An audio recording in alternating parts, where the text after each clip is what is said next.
Hey guys,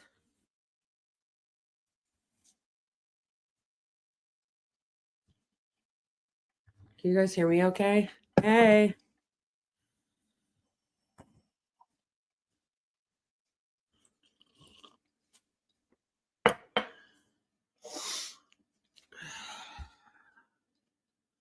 Turn on reaction. Thank you, Akir. I appreciate that. I appreciate that. You can hear me? Okay, good. Let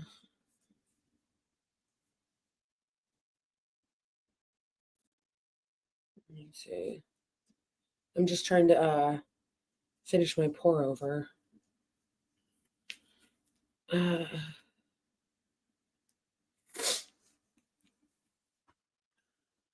Okay, did you guys see that sorry, I'm just trying to finish my pour over.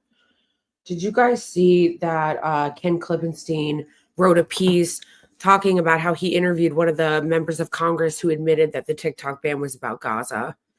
We all knew that, but it is still satisfying to see them admit it.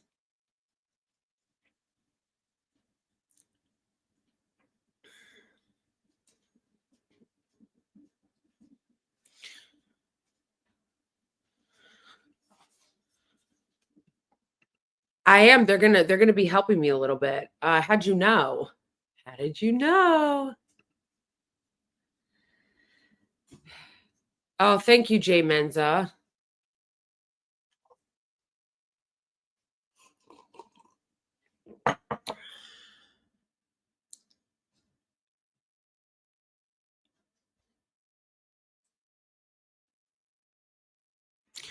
Well, and I also think it's good that we know, you know. I haven't even read the piece yet, so maybe we can read it together.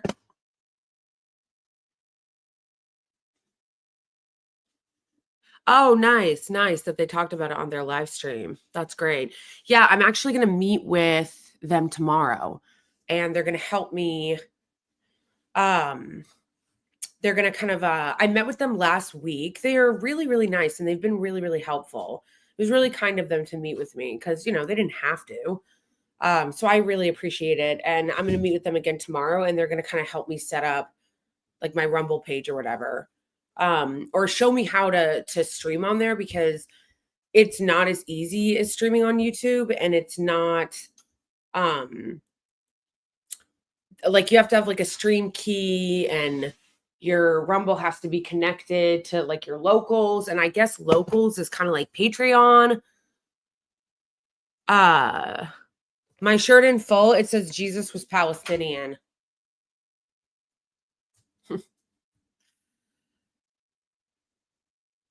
Oh my gosh, yes, I have seen this, and it's been so satisfying. He's actually exposed a lot of things that I didn't even know.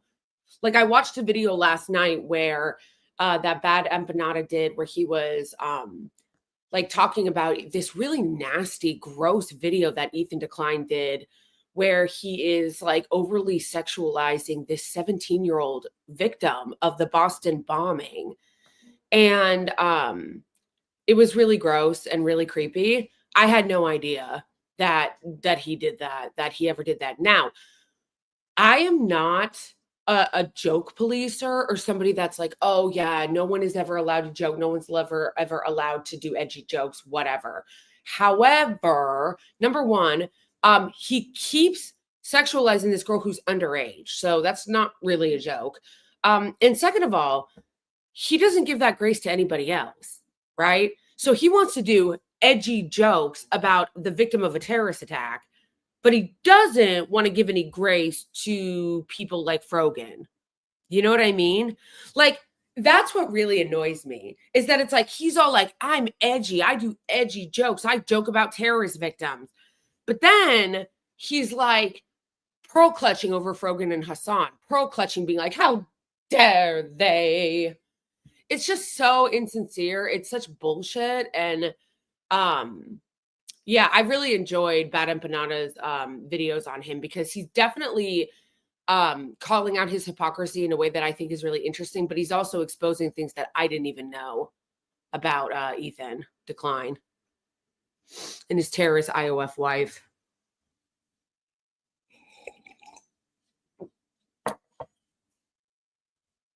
Yeah, honestly, I think it's because it's not like I was a huge long time H3 fan. I wasn't. I became familiar with him around the time that he was dunking on Steve Crowder with Sam Cedar.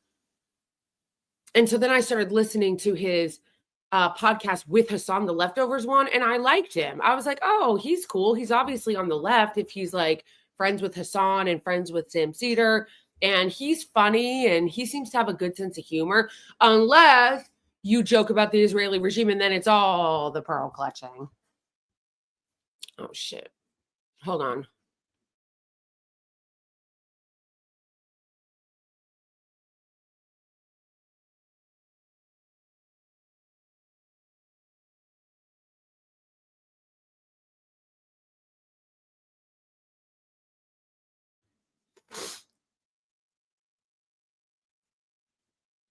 Hey guys. Yeah, definitely go on Twitch if you're not. There's only one person on Twitch, which I think is Johan. So move over to Twitch, folks.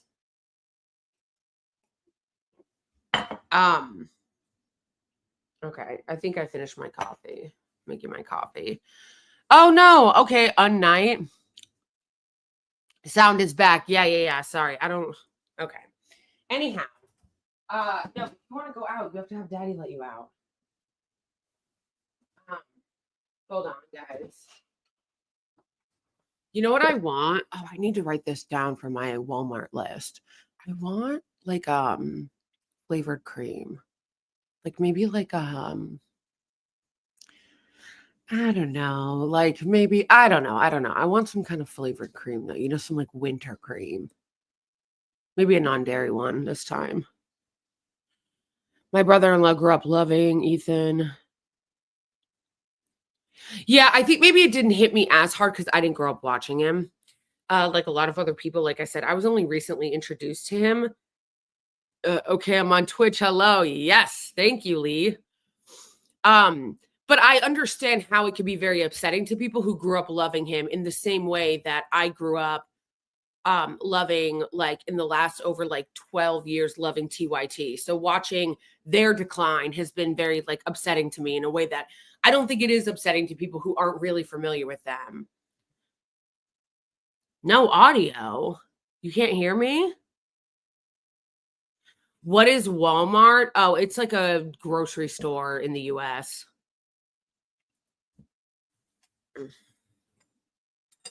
Big box store. Wait, can you guys hear me?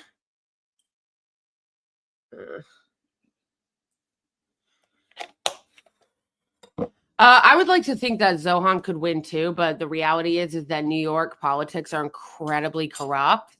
They're incredibly corrupt. And Andrew Cuomo, who had to resign for being sex pest, has a lot of money and has a lot of institutionalized power within New York Democratic politics, and he'll probably win, which is like really embarrassing because it's like, no, bro, you had to resign because of the sex pest shit, but also he's corrupt as fuck.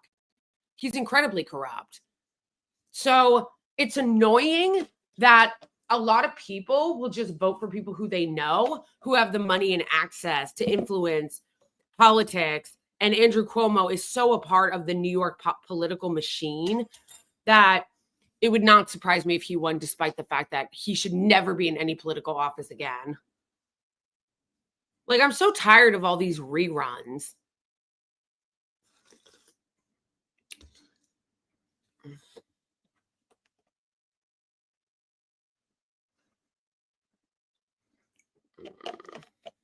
Maybe I did make this a little too strong. That's okay. That's okay. Maybe I'll ice it. Maybe I'll ice it when it gets cold.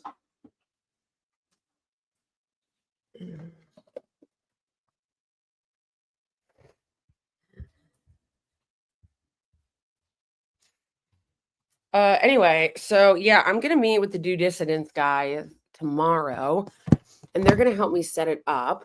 because I don't know how to um I'm gonna meet with the due distance guys tomorrow, and they're gonna help me set up because, like I said, I don't really know how to set up the like stream key or whatever, and I don't know how to. I did sign up for locals because, like I think I told you guys this. Like you have to have a locals account in order to stream on Rumble. So you have to have a locals account. So I did sign up for locals. Like you have to have a locals account. So I did sign up for locals, and then tomorrow I'm going to meet with them and they're going to help me set up the stream. Um my volume is 0. No, it ain't. All right, well everyone else is telling me they can hear me fine.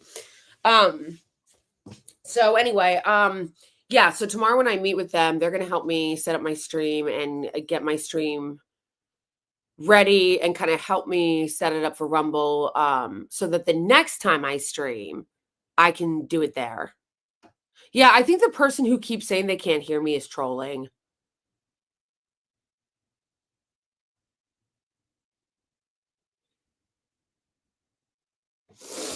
Yeah, thanks. Definitely. Follow me on Rumble if you aren't already. I know a lot of people don't even have an account on there, but yeah, follow me on there if you don't already. I am yeah, so tomorrow I'm going to meet with them. They're going to kind of like help me set it up, and then the next time I stream, which will be on Thursday, I'm going to do it also on Rumble.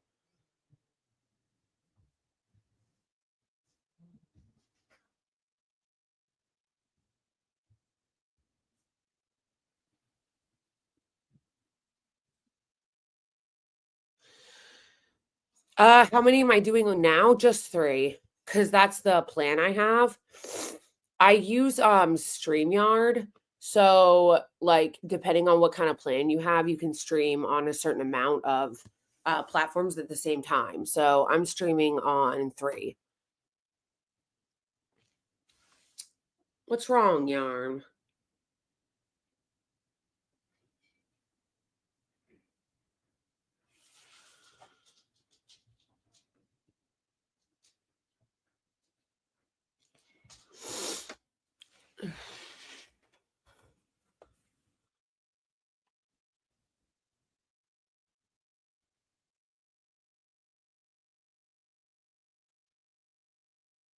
I am the man.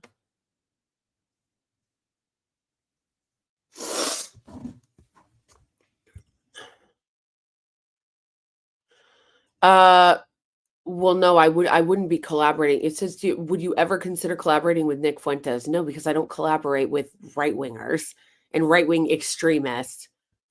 Although I know a lot of people will be like, "Oh, Nick Fuentes is a bridge too far because he's like an open Nazi." But aren't a lot of them though? Aren't a lot of them though? It's just that most of them don't just come out and say it like he does. I think actually that's kind of the thing that annoys me about the whole Nick Fuentes thing is that it's like, um, he's really like what I'm saying is what annoys me about the whole Nick Fuentes thing is people act like he is so outside the bounds of what conservatism is, and he's really not. He's really not. The difference is he just comes out and says what so many of the other right-wing conservatives are just too pussy to say, but they believe it. They believe so much of the same things that he says. They're just too coward to admit it or to say it out loud. So that's why it annoys me. It's like, oh, he's such a bridge too for people. Is he though? Is he really that different? Or is he just what you are, but honest about it?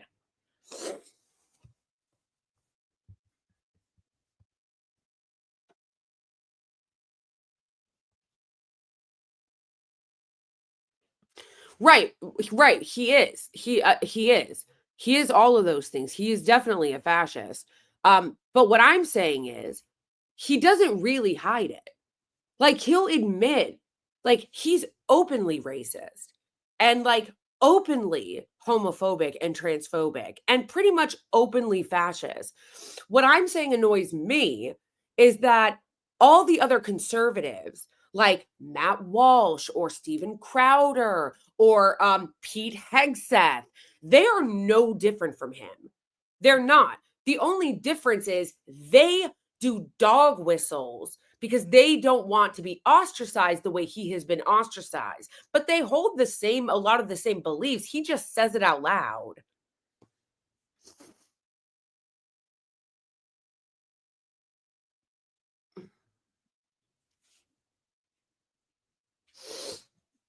Actually, I think, and I know that people will pro clutch or take this out of context or whatever, that in a lot of ways, he is more principled than they are. Because, like I said, he actually just comes out and says what he believes. So we see exactly who he is. And he will call out the fakeness of the conservative movement and the Trump sycophancy. Now, don't get me wrong, he also loves Trump, but he'll be honest about the Trump sycophancy and what the Trump administration is actually doing in a way that most Trump supporters won't. He basically is like, what I'm saying is, of course, I oppose him and oppose his entire ideological worldview. I'm literally the opposite. But what I'm saying is, there is a fakeness in the conservative movement where they pretend that they are somehow separate than him, that he's a bridge too far. It's like, no, you're not. You're just pussies and you rather use dog whistles to talk about what you really believe and your racism and your sexism and your xenophobia and homophobia, as opposed to him where he just comes out and says the quiet part out loud. So my point is not to say that he isn't those things. It's to say, don't get it twisted about people like Matt Walsh, like people like, who are the other ones that I'm thinking of? Steven Crowder and all the other conservative influencers and government officials like JD Vance. They are no different. That's all I'm saying. And I feel like it actually helps run cover for the conservatives when we allow them to pretend that they're different than Nick Fuentes. They're not. Do you guys see what I'm trying to say?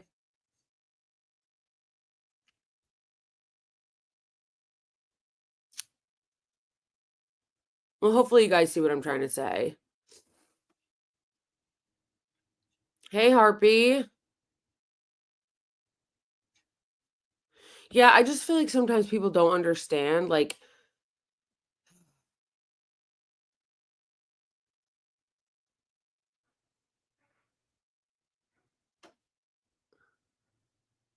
bro, I think I need to make more coffee.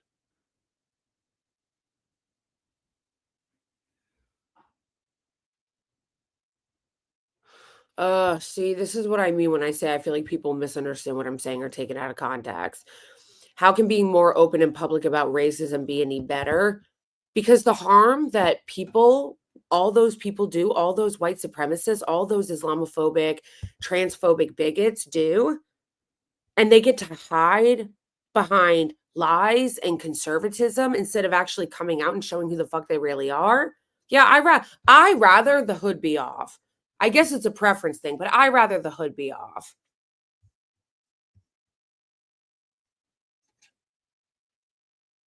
And the reason, like I said, why I think it's better for us to know and not have them be able to run around using dog whistles and hiding is because that is how they create plausible deniability. They create plausible deniability about how nasty their ideology is by hiding behind dog whistles and being like, oh, no, we're not like Nick Fuentes.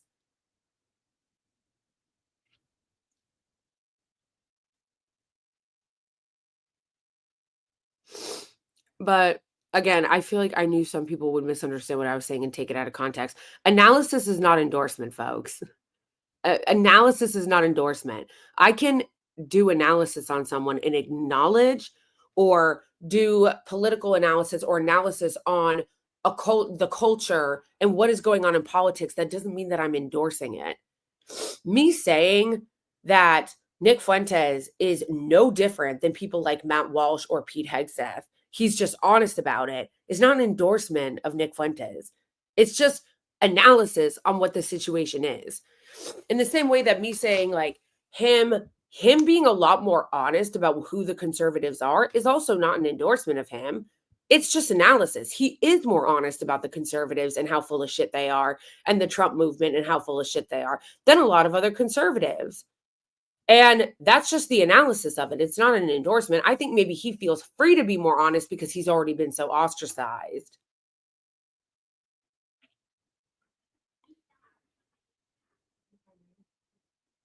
Harpy, what's that link?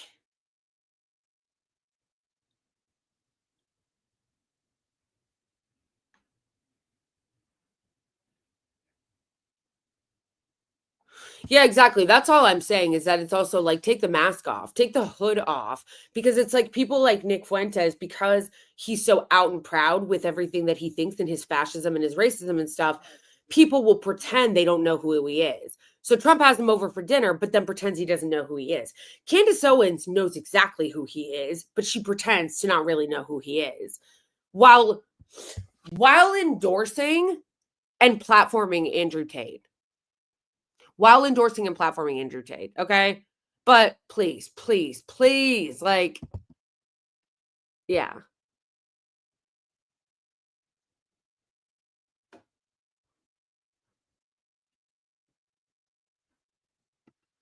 Oh, okay. Do you guys want to read that or watch that? I'll watch that. Is it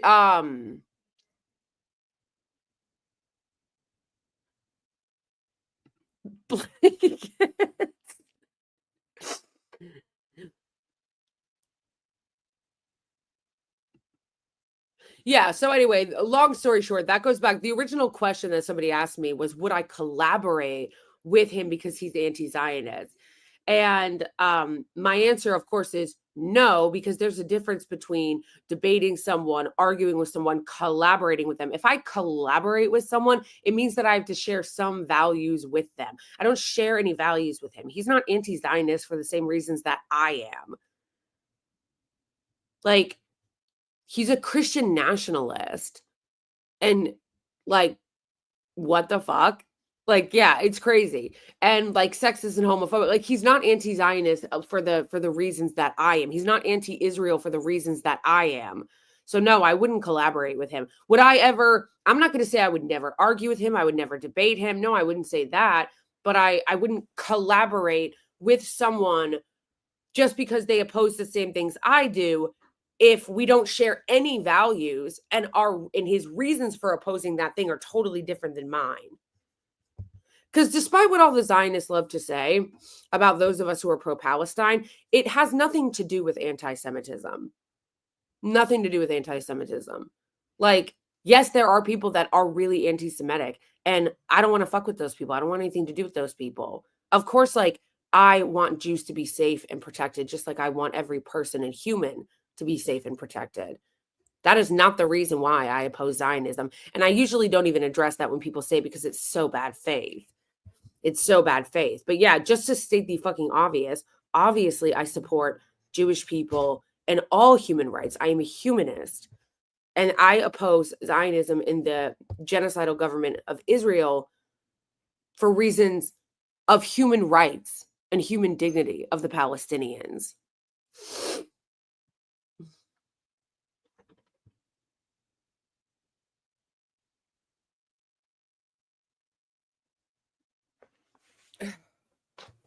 Yeah. So anyway, I'm going to make a little bit more coffee, but I hope that answers the question. Yeah, and also, like I said, I just hate the pearl clutching from conservatives about pretending like, certain people are a bridge too far when it's like, you have Stephen Miller in your cabinet, bro. Stephen Miller, who is like a Nazi, in your cabinet, and you want to talk about people being a bridge too far. Like, fuck out of here.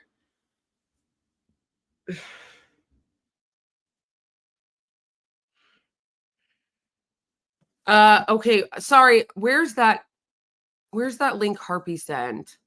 Let me go back. Let's watch it.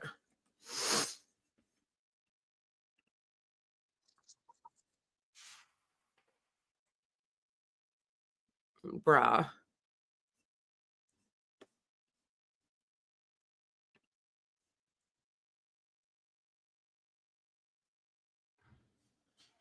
Oh, this is good. Thanks for sending this, Harpy. I think this is good. This is talking about, which I totally agree with, um, how the right wing uses DEI or CRT or other such acronyms as basically new ways to say the N-word.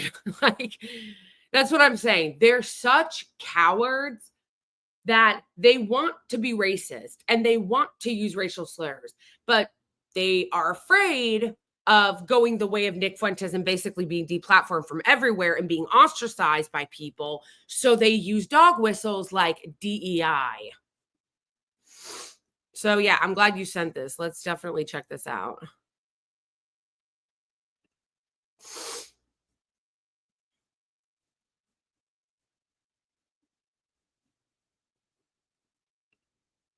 Also, one of the funniest things I find about Nick Fuentes being a white supremacist or a Nazi is that he's Latino.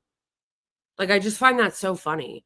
Like, how are you out here talking about like basically superior race when like you understand, right? That like to actual like Aryan white supremacists, your bitch ass is never gonna be white enough. You're gonna have to go in hiding, get a makeover, and change your last name because ain't no actual like Aryan white supremacist gonna accept anybody with the last name Fuentes.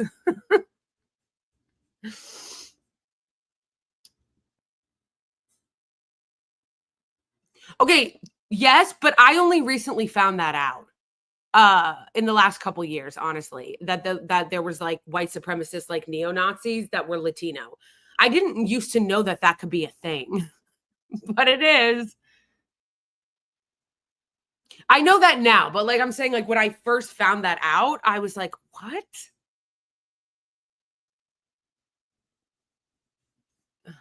Okay. All right, let's watch it while I start my coffee, fam.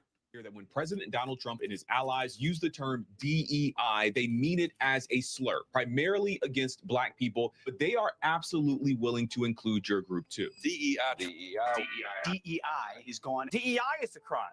On DEI and the claims that that's actually a good thing to point out too, that I think is important, is that and this kind of goes to what I was just saying about Nick Fuentes, is that you'll never be white enough for them. Like, Black people are always the main and the first target, right? Like when it comes to like racists and white supremacists, it's always Black people that are like the main target, the most hated, the most that they're always target. And I think part of that is because Black people cannot assimilate into whiteness in a way that a lot of other cultures and races and ethnicities can kind of assimilate their way into whiteness the same way that Armenians did in the United States, and Italians and Irish people over time assimilated themselves into whiteness. And even in some ways, some Arab populations have as well. And Latinos, a lot of Latinos have assimilated themselves into white culture in a way that Black people just don't have the privilege of doing. You know what I mean? Obviously, if you are Black, you are visibly Black, and there is nothing you can do to assimilate yourself in a way that a lot of other people can do. So I think what he means by that, and I agree if it is, that like your group can definitely be included in that, because when it comes to races, you're never going to be white enough for them. And they can revoke your white card at any time. In fact, they do this to Jews. A lot of Jews who are white will be considered white until they're interacting with a Nazi, and then their white card gets revoked. So you see it all the time. So I think that, you know, his point about DEI can include and often will include other groups when they decide to revoke your white card, but it usually is first and foremost always targeted at Black people. All right, let me see if I can turn it up. Somebody said the volume was low. you've made. Are you saying this? President Donald Trump and his allies use the term DEI, they mean it as a slur, primarily against Black people, but they are absolutely willing to include your group too. DEI is gone. DEI is a crime. On DEI and the claims that you've made, are you saying this crash was somehow caused and the result of diversity hiring? We want somebody that's psychologically superior. Now, Black people have been saying this for quite some time, that certain terms are being weaponized against us, terms that may on the surface seem neutral, but are ultimately not neutral at all. They called you some critics to the DEI mayor. We know how ridiculous that is. They are, in a very real sense, slurs, but for the sake of clarity, I'll be calling them modern slurs. And that's what I want to talk about in this video. But in order to truly understand the way that modern slurs work, you have to talk about the slur of all slurs in America, the word nigger. Well, then get away from the door. This is the rise and hopefully fall of the modern slur. Let's dig in. This video is sponsored by Ground News. More on that later. I made a full video on the N-word that you should absolutely watch next, but Ground News, huh? Come through. Come sponsor me, Ground News. Where you at? I want to revisit this word from a different perspective. A question that I've had for some time is why the N-word is so bad. I know how it made me feel when bigots online or on video games or in person have used it against me. But the question is, how did this word, this slur, come to be so particularly infamous in America? Well, the answer is actually very simple. I also hope maybe he will, but I hope he goes through that one clip. There's a famous clip of, I always forget the guy's name, but he's one of the moral majority people that got prominent, that was like prominent in the 80s during the Reagan administration. And he has a whole speech where he's going through how they stopped using the N-word and how like you couldn't use the N-word after a while. So you had to start saying colored. And then after you couldn't say colored, you had to start saying welfare queen. And now the modern iteration is DEI.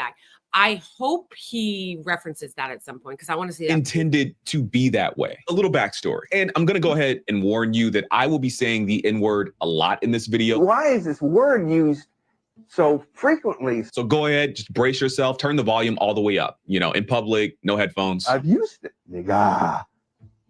You know, nigga, please. Nigga, you know, can you lend a nigga a pencil? Etymologists believe that the word nigger was derived from an English word neger that was itself derived from negro, the Spanish word for black, as in the color. And I think this is important because the word did not have a negative connotation originally. We're going to come back to that a little bit later. This word was at one time across multiple cultures, spellings, and pronunciations, simply a descriptor of an African person, a person with darker brown skin. We can have a deeper conversation about whether or not black was even the appropriate term to call these folks who are very obviously brown, but this is coming from a group of people who began to call themselves white. So color perception was not their strength. But according to Randall Kennedy, by the late 1830s, the term had become a familiar and influential insult, a slur. We actually know this because in 1837, Hosea Easton, a free black man in New England,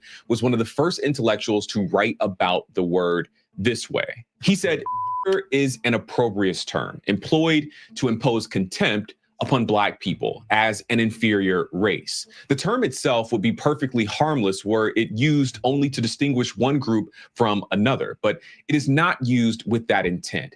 It flows from the fountain of purpose to injure. And this is the key. The word was at one point just a descriptor, but through an intentional effort to make it something else, it became the N-word that we know today. The history of this word is bloody. To be a is to, in the mind of the bigot, deserve dehumanization, lynchings, terrorization, bombings, mob violence. For the white racist and those that love them had this coming. What white people have to do is try to find out in their own hearts why it was necessary to have a nigger in the first place. Because I'm not a nigger, I'm a man. But if you think I'm a nigger, it means you need it. The question you got to ask yourself, the white population of this country has got to ask itself, if I'm not the nigger here, and you invented him, you, the white people, invented him, then you got to find out why. But as they do, times changed. The success of the civil rights movement meant that being overtly bigoted wasn't okay anymore. The use of terms like nigger in this new polite society would get you fired, require an apology tour, and mark you as a person outside of the mainstream for the rest of your days. Kind of. I is what I is. Oh my gosh, I forgot about I is what I is. Oh my gosh. Yeah, but again, what he just kind of said is basically what happened to Nick Fuentes and the reason why all the other racists and Nazis will not come out and say it. That's why. again, they're cowards and they don't want to be ostracized and be kicked out of polite society. So they don't say it, but don't get it twisted. They're no different. Oh my gosh, I totally forgot about I is what I is. And I'm not changing. And as a result, I think that people started to believe that racism was either a thing of the past or something that would altogether die off once all the old, stuck in their ways bigots went to their graves. Which is a nice idea, quaint even, but that isn't how the world works. Racist ideas are routinely rebranded into something more palatable for every generation. And the current DEI discourse is exactly that. DEI, or diversity, equity, and inclusion, describes programs, policies, and practices that are designed to make environments, usually workplaces or educational institutions, more fair and welcoming to folks who have been historically excluded from those institutions. Think Black people, women, veterans, immigrants, folks with disabilities, queer people. I have my critiques of diversity, equity, and inclusion, mainly that, ironically, it poses no significant threats to the status quo, precisely because it is designed to uphold and serve the status quo. But to be abundantly clear, DEI is an objectively good thing, and the people who stand to benefit from it the most are the highly qualified professionals who would otherwise be overlooked by poor hiring and recruitment practices. The reality is that you wouldn't need DEI if workplaces were hiring based on merit and not nepotism in the first place. And yet, the federal government is taking steps to make DEI illegal. And all of this comes on the heels of a years-long effort to demonize diversity, equity, and inclusion programs as a... It's also frustrating because it's like, we already have like so much like DEI, if you want to call it that, for like nepotism and like rich people and legacy admissions into colleges and shit. But they never have a problem with that. They never have a problem with that. They never have a problem with that. They just want it to target Black people and other marginalized groups as a way to discredit them and say, you don't ever deserve anything you have. You don't deserve your job. You don't deserve the promotion you got. You don't deserve the recognition. You all got it because it was DEI. Even though it's like, if we're actually going to like talk about like real DEI and people that just get things because it's handed to them or because of their genetics or bloodline or whatever, like, why don't people refer to people like Paris Hilton as a DEI hire? Because that's the only reason why she's got anything. I know Paris Hilton's such a throwback. Handout for Black people, for women and queer folks. And this is where the modern slur comes into play. There was a time when DEI was simply the shorthand acronym for diversity, equity, and inclusion, a harmless descriptor. But DEI has become a word unto itself for these people. And that word is intended as a... Bro, this also reminds me about how much I hate Democrats because the Republicans are so good at that. The repetitive nature of their messaging, they are so good at. They pick a message, they all get on board with it, and then they repeat it over and over and over and over again until it's literally stuck in people's brains. Democrats don't know how to fucking do it. A modern slur. Modern slurs serve two purposes. But before I share those, I think this is a good time to tell you about today's sponsor, Ground News. Ground News is a website and app that gathers... Excuse me, why hasn't Ground News reached out to me? Okay? Why haven't they? I do news. Okay? This doesn't feel very DEI to me, okay? Where's the diversity, equity, and inclusion team over at Ground News?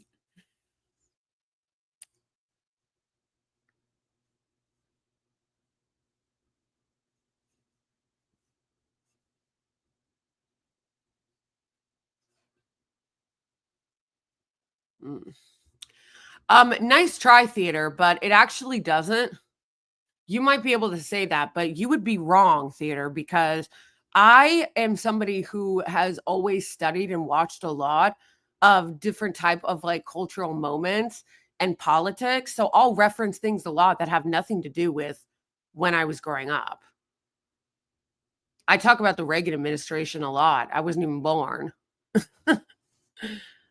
So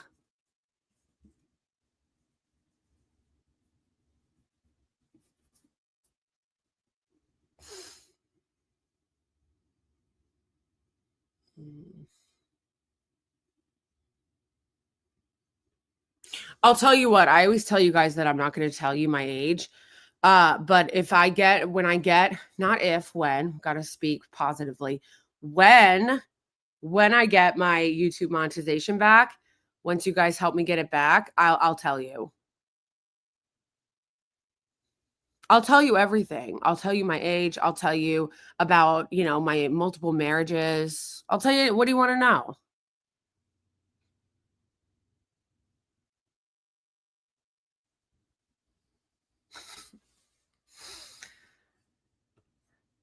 There's related news articles from more than 50,000 sources around the world, all in one place so that you can compare how different outlets cover the same story. Every story comes with a visual breakdown of the political bias, factuality, and ownership, all backed by ratings from 3 independent news monitoring organizations. And if you go to ground.news/Garrison Hayes or use the link in the video description or scan the QR code on screen, you'll get 40% off their Vantage plan. So much of the political polarization in our time has everything to do with how and where we are getting our news. 2 people could find themselves looking at the same event and coming to 2 totally different conclusions simply because they got their news from 2 different sources. Take, for example, this story about Trump's executive orders around diversity, equity, and inclusion, and declaring that there were only 2 sexes. It's been covered by more than 520 sources, with distribution between left-leaning and right-leaning sources favoring the left just a touch.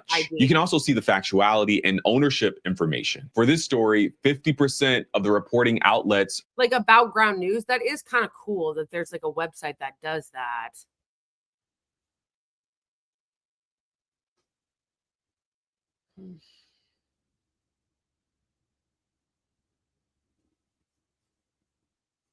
No, I think I told you guys before that the reason why I don't like to tell people my age is because of the fact that my whole life, okay, this happened my whole life, people have always thought that I was a lot older than I am.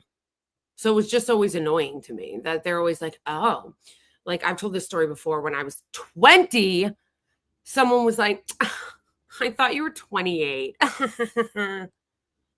When I was 17, I was being hit on by this like 38-year-old guy who kept telling me that he thought I was 25, even though I was 17. Like, it just like, so it's always been like that. People have always thought like, no matter who I met, I guess I just always had like an older looking look where like people always thought that I was older than I was. So I was like, got annoyed by that. So I just stopped telling people my age. And then also I didn't like telling people because I felt like they would always use it as a way to undermine me in a way that like I don't know what I'm talking about, or I shouldn't be able to have an opinion on this or whatever, in a way that they never do to men. At least cis men anyway. Actually, I don't even know if they do it to, no, yeah, mostly just cis men. They'll do it to trans men, but they don't do it to gay men. Anyway.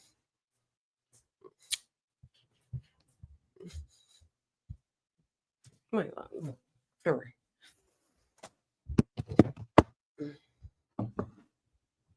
Okay. Wait, what'd you say, Emily? Anytime a sponsor is huge on YouTube, I always get a big sus, not gonna lie. I bet there's gonna be a huge controversy around ground news at some point.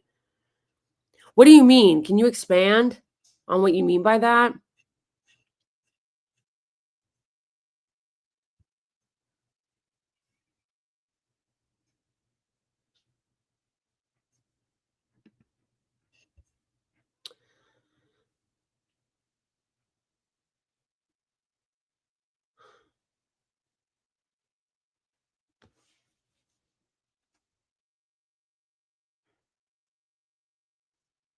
The honey scandal.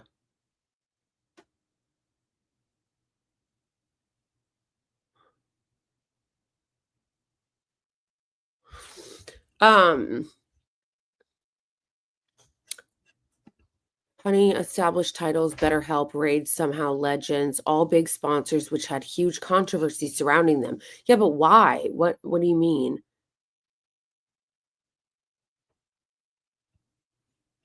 Oh, I don't know. I was just saying that I think that a lot of people wouldn't want to sponsor me because of the kind of content that I do. But then I saw that he's talking about ground news and I'm like, "Oh, that seems kind of cool for like a sponsor because I do news. I do news. I do the news a lot and talk about culture shit and news shit and politics in a way that like somebody like ground news I feel like could get behind in a way that a lot of other sponsors don't because obviously like a lot of sponsors don't want to associate themselves with political content. A lot of sponsors don't want to associate themselves with anything like that. So if you had the opportunity to get sponsored by somebody like Ground News, I think that that would be cool. But I don't know. I don't know anything about this shit. No one's ever offered to sponsor me, so I don't even know why I'm talking about this. No one's offered. No one's offered. It's a moot point.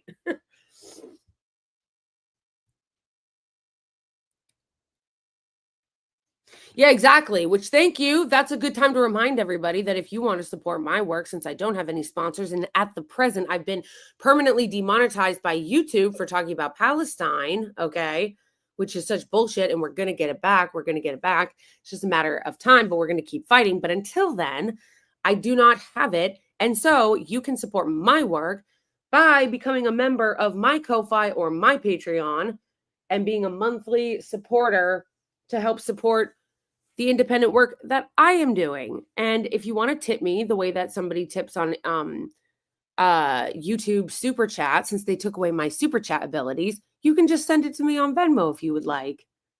Thank you. That was the word from our sponsors, which is me saying if you want to support me and make it so that I can keep doing this and, you know, be able to pay my light bill, that's a way. That's a way you can do it, folks. Thank you. Thank you in advance.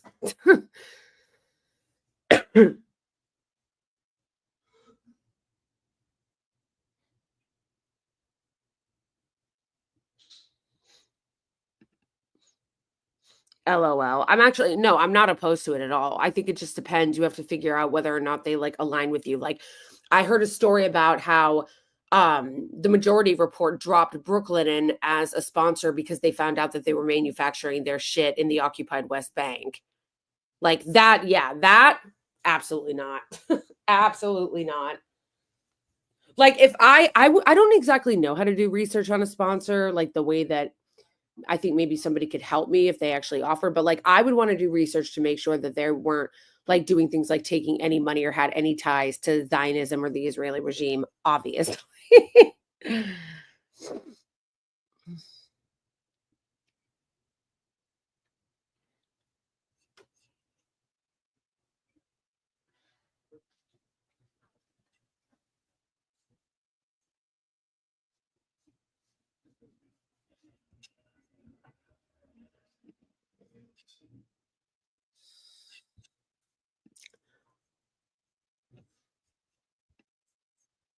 Are owned by media conglomerates. You can even compare headlines to see how this bias can affect framing. On the right, most of the headlines frame the story as a good thing. One headline mentions that Trump takes a sledgehammer to gender ideology, while another calls Trump a champion for women's sports. Meanwhile, in the center and on the left, news organizations are taking this on from a different perspective, with some pointing that technically the executive order inadvertently declares everyone is a female. One really cool feature is the blind spot feed, which covers stories underreported by either side of the political spectrum. I think Ground News is a really awesome tool. They aren't trying to change your opinion about the news.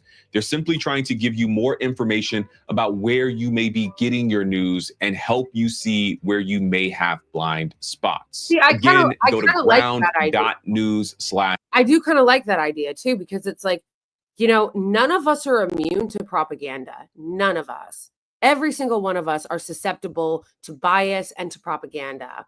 So I think that I think it's good to check yourself and check what you're reading in your sources. Wait a second.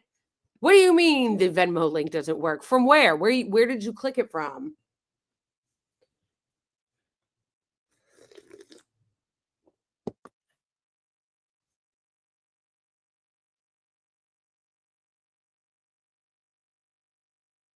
My bio. No, but my bio on which like thing? Because I have multiple. Like apps. Do you mean in YouTube? No, I still haven't got Twitch affiliated yet, so I don't know what's going on with that. You can look at that after.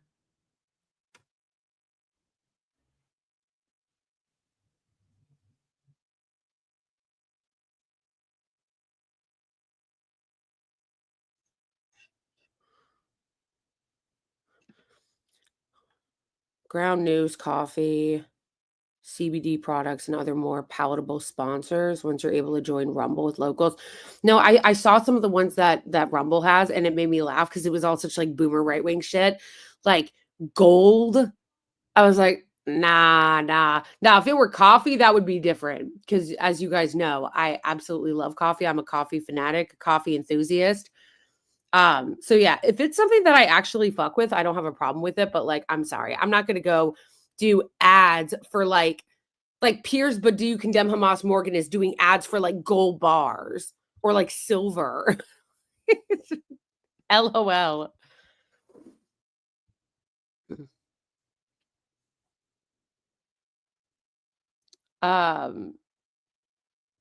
Wait. YouTube. Okay.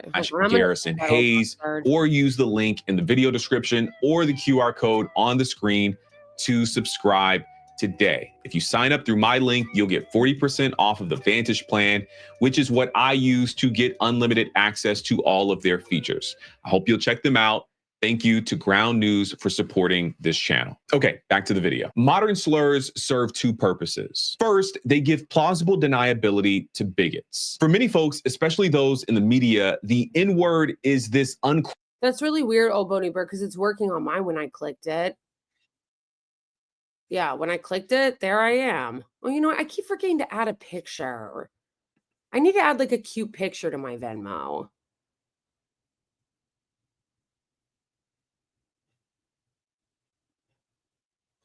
Oh, and you know what? I didn't even add my Cash App in here either. I need to add that.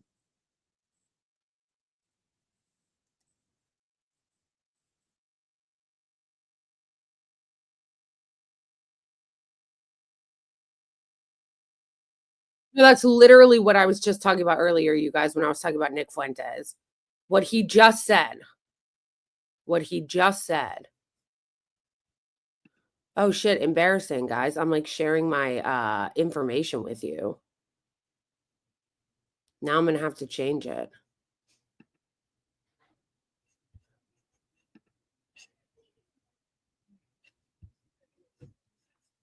Sorry, I have to run it back.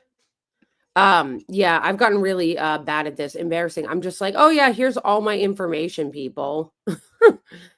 Here's all my information. Go ahead, look.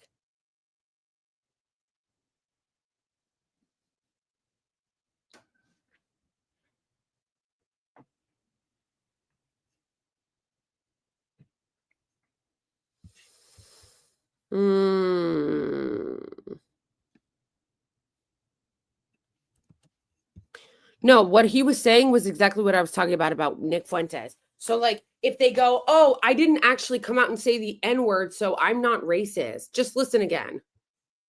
racist plus say the N-word, uncrossable line in the sand on the beach of racist slurs. Do something racist plus say the N-word and you are a clear-cut bigot. Do something racist and you didn't say the N-word and things are debatable. Modern slurs do the work of approximating the denigrating power of the N-word without the user ever having to say the N-word, thus allowing them to speak with dog whistle clarity to their group, aka the people who know what they're really saying, while providing just enough deniability against the accusations of people who intrinsically know what they mean. This is what Dr. Ian Haney Lopez describes as dog whistle politics, a way for politicians and public figures to signal to their base while maintaining just enough distance to deny accusations of bigotry. Dog whistle politics? What's that? Let me give you some examples. Perhaps the most infamous example is Ronald Reagan campaigning in 1980 and complaining about welfare queens. Now, welfare queen, the term doesn't mention race on its surface. It's code. Nevertheless, the term conjures race. It conjures race in terms of the image of a poor African-American woman abusing the welfare system. And it conjures race in terms of who's being abused, the taxpayers, who implicitly are white. Okay, so that's purpose number one of modern slurs, deniability. But purpose number two, I think, is more sinister and more important. Modern slurs trick well-meaning moderates into normalizing the language of bigotry. When I say that modern slurs are designed to trick well-meaning moderates into participating in bigotry, oh no! Over the last week, it has become abundantly I'm gonna lose my mind if YouTube keeps, I think YouTube is messing with me on purpose because I have premium. So why is it showing me ads? Oh, okay. I just want to shout this out, you guys. For everybody in chat, okay? First of all, excuse me. Check the URL and try again. Oh, there we go. Okay, I just added my Cash App, guys, to my YouTube because not everybody has access to Venmo.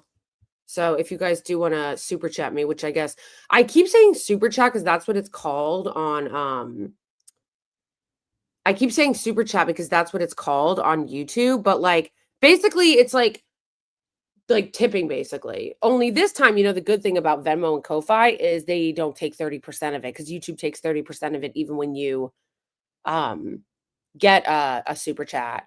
So yeah, it's cool that way if people want to tip me on Cash App or Venmo or Ko-Fi because it doesn't take the 30%. Oh, what was I just gonna say about his thing? Now I have to run it back.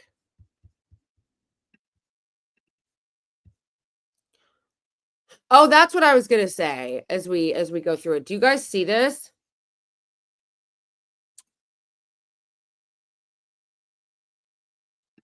Yes, when we're done watching this video, Emily, we'll go over it again because I did get an email, but then when I clicked on it, they said I wasn't ready yet or I wasn't one yet. All right, do you guys see this right now? Like on the YouTube page, see who's live? Guess who's live? Look who's live. Silly and Billy are live, and so is Vosh. So if anybody wants to go, I'm not saying anything. I'm just saying if anybody wants to go into their comments and tell them to stop ignoring me, that'd be cool too. Go into their comments and say, excuse me, why haven't you had Blakely on? Excuse me, why are you ignoring Blakely? Okay. Feel free to go in their comments. Okay, moving on. So clarity to their group, aka the people who know what they're really saying, while providing just enough deniability against the accusations of people who intrinsically know what they mean. This is what Dr. Ian Haney Lopez describes as dog whistle politics, a way for politicians and public figures to signal to their base while maintaining just enough distance to deny accusations of bigotry. Dog whistle politics? What's that? Let me give you some examples. Perhaps the most infamous example is Ronald Reagan campaigning in 1980 and complaining about welfare queens. Now, welfare queen, the term doesn't mention race on its surface. It's code. Nevertheless, the term conjures race. It conjures race in terms of the image of a poor African-American woman abusing the welfare system. And it conjures race in terms of who's being abused, the taxpayers, who implicitly are white. Okay, so that's purpose number one of modern slurs, deniability. But purpose number Which is exactly what they do with DEI. That's literally the exact same thing. It's no different. Number two, I think, is more sinister and more important. Modern slurs trick well-meaning moderates into normalizing the language of bigotry. When I say that modern slurs are designed to trick well-meaning moderates into participating in bigotry, this is what I mean. When Trump and the far right says DEI or CRT or woke as a pejorative, they mean there are no doubt a couple of other slurs that I think could be swapped in for this one, but let's keep it simple. When they get you to say DEI as a pejorative, they know that you may or may not mean but it doesn't matter because they mean it as a slur and they've already done the work to closely associate the term DEI with the idea of undeserving Black people or undeserving women or queer people. So you are knowingly or unknowingly helping to normalize their framing of the term. I actually saw a lot of this online just a couple of weeks ago during the Pete Hegseth confirmation. People were routinely calling him a DEI hire. And even if they meant it as a tongue-in-cheek kind of thing, I think in a way they were helping to normalize the right-wing framing of this term by essentially saying that this undeserving person was getting a job entirely because of their race and their gender. Well, yeah, I think that is what people were doing, because I think that people who were doing that were doing it exactly that for that reason. Yeah, tongue in cheek, because they were pointing out that all the, right wingers that constantly talk about DEI this and DEI that, all of a sudden want to elevate this man who has absolutely no qualifications to be Secretary of Defense, except for that he's a white man and a right winger.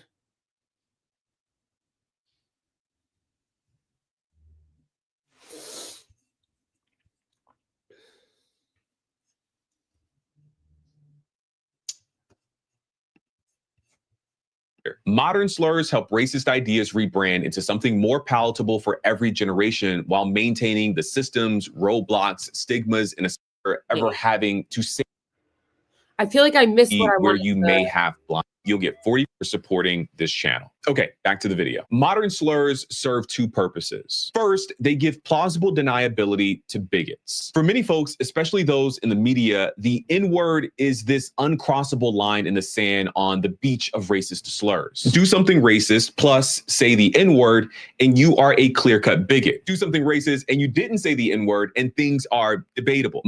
Right. Okay. That was the line I was looking for earlier. That is exactly what I was talking about when I was talking about Nick Fuentes earlier. So use the N-word and act like a bigot and you're Nick Fuentes and people don't want to associate with you.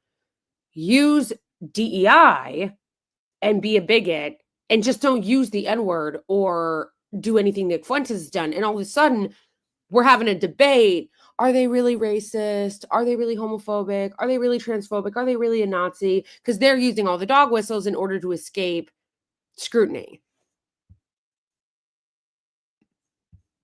Modern slurs do the work of approximating the denigrating power of the N-word without the user ever having to say the N-word, thus allowing them to speak with dog whistle clarity to their group, aka the people who know what they're really saying, while Implicitly are white. in for this one, but let's keep it simple. When they get you to say DEI as pejorative, they know that you. And that is true too, because whenever they say taxpayer, they are always like implicitly talking about white people.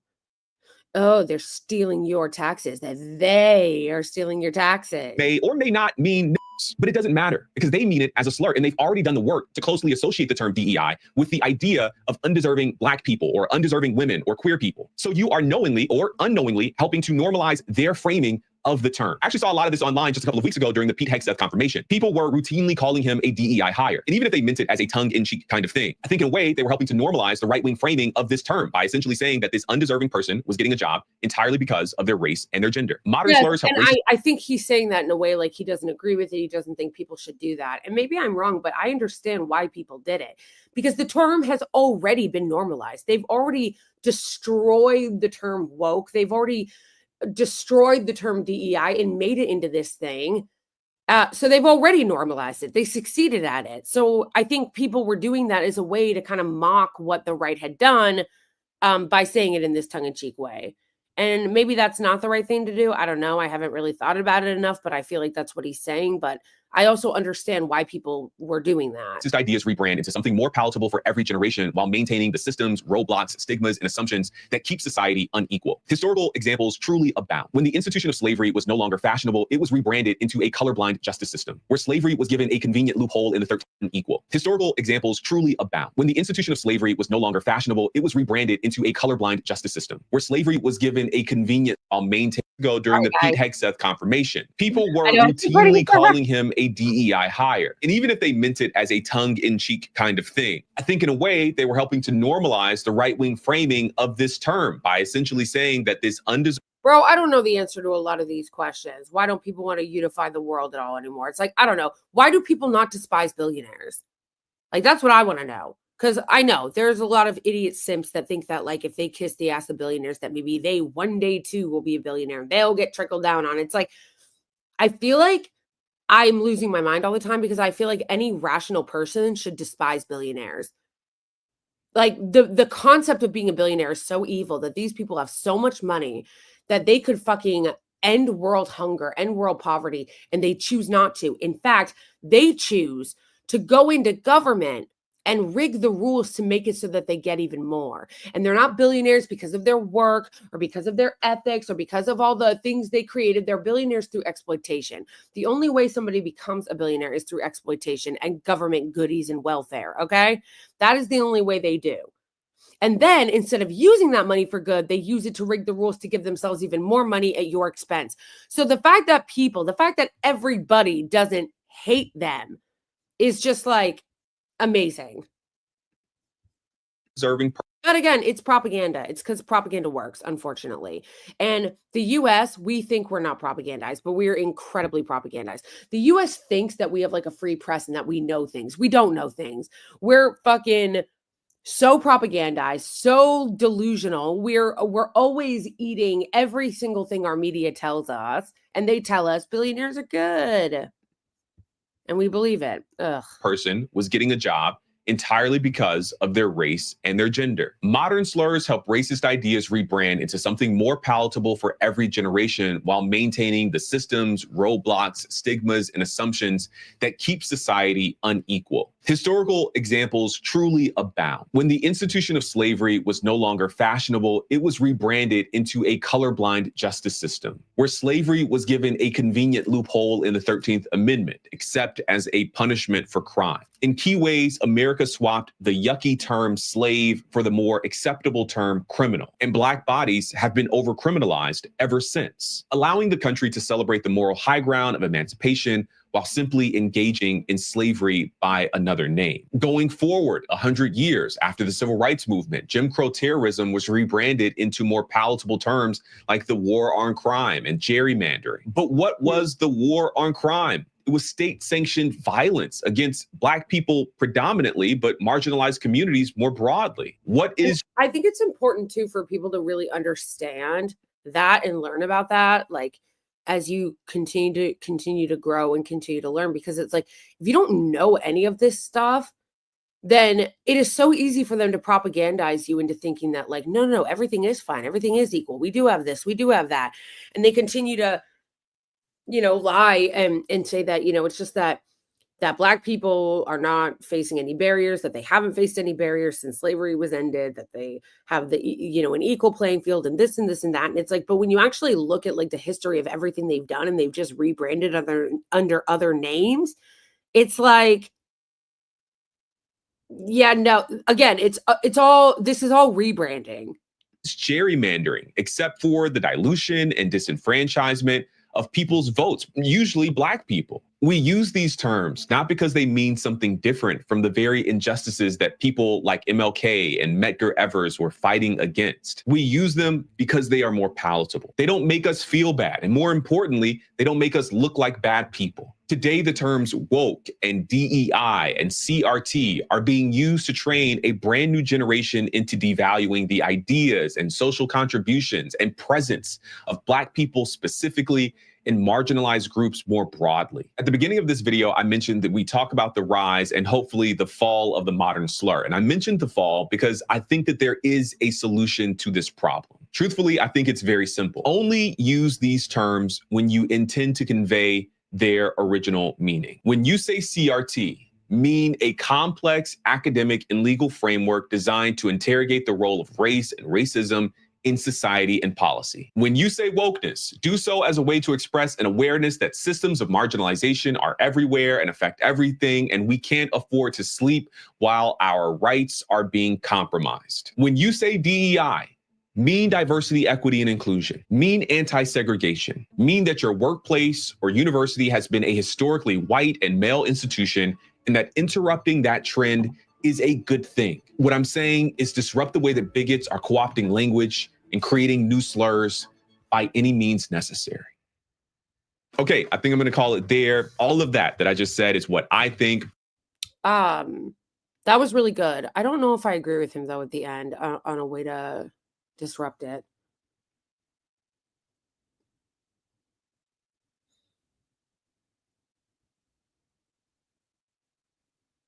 I think that at a certain point, once a word gets ruined, it's very, very difficult to get it back. I don't know. I don't know. I'm still processing this in my head right now. So I don't know. Maybe he's right. My initial reaction is to be like, nah, they kind of already ruined the words. If anything, like people need to come up with new words and they need to drive those words home. They need to drive the words home in the way that the right does. Okay, I may not have the answer to this, but what I do know is the left needs to get a lot better about intentionally using language the way that the right does in a way that is effective and not scolding. I think that that is something that is definitely needs to happen. Because if you notice, you guys, the right is very good at effectively using language to change people's perception of what these words mean in a way that doesn't feel like they're scolding you. Whenever the left decides that they want to use language differently, think like when they wanted to start using the term Latinx over Latino, or they wanted to start using the term, what's another one that the left uses? Unhoused instead of homeless. I think that the left is very bad at branding and at trying to use terms in a way that encourages people to adopt them without feeling scolding. When the right destroys a term or starts using a term over and over again, they make it in this way that's like unifying and inviting the people and makes them feel like they understand and they're learning a truth. When the left does it, it's like always a very scolding. Don't use the term homeless. We don't use that term anymore, loser. No, you can't use the word Latino. That's sexist, bigot. Like, do you know what I mean? I just feel like the left is really bad at it in a way that the right is very good at it and successful. And I feel like we need to like evaluate that. We need to learn. We need to evaluate that because they are better at a lot of this than we are.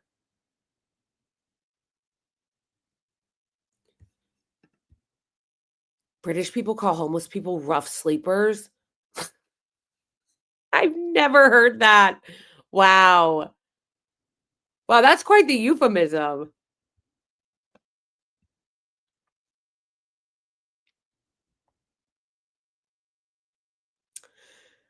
Uh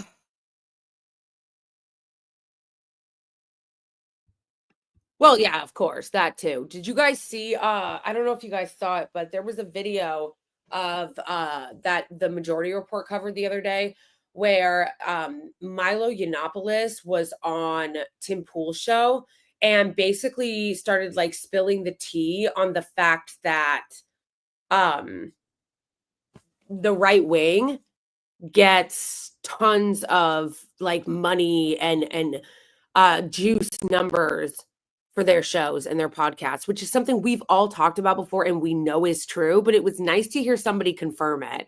Like he basically said like all those shows like Ben Shapiro show and Candace Owens shows were astroturfed.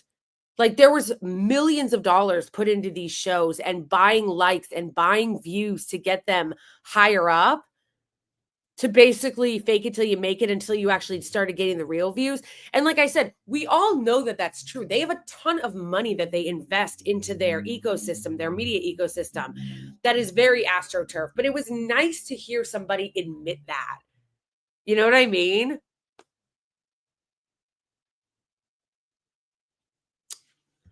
No, I do not agree with this, Akil. The left does not have money. You mean the liberals have money. The liberals have money. The left does not have money.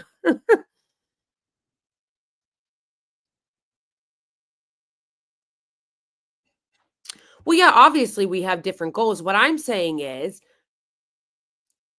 I'm not interested as somebody on the left who wants to see things change on just feeling good.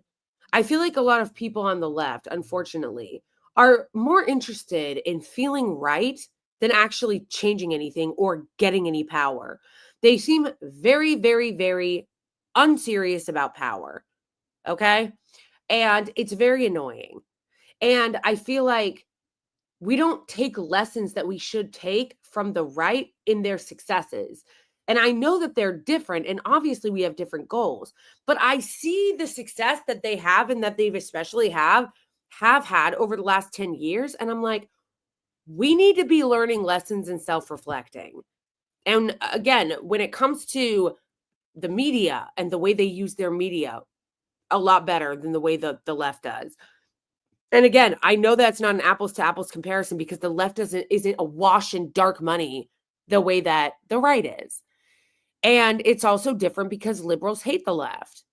The right wing are completely unified, right? They're all unified in their fascism, right? But liberals hate the left. So we have that disadvantage already. And then we also have the disadvantage of the fact that we don't have any money in the way that the right wing is awash in money. So I get that it's not an apples to apples comparison. But what I am saying is that doesn't mean that you sit around and don't do anything. Like, I feel like a lot of people do that on the left. They'll be like, well, the right wing is a lot more consolidated. They're different than us. They're this, they're that. So we don't really need to do anything or self-reflect or change. Okay, yeah, the right wing is different than us. And yes, I understand there's not an apples to apples comparison. However, that doesn't mean you can't learn things. It doesn't mean that you can't learn things from studying what they do and adapting some of the same tactics. And when it comes to language specifically that we're talking about, they are very good at co-opting it, messaging around it, and doing it in a way that feels almost ubiquitous, as opposed to the left, where the left is like, actually, we're going to start using the word unhoused, and we're going to tell everyone that if they don't use it, they want homeless people to die. Like, the left needs to learn to stop doing things in a way that feels top down. That's how it feels. The left and the liberals, because obviously the left and liberals are different, but there is some crossover and things that they do that are the same. The liberals and the left institutionally are very different, but there are things that both of them do that are really fucking cringe that are the same. And one of those things is the way the Democratic Party and the way that the left seems to dictate things from the top down is fucking cringe. And it's why people don't like the left. And they need to learn, the left needs to learn to be better about bringing people along and trying to influence people in a way that doesn't feel like we're doing it from a top-down way. So I want you guys to understand what I'm saying. I'm not saying capitulate to the right. I'm not saying always capitulate to their framing. What I'm saying is understand that they use tactics that are very successful in ways of making people feel like they're being included and they're learning something as opposed to being dictated to. And the left and liberals both do that. They both talk down to people. They both do a lot of influencing in a way that feels very top down and scolding and no sense of fucking humor about anything. It's like that needs to fucking change or we're going to keep losing, you guys. And I am interested in like moving the country, moving things to the left. Because it's going in the, like, to me, what I don't want is more cowbell. I feel like the left loses, the fucking Democrats lose, and it's just more cowbell, more cowbell. How do we double down on the shit that's not working? It's like, or alternatively, we could look at what we're doing that's not working and think, how can we change? What can we do that will work? Because the country, we want it going in this direction, and it's going in this direction.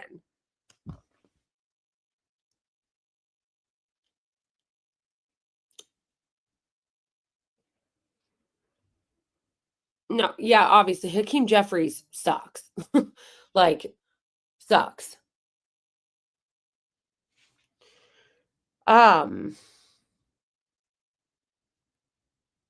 another perfect example of how the right is so effective when it comes to messaging.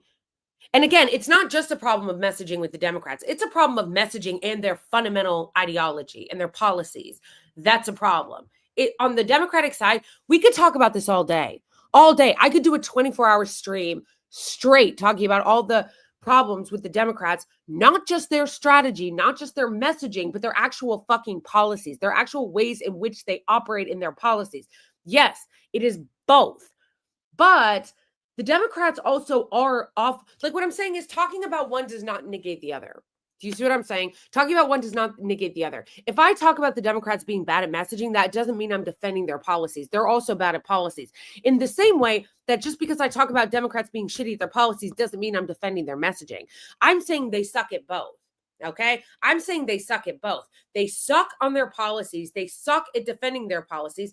They suck at unifying and consolidation. And a lot of that has to do with the fact that they hate their voters and they hate the left. So it's kind of difficult to consolidate with your voters when you're a Democrat, when you fucking hate the left and you hate progressives and you hate your voters. But then also they suck at messaging, and immigration is a perfect example of that. The country in 2020, by fucking polling data, showed that the country was very pro-immigration. The right wing hijacked that fucking messaging, went after immigration for the last 5 fucking years, just hammering. And where were the liberals? Where were the Democrats? Nowhere. They ceded the framing. They ceded the framing to the right wing. And now the country has moved significantly to the right on immigration. The country has moved significantly to the right on immigration. And a lot of that has to do with the right wing being really good at messaging and framing, and then having no opposition party, having no pushback from the left. Because did you guys see a couple months ago? Not even a couple months ago, it was like a week ago, when Chris Murphy, instead of defending immigration, actually was like, please somebody find me that tweet and put it in the Twitch chat, where he's like, actually, we've deported a lot of people. Okay.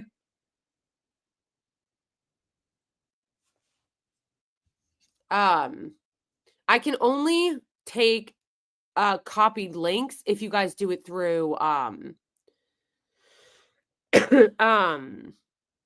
if you guys do it through Twitch. By the way, shout out really quick to a couple people who just donated to me. Shout out to Allison. I don't want to say your last name in case you don't want your privacy being exposed like that. So shout out to Allison for the $10 on Venmo. Thank you so much. Shout out to Jessica for the tip on Venmo also. And shout out to a new Patreon member who is a monthly $5 tier member, ZK. Thank you. Thank you guys so much. Does anybody have that tweet from Chris Murphy? I think it's so telling. Because it's like, it's such a perfect example of what I'm talking about when I say that Democrats not only are not good on the policy, they constantly cede the framing to the right, because the right wing has totally hijacked the country and moved the entire conversation on immigration.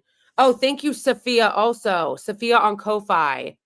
Safia supported you on Ko-Fi. Thank you, Safia. Shout out to you.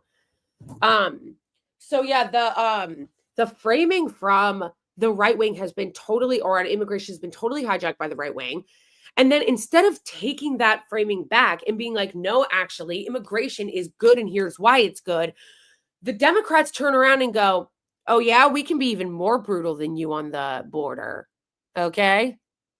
Kamala Harris is like, we'll be even more lethal. Let me bring out a fucking border patrol agent to speak at the DNC. Not a Palestinian. We won't let a fucking Palestinian speak at the DNC, but we will let a border patrol agent speak at the DNC. And then Chris Murphy is like, we can be even more brutal. Hold on, I have to find that tweet. This is going to drive me crazy.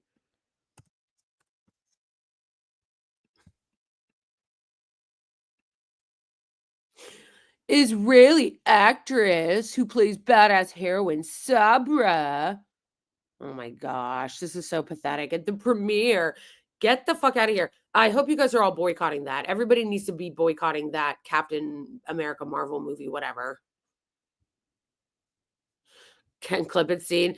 How kind of crazy how the national media Democratic Party leadership is doing right now. True. Isn't it amazing? So I don't want to get too distracted, but isn't it amazing how little the pushback is, considering that isn't it amazing how little the pushback is, considering the fact that they all said that Trump was a Nazi and that the country was over if he won. That we really, really needed to worry about Trump winning because democracy was over and done if this Nazi got in office. And yet, none of them seem prepared for it. Oh yeah, Liz Cheney, of course. But think about that, you guys. Think about that. Think about the fact that they claimed that this was such an existential election. It might be the last election in the American experiment because Trump is a fascist and he was Hitler and we really needed to elect the Democrats or else. You would think that if they really believed that, which of course I don't believe they do believe it, but you would think if they really believed that, that they would be organized for this moment.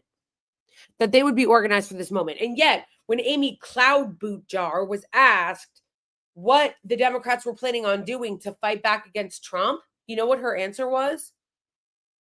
When Klobuchar was asked, what are your plans to oppose Trump? What are your plans to fight back against Trump? Her answer was, I hope my Republican colleagues will do the right thing. I hope my Republican colleagues will do the right thing. That's their plan. You guys notice that the Democrats are always hoping. Thank you, old Boney Bird. Shout out for the Venmo where we're doing. You know what I want? I want my own name for super chats. Since YouTube took away my ability to get super chats, I want my own name for super chats. Yes, and you can also become a monthly member in the Patreon. Thank you, old Boney Bird. Old Boney Bird is one of our base moderators.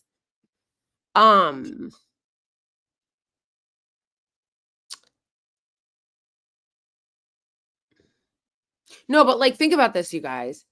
They were so worried, they were so worried. Fascism was here. The end of the American experiment was here. But then when asked what the Democrats are planning on doing in the Senate to oppose him, Klobuchar is like, I hope my Republican colleagues do the right thing. There's always a lot of hoping with the Democrats. It's always hoping. They're always hoping. And then I was laughing because I'm like, they're actually trotting out Adam Schiff again. Really? Adam Schiff of Russiagate Resistance 1.0 fame, who did absolutely nothing for anyone ever and is an AIPAC show. That's who you're trotting out again? That's who you're trotting out again. They're so unserious. I can't handle it. They're so unserious. I can't fucking handle it. I hate them so much. I really do. They make me so enraged because they don't do anything. It's like, get the fuck out of the way. Yes. Super. Yeah. Yeah. I like that. What are they called on Rumble? Apparently you can do super chats on Rumble. What are they called there? Honestly, I hate Democrats so much because they're supposed to be the opposition and all they do is empower the Republicans. All they do is help them. All they do is help the Republicans. All they do is empower the Republicans. All they do is fucking whine and say, what do you want us to do? Oh, I can't handle it.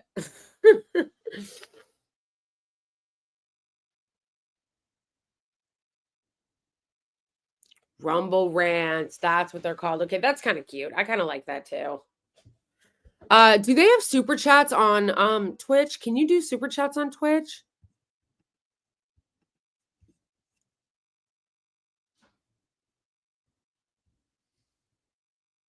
Rumble rants. No, that's kind of cute.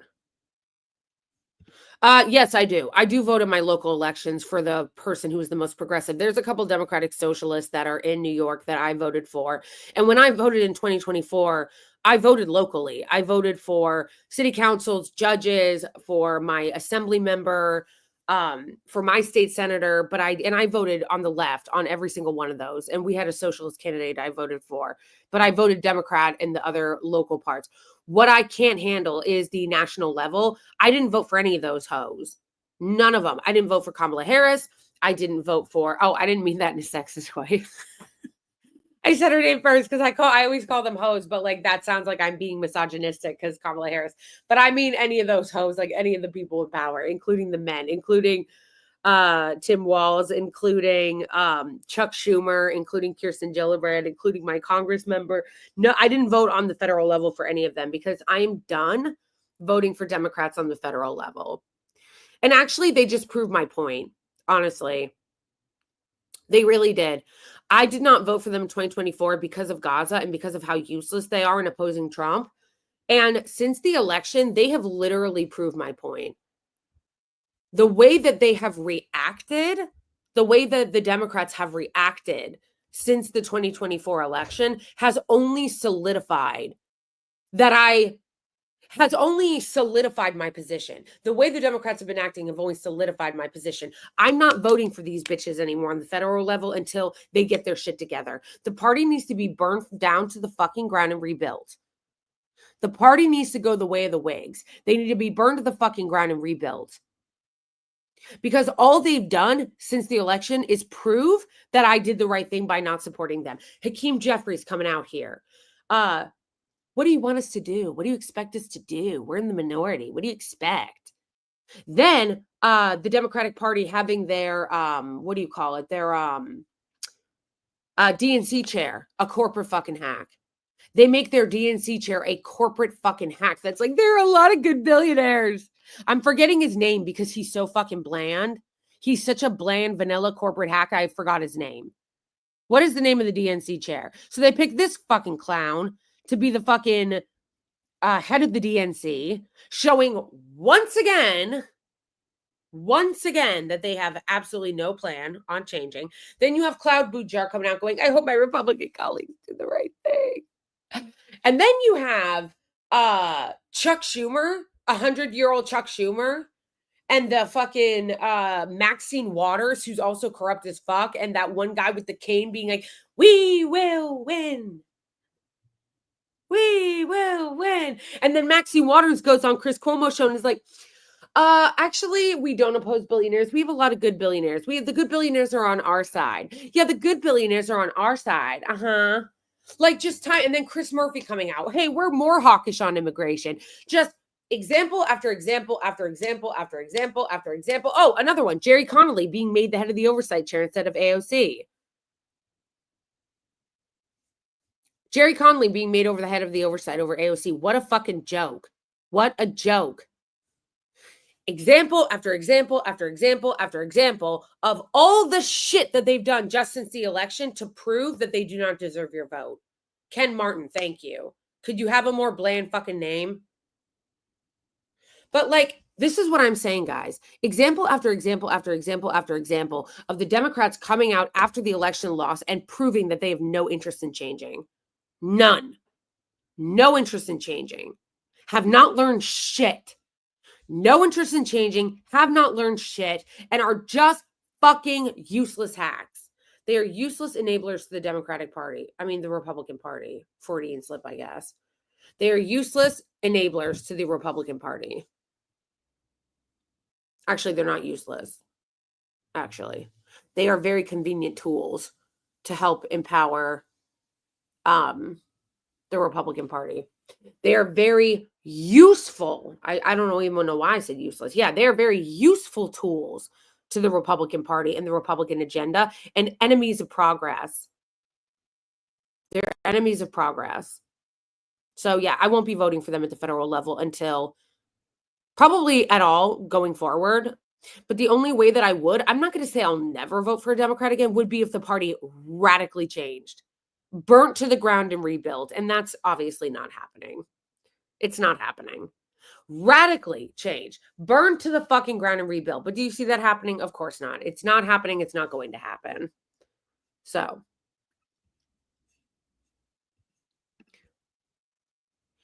Oh yeah, I wanted to go over that and check that. I don't think I am. I don't think I am.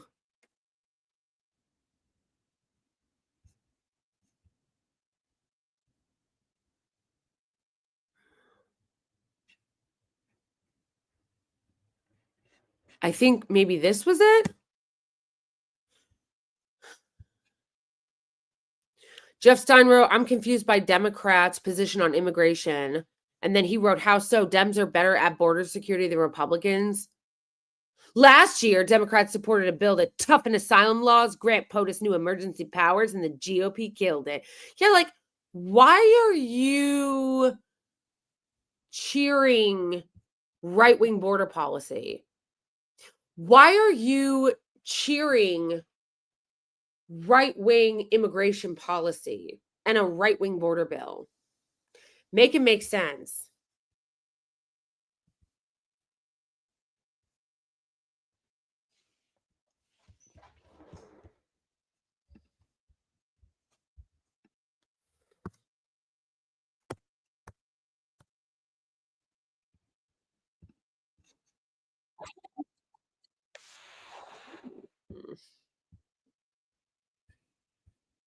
Okay, guys, let's go over the Twitch thing really quick. Because Donald, you pointed this out, but I don't understand what's happening. I should have already become an affiliate by now, but it's not saying I am. Watch. Okay. So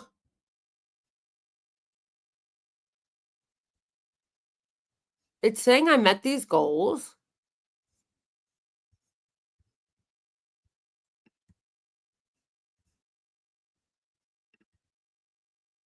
When I click on subscriptions, wait, to enable bits, you need your tax information. Wait a second.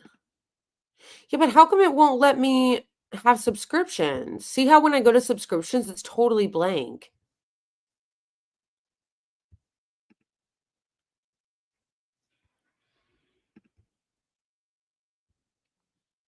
I hate this stream manager board. It's very confusing. I don't like it. There's too much going on here. It's giving me a headache. It's giving me anxiety.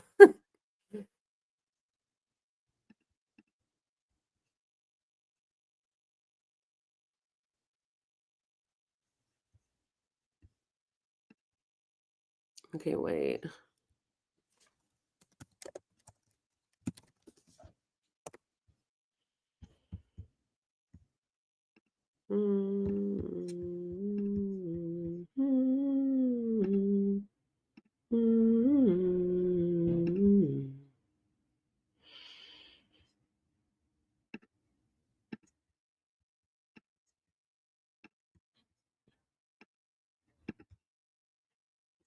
Where is it? I don't even know which one I have Twitch under.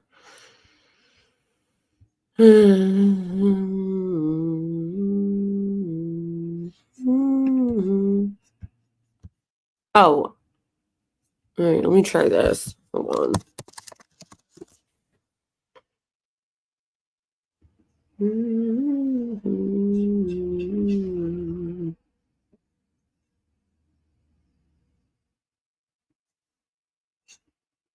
Wait, I could have sworn I did get an invitation to become an affiliate. I guess not.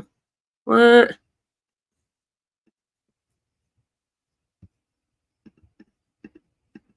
I thought I did.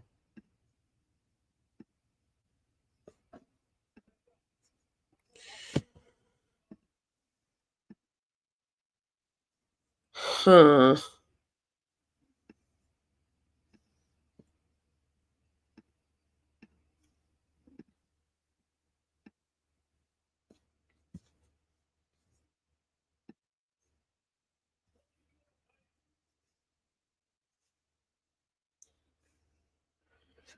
Yeah, but I don't even see an option to apply to it.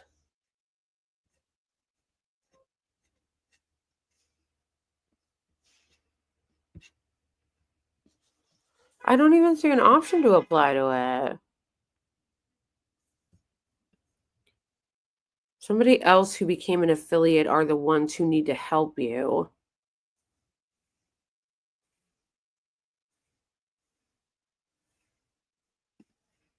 Oh, maybe I should. Yeah, because at this point, I feel like I should be.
All right, guys. Well, I don't really know.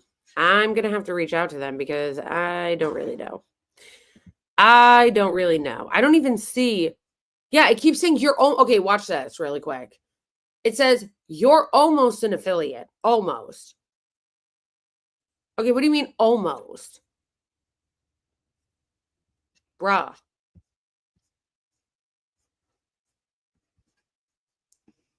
And then it just says click on benefits.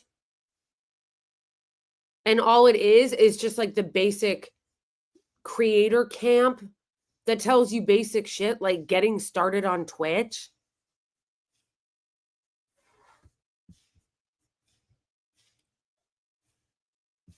Yeah, like this is just like a basic help page.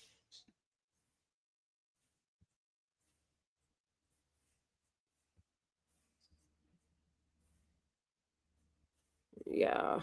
Yeah, I guess I will have to reach out to them because I don't even. And like I said, when I go to subscriptions, it's just a black screen. That's it. Bits and cheering. What is the difference between bits and cheering? Streaming tools.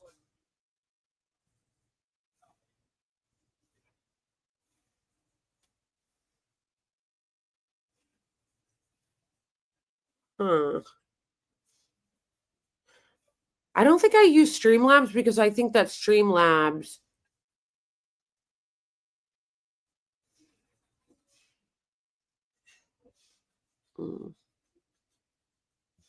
is complicated. Something like that. I don't know. I don't know. But you know what I do know? That you should follow me on Rumble. Because when I go live again, I will also be going live on Rumble. And you know what else I'm going to do?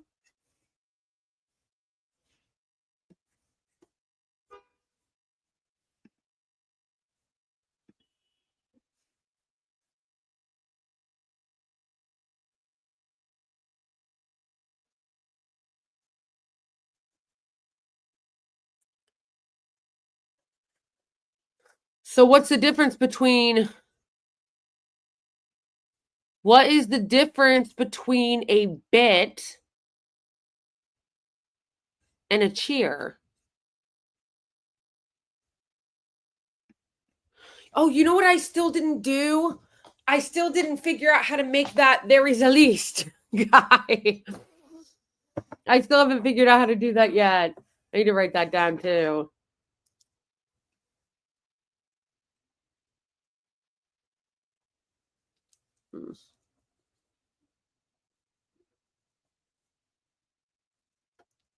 Also join the Discord, guys. Update.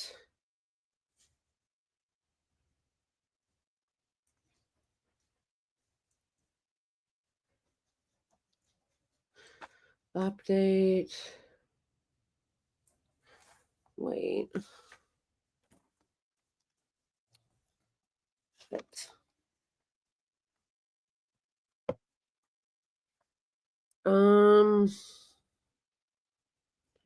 Update. Also, you know what else I want to do, you guys? I want to oh, thank you, Vadi. I want to create like a Patreon thing, kind of like the Silly and Billy have, where they have like a cute little, like, you know, photo or board of all their patrons that they always show on their stream.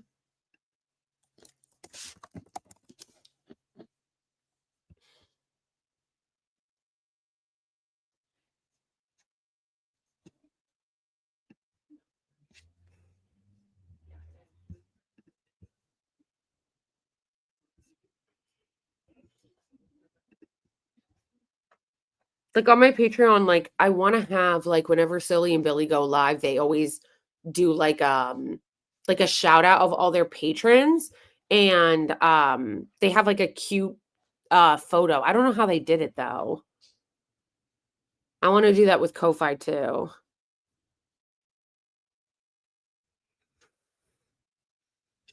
Mm.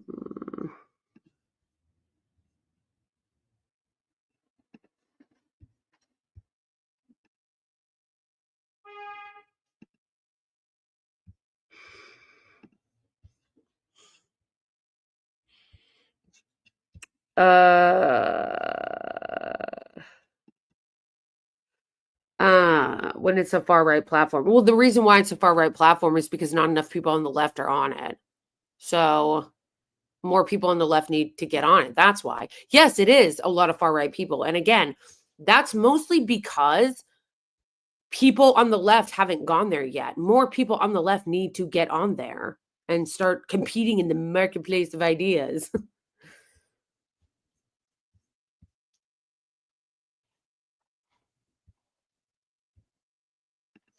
Investments from Peter Thiel. Yeah, of course it is. Of course it is. But are we gonna also are we not gonna pretend that YouTube isn't run by Google? That's literally using AI to train in like the most insane. WikiLeaks just like revealed that like that Google is using YouTube to train like assassination AI programs. YouTube also is selling technology to the Israeli regime. Are we going to pretend that that's not a thing? It's literally run by far right people. So is Google. So is Google. Like, this is what I need you guys to understand. It's all run by fascists. You're not superior, and I'm not meaning this to be rude, but like, you're not superior because you're not on Rumble. YouTube is also run by fascists. Why do you think a bunch of people like me got targeted for talking about Palestine?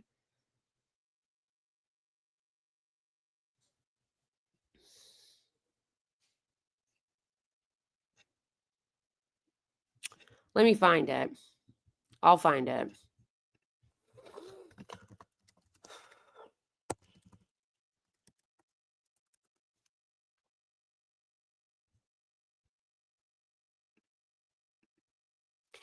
Google quietly changed its policies to allow YouTube usage and other interactions to be used to train AI to assassinate you. Google drops its pledge over the use of AI for weapons and surveillance. Google entered a $1.2 billion contract with the Israeli regime named Project Nimbus.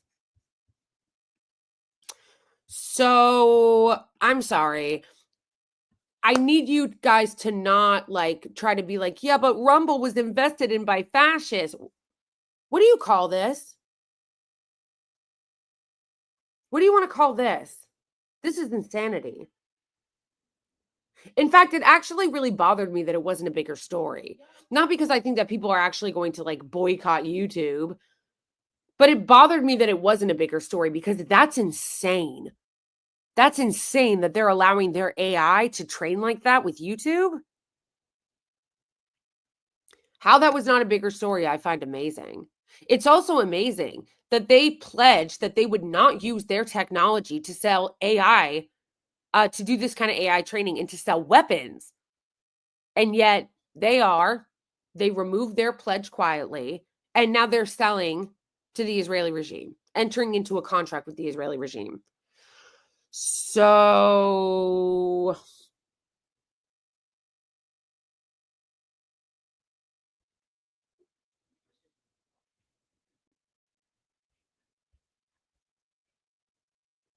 They're all trash. That's what I'm trying to say. They're all trash. They're all fascist. Facebook just took down a bunch of my content and didn't even tell me what content they took down. Like Facebook, like first of all, which is LOL because I hate Facebook. I don't even like using Facebook. I don't even go on Facebook. I just basically like auto upload it from Instagram. But Facebook is such trash that they literally took down my content and put a warning on my page without even telling me what it was.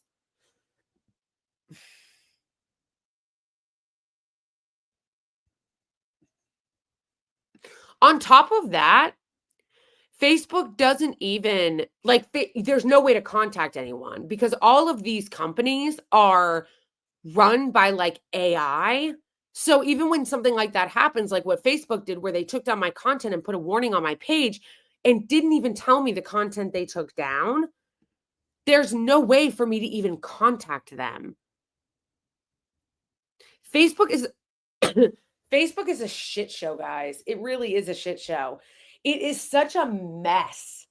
Like, Facebook is such a hot, steaming pile of shit. It's like, Facebook is such a hot, steaming pile of shit. It's such a mess. There's literally no way to contact a human.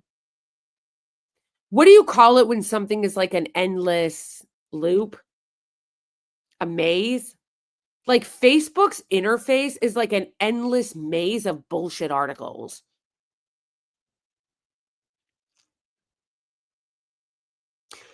You like Facebook, if you try to get help, it's just an endless maze of articles and new pages and more pages and options for pages and more things you got to click through and more articles and more mazes. You can never get to a person, and then they just take down your video like they took down mine and didn't even tell me what video it was.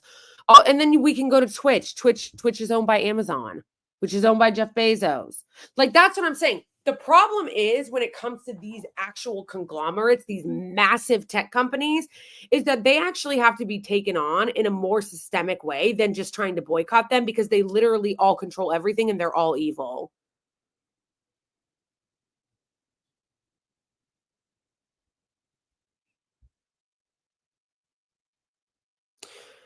This would be a good time to remind everybody that, you know, if the right really wanted to take on something, they actually do take it on. The left could use a lot more energy to say that we're going to take on big tech and regulate their asses, because that's really what needs to happen. They really need to be regulated.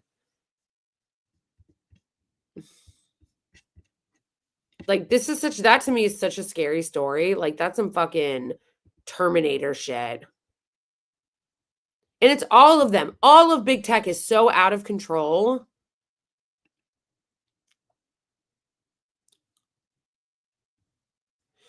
And the only thing,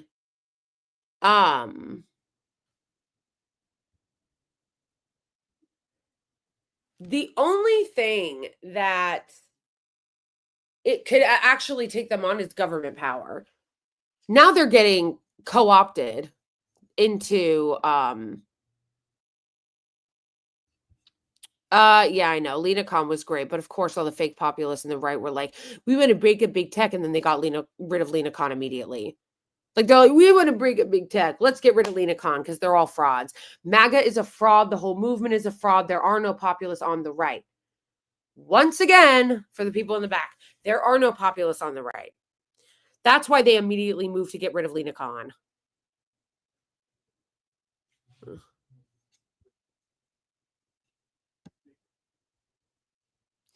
Oh, I'm not focusing on Elon Musk drama, although I did think it was funny. I did think it was funny that they're insane frauds. They're all frauds. First of all, there is no populist right. It is made up. There is no populist right. That is why they got rid of Lena Khan the second he got into office. Second of all, there are no conservative family values.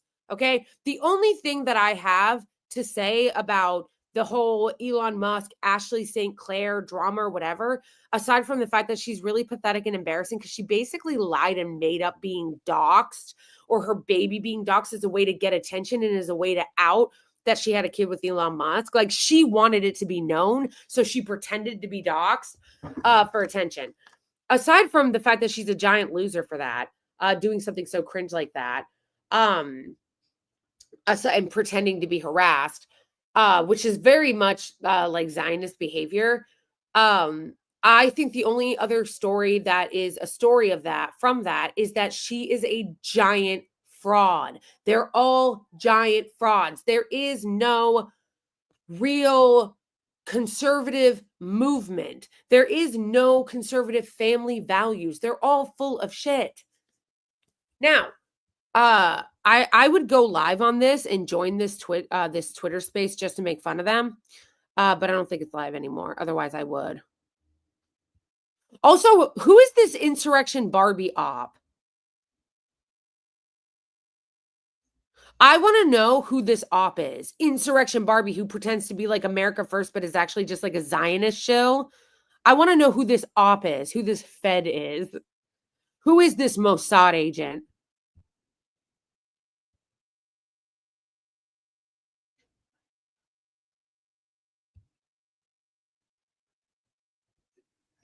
Yeah, because they're full of shit. They have no values. They have none. It's all a fraud. These are the same people that call themselves Christians and then, elevate Andrew Tate. They're all frauds.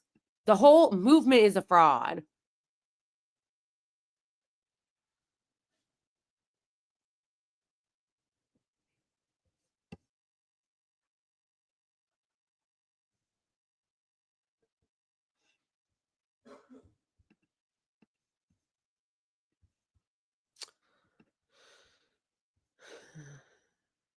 All right.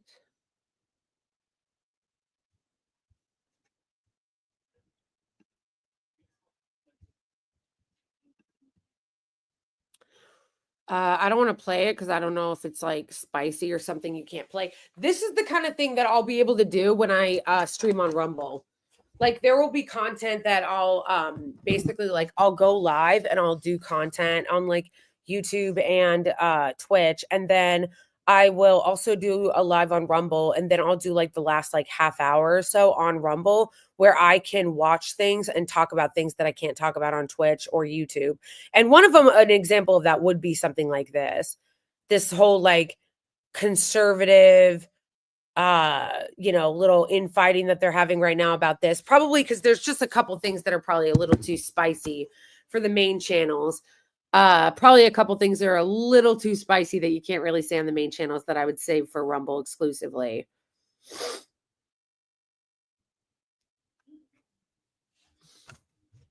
Thank you. Yes, my shirt says Jesus was Palestinian.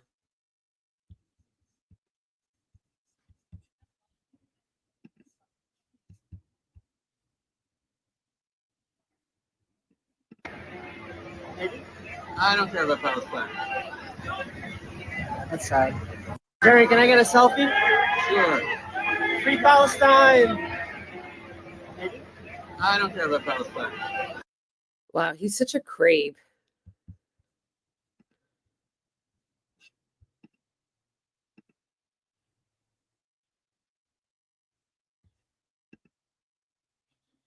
What a creep.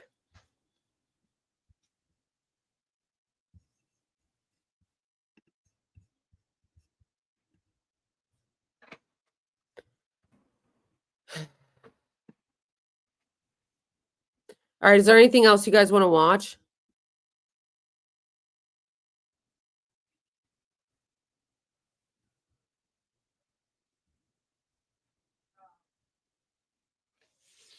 Oh my gosh, always crying. They're always crying, such cry bullies. Why are so many people on the left anti-Semitic now?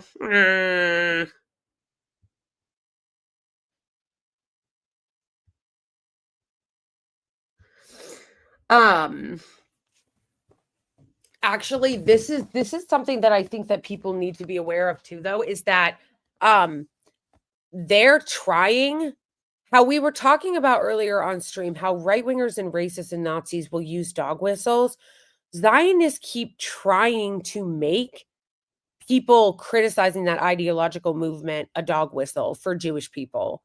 And I'm sure. Are there some people that maybe use it that way? Yes, but the vast majority of people do not. The vast majority of people who criticize Zionism are criticizing it as an ideological movement, no different than the way we would criticize Republicans or Democrats. The same way that we criticize the Republican Party, the conservative movement, the Democratic Party, the liberals and neoliberal movement. No different. No different. So I actually really think that that's a perfect example of things that you need to reject. When you see Zionists trying to victimize themselves and say that criticizing them is somehow a slur or somehow a dog whistle by criticizing Zionism, you really need to be strong about rejecting that and pushing back against that. And I think the reason why it matters so much too is because it's not just them trying to victimize themselves and say, oh my gosh, this is a dog whistle. We're such victims. This is a dog whistle. Don't criticize Zionism. We're such victims. The reason why it's so dangerous for them to do that is because they're trying to use that to victimize themselves while oppressing another group of people, right? Like, that's why it's so dangerous. Because if you're saying you can't criticize this ideological movement and this government and this state that we have, where our entire thing is oppressing another group of people, they are basically using marginalization and self-victimization to insulate themselves from criticism of their oppression of others. And that is so unacceptable. Like, that needs to be pushed back on vigorously.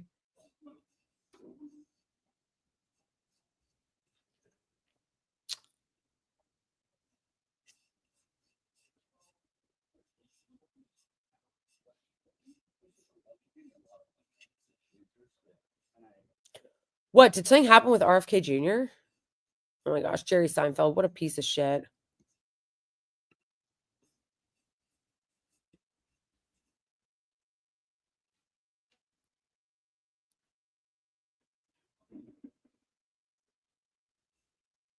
The real story. Okay, the real.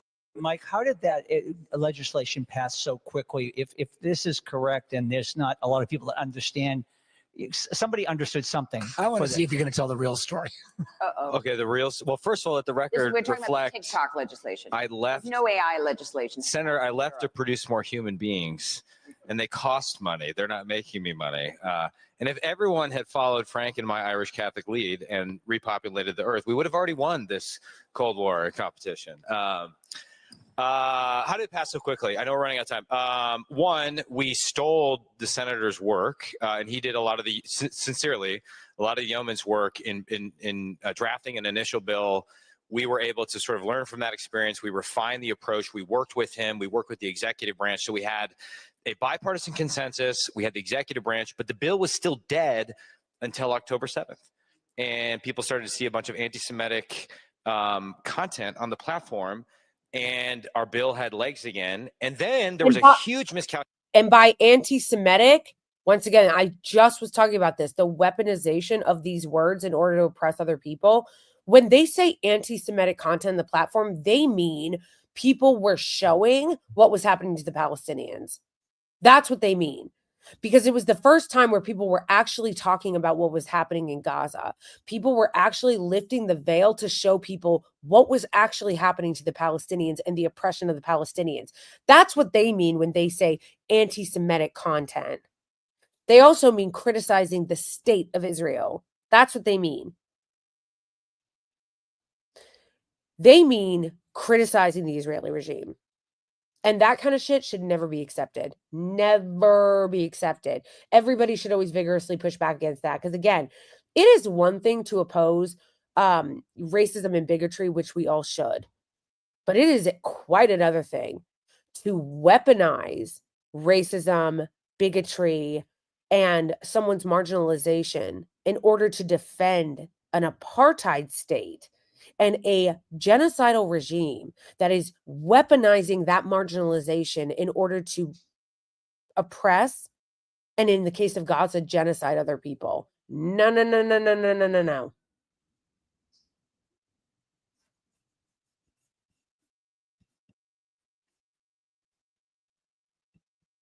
Yeah, do not fall for that bullshit. calculation by TikTok.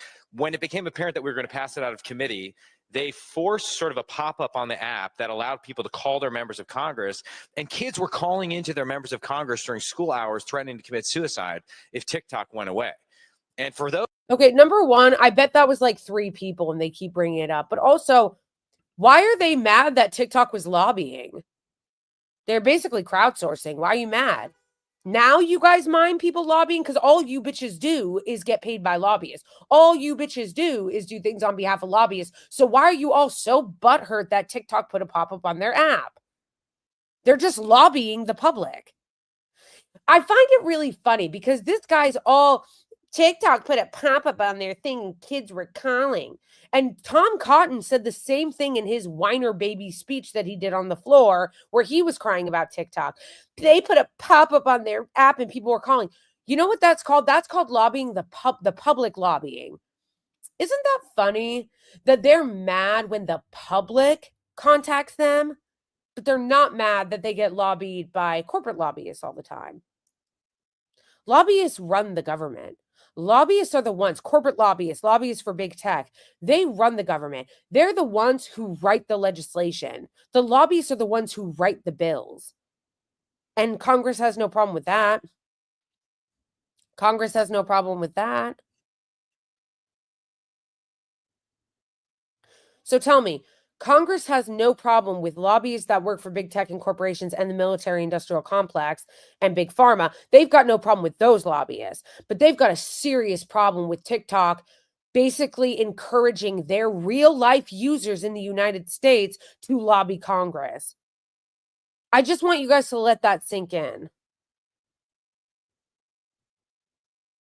I want you guys to let that sink in. They don't mind being lobbied by the people that work for all those huge industries and write their legislation, but they do have a problem being lobbied by the public.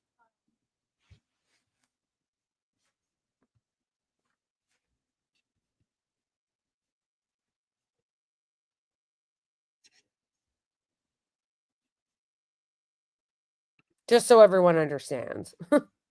Those of us who are concerned about the use of this platform for propaganda purposes or brainwashing, it sort of proved the point in the moment, and suddenly the bill passed. So it was the threat of espionage, the threat of propaganda, the good work of Senator Warner, and a few other players that all...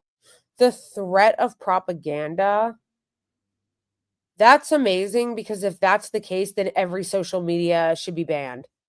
Because all Twitter is propaganda done on behalf of right-wing billionaires. That's all Twitter is now. It's Elon Musk rigging the algorithm to make it so that all his content gets seen and all the ones that he boosts, it's all right-wing billionaire propaganda. So if we're going to go down that road of banning an app because of propaganda, then we won't have any. We won't have any.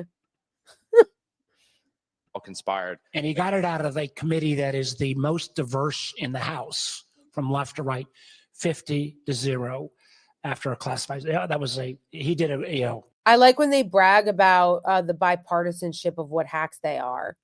Like, yeah, we know you guys are all bought off by the Israeli lobby. We know. They love to brag about bipartisanship on who they really work for. So yeah, when it comes to that, doesn't surprise me at all, because they are bipartisan. They are all bipartisan. They're all bought off by the Israeli regime in a bipartisan fashion. They're all bought off by Big Pharma in a bipartisan fashion. They're all bought off by the military-industrial complex in a bipartisan fashion. So the only thing they fight about is culture war bullshit. That's all they fight about, culture war bullshit. But when it comes to the things that actually matter to the country, the huge things like fucking taxes or taking away your speech rights, they're all on the same page. When it comes to giving tax cuts to the rich, empowering billionaires, taking away your constitutional rights of free speech, and rigging the rules for the billionaire class and corporations. Yeah, they're all on the same page. It's always bipartisan, bro. it was people would not have bet on, but he and his Democratic colleagues did some great. But to your point about democracy, I mean, that was a 3-year endeavor and it failed, 100 times. And we just had to keep working it and working it. So let me do this. We are out of time. We're getting the axe. Wow, that's amazing.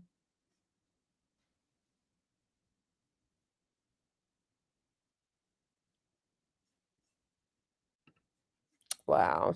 That's amazing. Mike, how did that legislation pass so Yeah, quickly? Mark Warner is such a hack.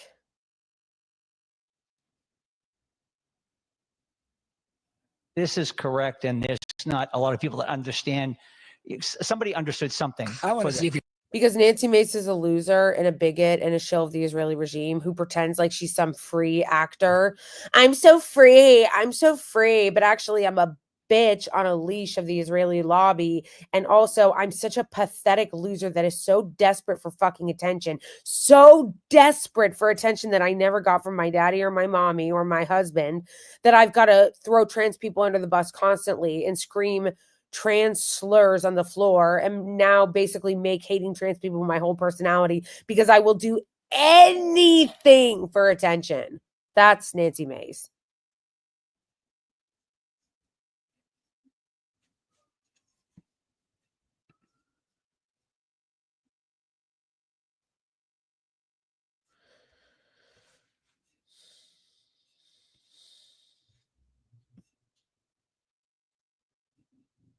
I was on Xiao Hongshu. They kicked me off, which was very sad.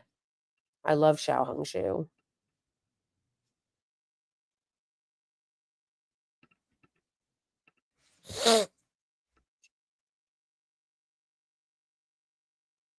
See, there are some people in Congress or some politicians that, first of all, we know all of them are bought off by the Israeli regime. Okay, we know that. But it is amazing how there are some people that it's literally all they talk about. Nikki Haley and Richie Torres, that's all they talk about. Like, it's amazing. Richie Torres never talks about his own district. Literally. All he talks about is the Israeli regime. Same with Nikki Haley. Not that Nikki Haley's like officially in government anymore, but it's literally all she did talk about.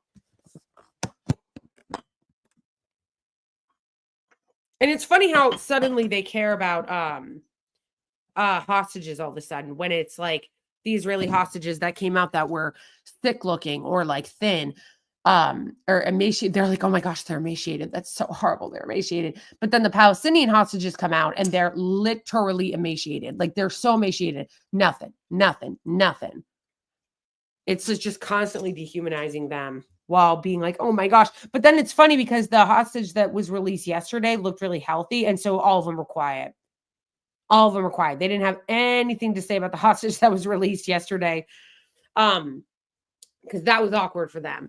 They made a lot of content about freaking out about the hostages that were really thin that were released like last week.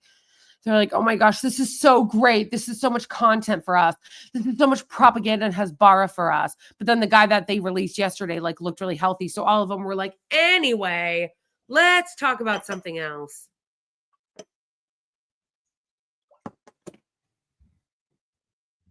I know. I can't stand Richie Torres. Richie Torres blocked me on his like main page. Let's get more people from YouTube to Twitch, guys. There's way more people on YouTube than Twitch. Let's get to Twitch because I want to become an affiliate. And now I have to contact Twitch and figure out how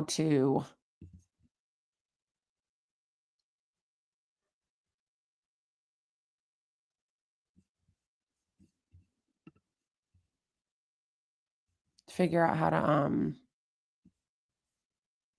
become an affiliate.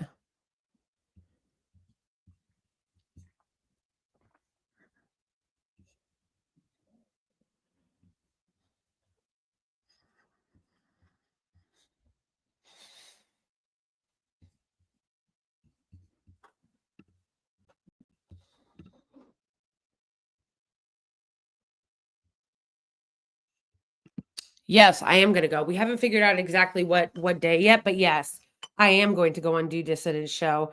I am meeting with them tomorrow because they're going to help me with something having to do with my Rumble channel. Getting it set up because I don't really know how to set it up. So they're going to I'm going to meet with them tomorrow to have them kind of help me finish setting up my Rumble channel. But then, yes, I am going to be going on their show. So, yes, I don't know when, but yeah.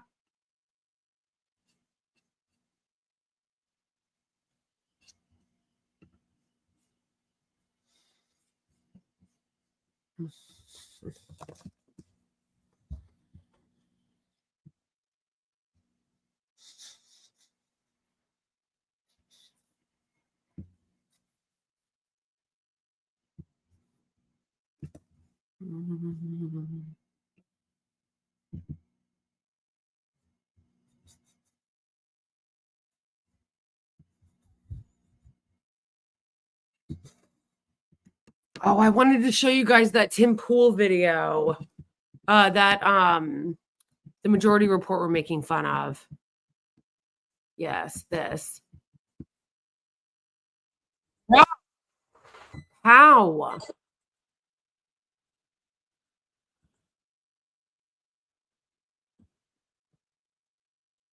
This is such.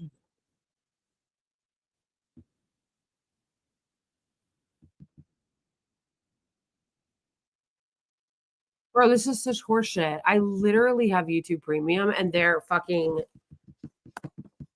keep calling it regular YouTube. It's like, no, bitch, it's premium. I have premium. What the fuck? Are they fucking with me because of the fact that they demonetized my channel? Is that what they're doing? They're fucking with me because of that? Because this should not be a thing. I feel like ever since they demonetized my channel, I feel like ever since YouTube demonetized my channel, they've been messing with my channel and removing the premium and putting ads back on. And then when I contacted them to complain, they're like, oh, it was, a mistake. It's a glitch. It's whatever. It's a glitch. We'll put it back on, like whatever. And then I put it back. They put it back on and then they took it away again. I feel like they're messing with me. I feel like they're messing with me. I feel like they're fucking with me. Like purposely fucking with me because they're mad that I'm calling them out.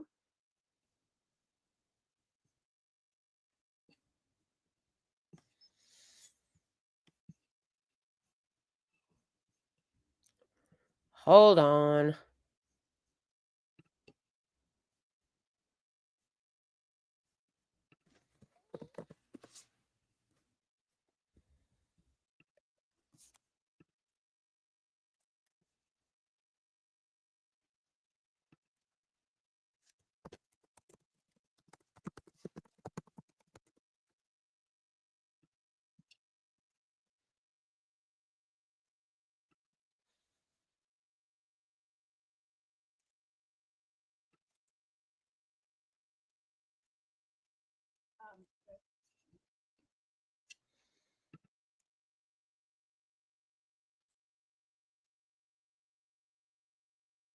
Because it turned out that he was gay and married to a man, and they were looking for a way to get him out. And then he was like, he was basically sort of espousing that libertarian view that pedophilia is really just sort of is a social construct. I mean, it is, but it's not necessarily one that we should probably get rid of. But Yiannopoulos is on with Tim Pool. And who's this guy? This is Nick Ox. He is the founder of the Proud Boys Hawaii chapter. Oh, oh, nice. Excuse me. Formerly known as the Proud Boys. Yes, right. The not so Proud Boys. The Nazi Proud Boys. Hawaii not so Proud Boys. Surf, you loser. Yeah, right? How could you be unhappy and like angry in Hawaii? Many of you know the backstory of Tim Pool's recent scandal, where it turned out he was getting millions upon millions of dollars from a company known as Tenet Media, which was a front group for, or a cutout, I guess, as they say, for Russian intelligence. And which is not to say that Tim was told what to say, but rather that they enjoyed his commentary enough to support it beyond a typical membership level. And but here is this exchange, which is pretty funny because, Tim wasn't the only person who got snowed by this. Dave Rubin did too. And that guy, Benny Johnson. Oh, right. They all made a ton of money, like just an enormous amount of money from the Russians unknowingly, because they didn't do due diligence per se as to where they were getting all this money. But this happened. And just a content warning, if you listen at work, this is Milo, so you know the score.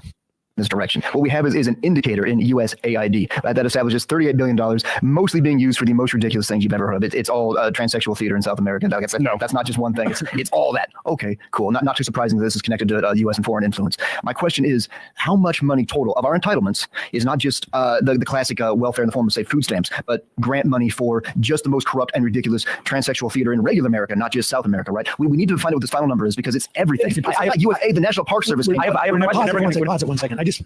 We have to address the level of ignorance that was in there. When he says regular America, he's talking to about the United States of America.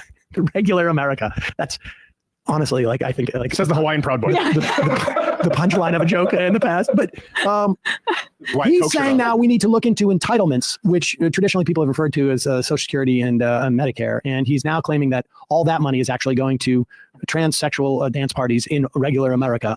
This is a person who honestly, I think, like, hold on, in any other context, people would alert this person's relatives and said, like, you've got to come and pick this guy up. Somebody watching this an episode. I mean, by definition, Social Security and Medicare are in its own pool of money and can't go to the kinds of things that he's talking about. This is just like basic understanding. Supposedly. And, hand on it. relatedly, from earlier this morning, Trump has signed an executive order pausing enforcement of the Foreign Corrupt Practices Act, which forbids companies in the United States from bribing foreign officials. So I don't know, I guess this is not really about rooting out corruption in the federal government. I mean, well, it's rooting out corruption in the federal government and transferring it over to corruption in foreign governments. Okay, all right, just making sure I got this straight. Theater in regular America, not just South America, right? We need to find out what this final number is because it's everything. USAID, the National Park Service. We're never going to get there. I have billions a year. I have a question for you and for everybody who's listening, or I should say I have a tip, I suppose. We know for a fact that there are many popular liberal podcasts that run nonprofits or have nonprofits buying ad spots. There are any popular liberal podcasts. Whatever you want to call it. We're going to find out. There's no popular. So let me. This point I'm making is that. Let me just take this moment to say that our membership and our subscriber numbers did not go down after the election. But go ahead. Some said. There are any popular liberal podcasts. Whatever you want to call it. We're going to find out. There's no popular. So let me. This point I'm making is that who is funding these shows and how are they being propped up? One, obviously YouTube is propping them up, despite the fact they're clearly not popular, as we just saw the results of the election. However, we do know that many of them sell ad space to powerful nonprofits. I believe that if you track I doubt that Tim is talking about us, even though I brought this up with him and he was completely embarrassed by it. But you've heard our roster of ads today. One was an organization in Rhode Island that hires refugees to make granola. And the other was, what was it? A cleaning product. I mean, is Give Directly what he's referring to? Or, well, I mean, we also had that Biden-Harris sponsorship where... A secret one. Yeah, no, well... by a crusading journalist. I mean... as we just saw the results of the election. However, we do know that many of them sell ad space to powerful nonprofits. I believe that if you track the government spending through these nonprofits, you will find it goes from government to NGO into the hands of liberal pundits. David Pakman. I don't. Now, he might not even know, and that's the important thing. Oh, yeah, well, this is important. You can accuse him of knowing, you can accuse him of intentionally. I would never. Pause it for a second, right there. Now, the reason why Tim wants to have that clarification is because sometimes people like Tim end up getting paid by the Russian government and don't realize it. So just so you know, again.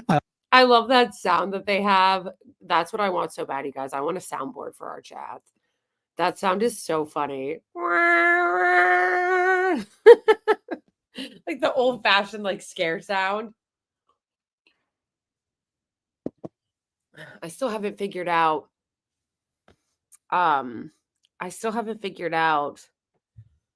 What how to make that. There is a least. Because when people are subscribing on Twitch, it's supposed to do that.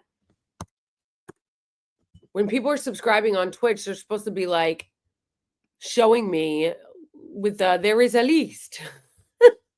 And it's not. Why? I just haven't figured out how to do it yet.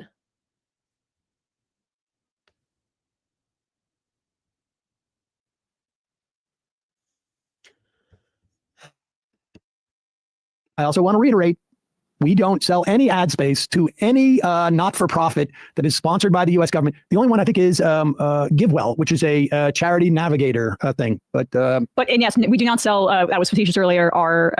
Any ad space for political campaigns or take money secretly, as Tim seemed to have done, and not disclose. Although it publicly. I might take ads and run them free for that guy running against Nancy Pelosi in San Francisco. Yes. That if you track the government spending through these nonprofits, you will find it goes from government to NGO into the hands of liberal pundits. David Pakman. Well, now he might not even know, and that's the important thing. Oh, yeah, well, no, this is important. You can accuse him of knowing. You can accuse him of intentionally. No, I would never accuse David Pakman of knowing anything. Sure, there very well may be. There very well may be individuals. What happened with those guys? Did Pakman and Milo have Milo on recently in embarrassment? It's just Pakman's thing after the election that they're talking about. No, you can accuse him of intentionally. No, I would never accuse David Pakman of knowing anything. Sure, there very well may be. There very well may be individuals who their ad person comes to them and says, "This NGO wants to spend $100,000 in ads on your show." And they say, doing that conservative thing, giving too much credit. No, I'm saying in general, big picture. No, they knew exactly where the money's coming from. Dave Rubin knew where the money was coming from. When it's coming from Russia, he used it to buy his children. That is 100% false, and you know that ropes me into it, and I can verify it's 100% false. All right, completely untrue. And this is important big picture stuff because USAID is funneling money into NGOs. Irresponsible in the extreme to the point of ludicrous negligence to not know where hundreds of thousands of dollars are coming from, to not even ask. Oh, pause it for 1 second. Pause it 1 second. Now, well, let me explain to you what's going on here. Milo does not realize that Tim Pool was roped into this. And when Tim says you're roping me into this now, Milo still doesn't register. Now, I just want to make this clear, just so that Tim has some cover in this conversation. Milo is saying it is the height of your responsibility to not know where hundreds of thousands of dollars are coming from. Just to be clear, Tim got over several $1 million. So maybe once you cross the threshold of 1 million, left. You have less responsibility because it's no longer several hundred thousand. It's called the responsibility donut hole. There you go. Exactly. Responsible in the extreme to the point of ludicrous negligence to not know where hundreds of thousands of dollars are coming from, to not even ask. And that's not the story at all. So if you know what you're talking about, maybe it sounds smarter. But clearly, as the story has already been reported, and you haven't read any of it, which involves me, which I find particularly insulting, is that certainly Dave, I, as well as Benny, did ridiculous due diligence in digging and trying to figure out what the source of the revenue was beyond your typical ad deal. So when I get an ad sale person who comes to me... Pause it for a second. This ridiculous due diligence involved demanding to see a colored PDF one-page CV of Mr. Edward Gregorian. Yeah, we know it's ridiculous. It's why we're ridiculing you. Yeah, I think he meant ridiculous the other way. So is Milo trolling? Does he know? No, Milo doesn't know. I don't know. Tim is getting offended. He's a troll. He's got those glasses on. He could be messing with him. I'm not ruling it out. I'm not ruling it out. All right. Let's go back a little bit because I want to watch Tim get very, very angry. Tim thinks that Milo knows, but I'm pretty sure that Milo doesn't. I think you're probably right. I'm just saying it's possible. Extreme to the point of ludicrous negligence to not know where hundreds of thousands of dollars are coming from, to not even ask. And that's not the story at all. So if you know what you're talking about, maybe it sounds smarter. All right. But clearly, as the story has already been reported, and you haven't read any of it, which involves me, which I find particularly insulting, is that certainly Dave, I, as well as Benny, did ridiculous due diligence in digging and trying to figure out what the source of the revenue was beyond your typical ad deal. So when I get an ad sale person who comes to me and says, "This company," I didn't remember that you were involved in that. This company wants to sell. Now Milo Yiannopoulos is like, "Oh shit, I didn't realize that you were involved in this scam. Whoopsie," as Tim Pool said. But also he's like, when I've ad come to me and say, we do this, it's like, that's not what happened. You didn't have somebody come to you in an ad space and offer for you to buy ad space on your show. It was a shadowy billionaire connected to a foreign government.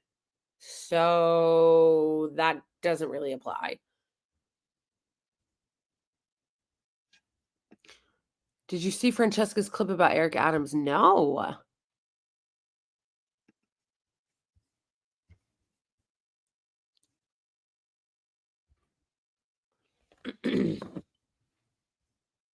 Why would she say?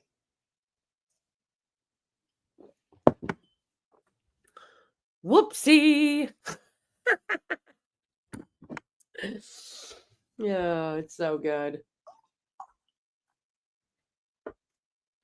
Maybe a little more. David Hackman.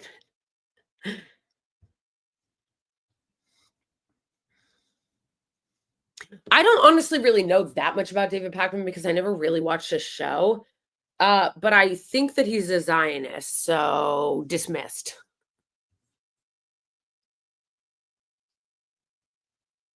I posted it in Twitch. Okay, we'll watch it. I just the part I wanted to see was really the part he talked about Ben Shapiro and the astroturfing of their channels. Going beyond the sales rep and does it. Nobody's saying that. I think you have to make room for the possibility, however, although you may have been taken in by a particular scheme, that other people went into it and were very happy not to look too deeply. It's not the case for Dave Rubin. Why are we stopping here? Guys, I don't necessarily take the views of people who concoct franken-babies for paying women to birth them as a high moral standard. Or sure, but in this regard, I can tell you. No, I don't really take his word for anything. I don't take his word for anything for all kinds of reasons, particularly how he treated me. He's a liar. He's a liar. Sure. He's a slippery, slimy, gross I can say in this one regard that involves me. I don't. Oh my God, he's so defensive. I could just invent this one regard to involve me. It doesn't count. Okay, whatever. He's such a fucking hack. It's so hilarious what a fucking hack he is. Other people don't know. But it's not.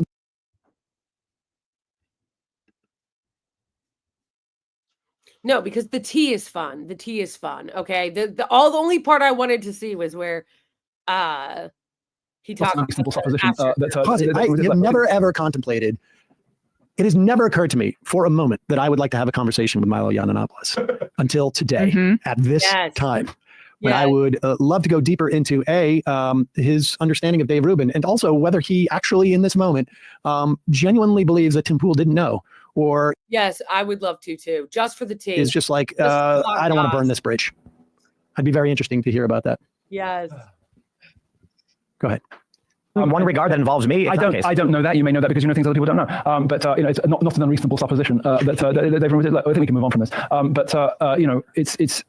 It is no secret that a lot of bad money has gone to people on the right and on the center right. But it's typically the case that right-wing people will go and get investors rather than do advertisers. Fake it till they make it, and then they'll get sort of the big ticket advertisers. So the way Ben Shapiro, the way Candace get famous is they get Wilkes Brothers, or they get some other kind of billionaire. It has never occurred to me for a moment that I would like to have a conversation with Milo Yiannopoulos until today at this time, when I would love to go deeper into his understanding of Dave Rubin, and also whether he actually in this moment genuinely believes that Tim Pool didn't know, or is just like, I don't want to burn this bridge. I'd be very interesting to hear about that. Go ahead. One regard that involves me. I don't know that. You may know that because you know things other people don't know. But it's not an unreasonable supposition that they've removed. Look, I think we can move on from this. It is no secret that a lot of bad money has gone to people on the right and on the center right. But it's typically the case that right-wing people will go and get investors rather than do advertisers. Fake it till they make it, and then they'll get sort of the big ticket advertisers. So the way Ben Shapiro, the way Candace get famous is they get Wilkes Brothers, or they get some other kind of billionaire money, and they buy engagement, they buy followers, and they sort of propel themselves to the top of the heap, and then fake it till they make it, and then eventually it's kind of sort of a self-fulfilling prophecy, right? Not everybody does that. Everybody does not do that. Well, we've never done anything like everybody that. does not do that. Pause it for a second. Interesting turn. Tim says, and we've been saying this about Ben Shapiro for a long time. They bought millions of dollars of Facebook ads several years ago, and it propelled them. Yep. And then Tim. Yeah, so I love that so much because he just spills the tea on the fact that these people are all astroturfed. None of these people, none of them actually just like organically came up.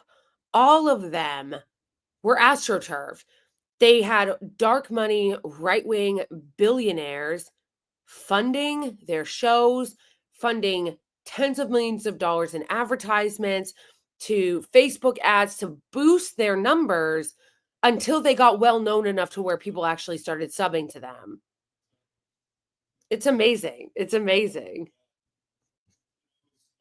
That's why so many of them can be totally, utterly untalented and still get a lot of play. They don't need to have talent because they've got all of these investors and right-wing dark money groups investing in them. Because again, you don't have to be talented to be on the right because of all that money.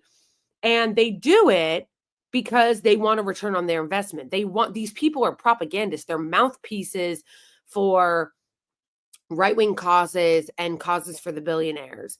Charlie Kirk is literally an invention of the Israeli lobby in the billionaire class. Same with JD Vance. Tim says everybody does that. And then says, but I didn't do it. Everybody does. Yes, I also like that too. The admission that he takes dark money, billionaire money too. like, how does he say it? What does he say? Millions of dollars of the actual Franken babies for paying women to eventually. It's kind of sort of self-fulfilling. Go back. I want to see Tim's little turn. That's fascinating to me. Everybody does that. Oh, I didn't do it. Do advertisers fake it till they make it, and then they'll get, you know, sort of the big ticket advertisers. So the way Ben Shapiro, the way Candace get famous is they get Wilkes Brothers, or they get some other kind of billionaire money, and they buy engagement, they buy followers, and they sort of propel themselves to the top of the heap, and they fake it till they make it, and then eventually it's kind of sort of a self-fulfilling prophecy, right? Not everybody does that. Everybody does not do that. Well, we've never done anything like everybody that. does not do that. I said two people who did that. It's so great. Everybody does that. I do it. I mean, we've never done it. But everybody does it. Oh my gosh, it's so good.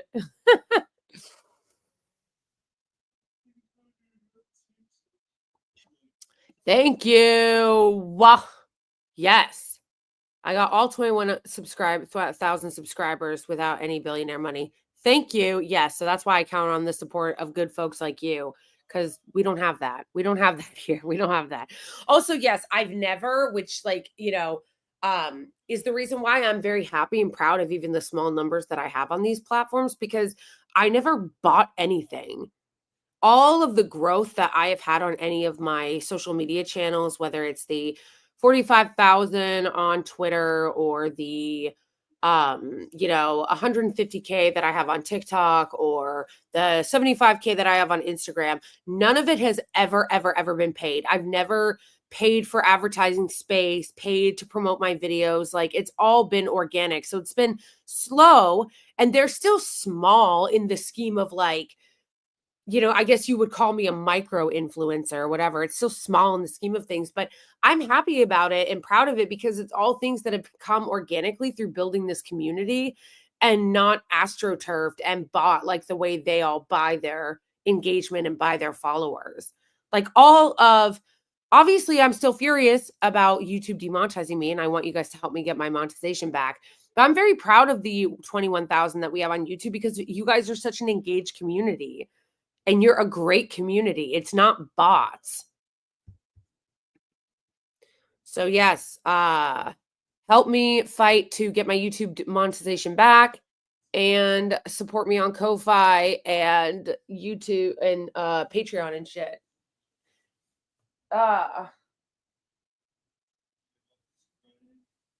And Twitch too. Follow me on Twitch and Rumble. We're going to be growing there too. Get in, losers. We're going to torture the right. That who are demonstrably did that, right? I didn't say everybody did that. I never did that. When I was canceled, I had the same number of followers as Ben Shapiro and everything. I was growing faster. He was growing more slowly, and 60% of his followers were fake. 100% of mine were. That's amazing. Somebody asked, why are you removing or banning words in Twitch? Because they're very censorious. Retro boomer. A lot of these platforms are incredibly censorious. So you have to be careful about what kind of words you use because they're very censored. That's why. So if you see that, there's usually a reason for it. Let me see.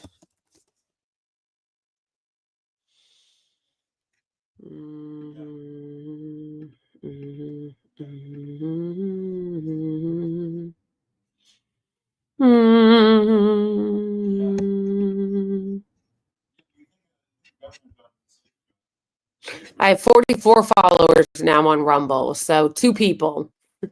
Yay.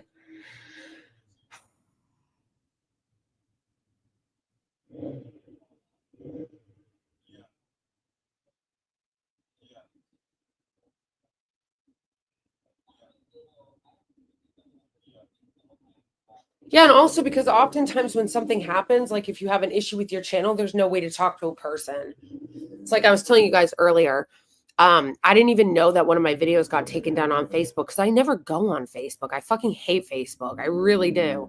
But I attach my Facebook to my Instagram. So when I post on Instagram, it automatically posts to my Facebook page. So I went on Facebook for some reason and I saw that they had taken down one of my videos and put a warning on my page. And I was like, wait, what? Because like I said, I never go on Facebook, so I didn't even know. So I go on there and it doesn't even tell me what they took down. Like it didn't even tell me the video they removed. And I'm like, but there's no way to contact a human. There's no way. Like these apps and shit are so overly moderated and run by AI at this point. They're so all run by like bots and AI that you can't even talk to a person. And Facebook is so fucking outdated and like convoluted and clunky and messy that it's like when you're on Facebook, you're just going through page after page after page, and it's this endless maze of bullshit. You can never get to a fucking human. It's ridiculous. But I do find that hilarious that he outs that 60% of Ben Shapiro's followers and his engagement and his like presence online is basically fake. That's also because Ben Shapiro is a Mossad plant. Or they get some other kind of billionaire money, and they buy engagement, they buy followers, and they sort of. And if you're wondering why this doesn't exist on the left, it is because no billionaire wants to give money to help a left's channel when the left, if you're actually on the left, you oppose billionaires, the existence of billionaires, and you have critiques of capitalism.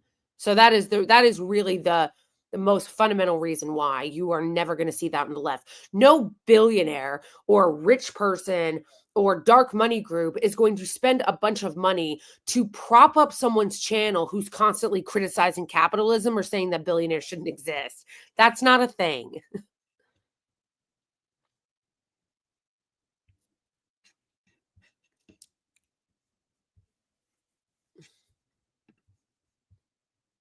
Propel themselves to the top of the heap, and they fake it till they make it, and then eventually it's kind of sort of a self-fulfilling prophecy, right? Everybody does that.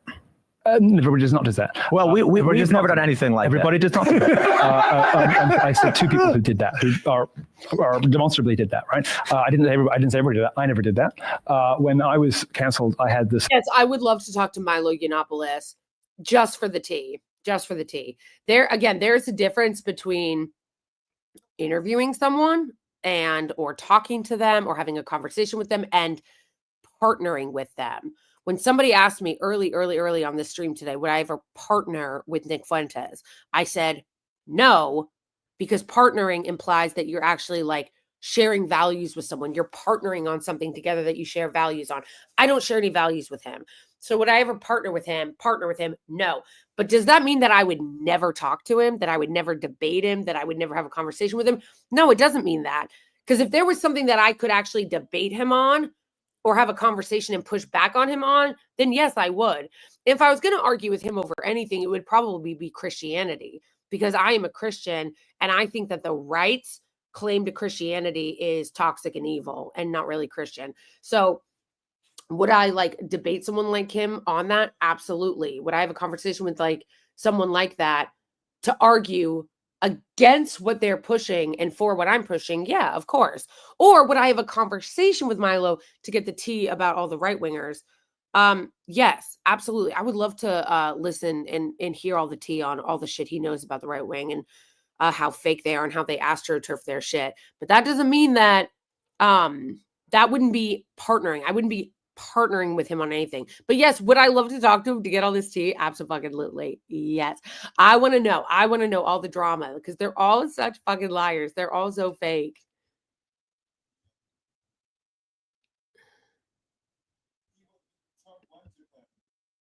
Same number of followers as Ben Shapiro and every. Same thing too with all the Israeli regime, Israeli lobby, influencers. They are all 100% astroturf. Like, even if I don't have the proof for it yet, which some you do have proof of, they are 100% astroturf. When you see those influencers just pop up out of nowhere that suddenly have all these followers online, it's like, and you know who I think I suspect maybe is one of those people is Ian Carroll. I suspect. I don't know, but I do think it is incredibly sus that he skyrocketed his following online and then immediately started shilling for Trump and defending the ethnic cleansing plan. There's some sussery happening there.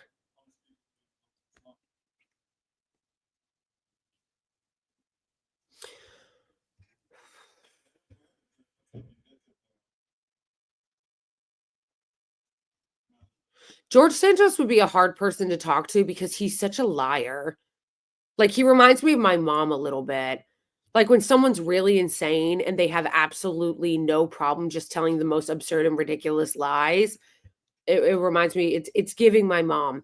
And it makes it so that it's really hard to have a conversation with them or even like argue with them because they have absolutely no attachment to reality and no problem lying about everything.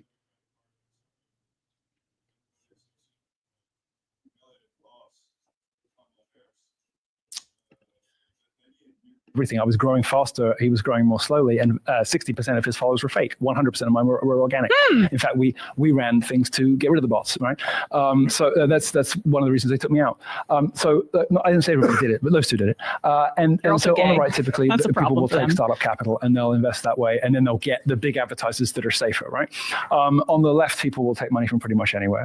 Aside from him being gay, though, because they love Rave Dubin, who does anybody know? Because I'm not as familiar with the origin story or the rise and fall of Milo, because I wasn't really paying attention. Like, I remember kind of peripherally it happening, but I don't remember exactly why. Why did the right cancel him? I know the ostensible reason. It was because of the claim that, like, he was defending groomers, but they actually don't care about that at all. So that might have been their claim, but we know that that's not true. They don't give a fuck about groomers. They love groomers. They literally elected Trump to office. So there is other reason why they really decided to turn on him, and I'm curious as to what the real reason is.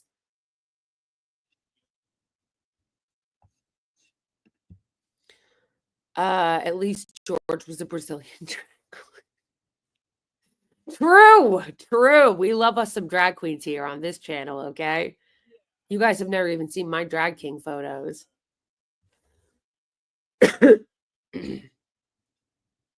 Is he really like fake English? Is he American? He just has like a fake accent. Does anyone know though really why he was canceled by the right? And they won't ask too many questions. All the billionaires want to go. Right. Yeah. All the billionaires. That's one of the reasons they took me out. I didn't say everybody did it, but those two did it. And so on the right, typically, people will take startup capital and they'll invest that way, and then they'll get the big advertisers that are safer, right? On the left, people will take money from pretty much anywhere, and they won't ask too many questions. All the billionaires want to go. Right. Yeah. All the billionaires. All the big.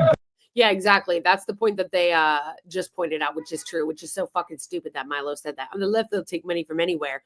First of all, they don't know the difference between liberals and the left on the right. Like, they put everybody in the same bucket. They think that there's no distinction between the left and like the Democratic Party or the liberal establishment or whatever. They don't understand that there's a huge difference. That's number one. Number two, LOL that he even said that, because once again, and they're Sam and Matt, I think his name are right to laugh at it because, yeah, that's a joke. There is no billionaire money in investors on the left. It's not a thing. Billionaires. I think that's hey, Mark Cuban, stop getting into my DMs and asking to give me money, please. Reed Hastings just keeps giving me a direct deposit every day. That's awesome. Great. Yeah.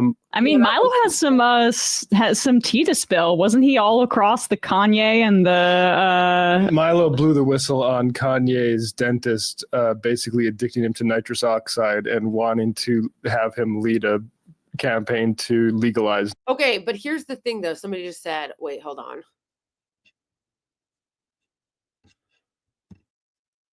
Milo went on Boomermar and said that Preet's messing with kids wasn't so bad because he went through it. I think, yes, but what I'm saying is flying over Trout is that I think that is their cover story, but I don't think that's really the reason why they did.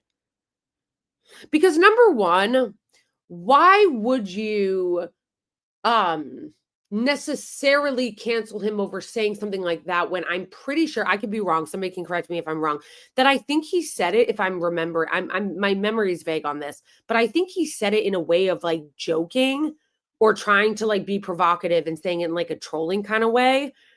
And second of all, if you were the victim of something like that, then I don't know why they would cancel him over basically him making a joke about something he was the victim of. At least in my view, I think that if you are the victim of something, you should be able to joke about it or process it however you want. Maybe it's not good to, maybe it's tasteless to do so, but if you've gone through something, I don't know, at least that's the way I feel about some of the things I've been through. I joke a lot about things that I've been through that people might find distasteful.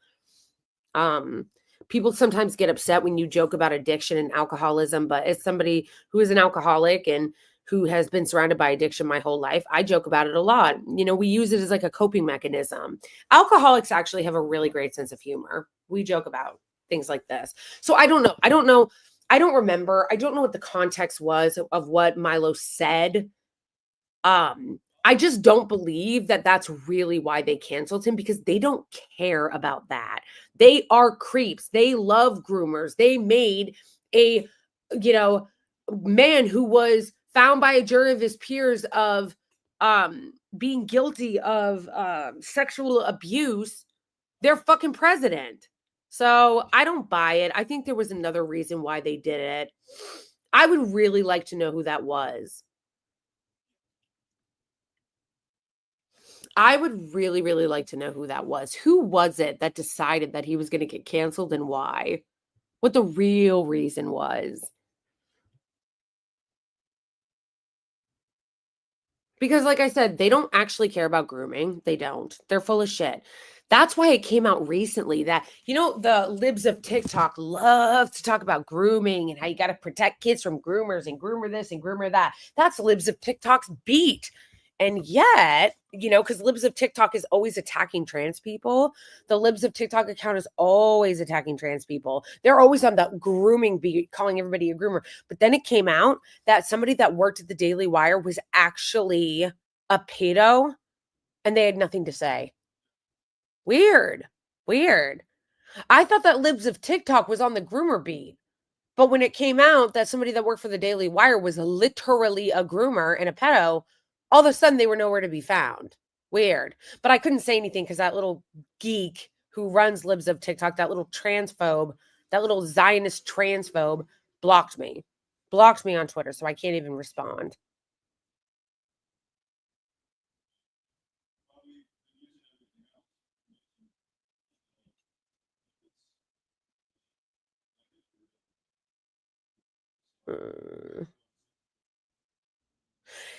No, I know that's what it ostensibly had to do with. I'm just saying I wish I knew the real reason.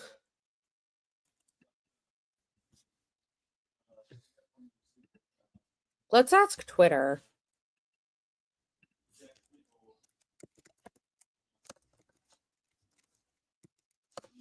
Mm-hmm.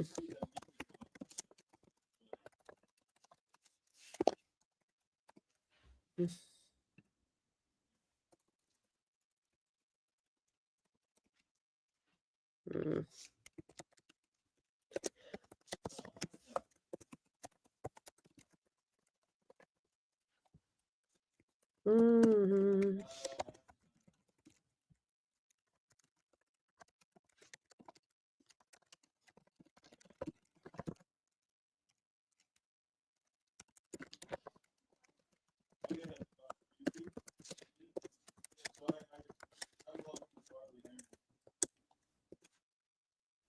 Mm-hmm.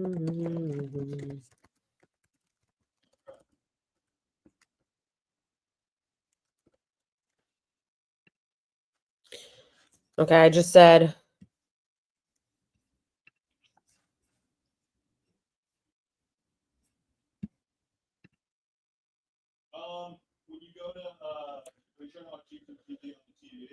Why should hate speech be free speech? Because it is. Because it is. The First Amendment does protect hate speech. There are some people on the left that are not all about free speech. They think that hate speech should be regulated and people should be controlled by it. And just so you know, if you're new here, if you don't know me that well, you are in the wrong place if you are one of those people that thinks that speech should be regulated, that hate speech should be regulated, that if you don't like someone or you think they're hateful, that you should be able to cancel them or regulate their speech. Absolutely not. Absolutely not. In fact, Let's watch my video as a refresher about how I feel about that, because I just was talking about that yesterday, okay? Let's talk about that, okay? Because I am absolutely not in favor of any of that, okay? This is how I feel about speech, okay?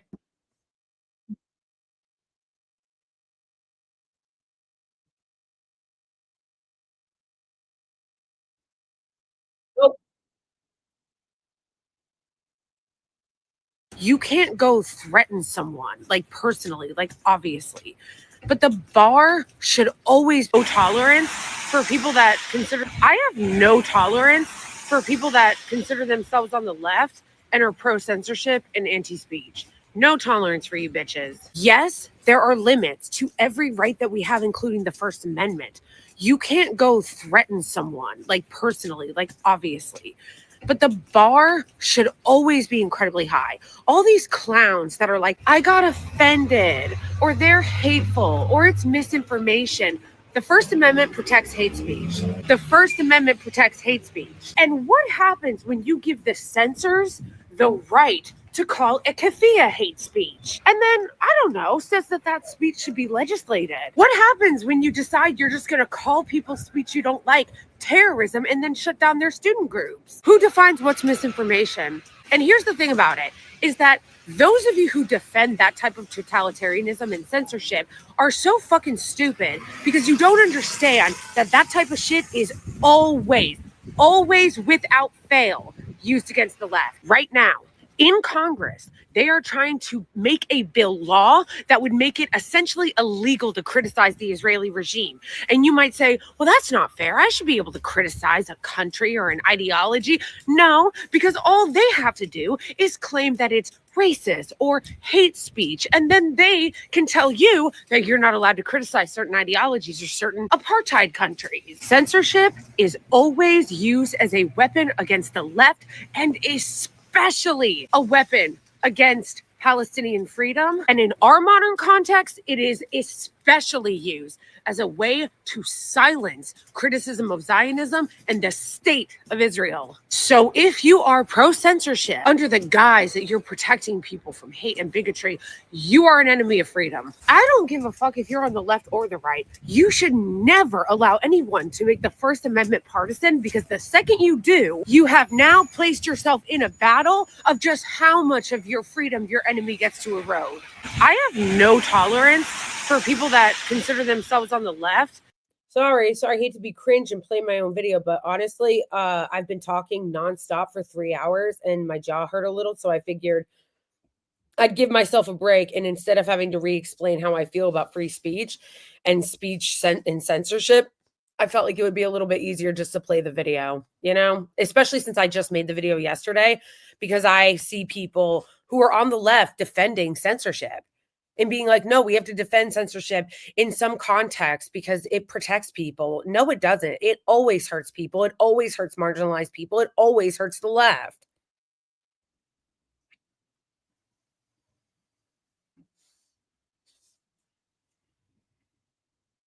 Yes, I'm talking about the US because we have a First Amendment here. So I know it's not that way in some other countries, but look at who came to sit on my lap, guys. Wait. Oh my God. Why? Good night. How cute is he? He wants to sit on my lap.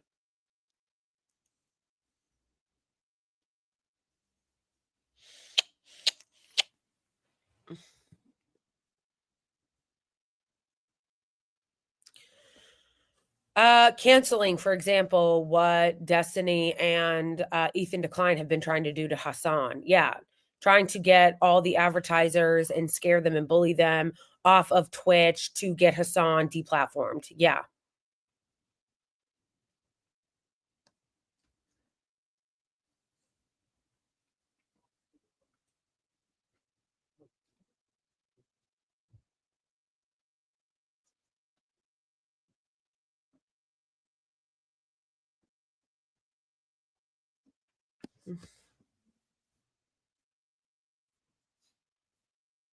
Censorship is literally being used as a weapon against pro-Palestinian people right now. So yeah, I'm never going to support it. I'm never going to. First of all, I wouldn't support it anyway. Even if we put Palestine aside, I wouldn't support it anyway. I love our First Amendment. Our First Amendment is one of the best things, regardless, there's so much fuck shit about this country, okay? There's so much fuck shit about the US, okay? But the First Amendment is great, and I will defend it, and I will continue to defend it. It's one of the few great things that we actually do have here. So absolutely not. I will never be on the side of people who want to erode that. Especially since, like I said, it is always used, ends up being used against the marginalized.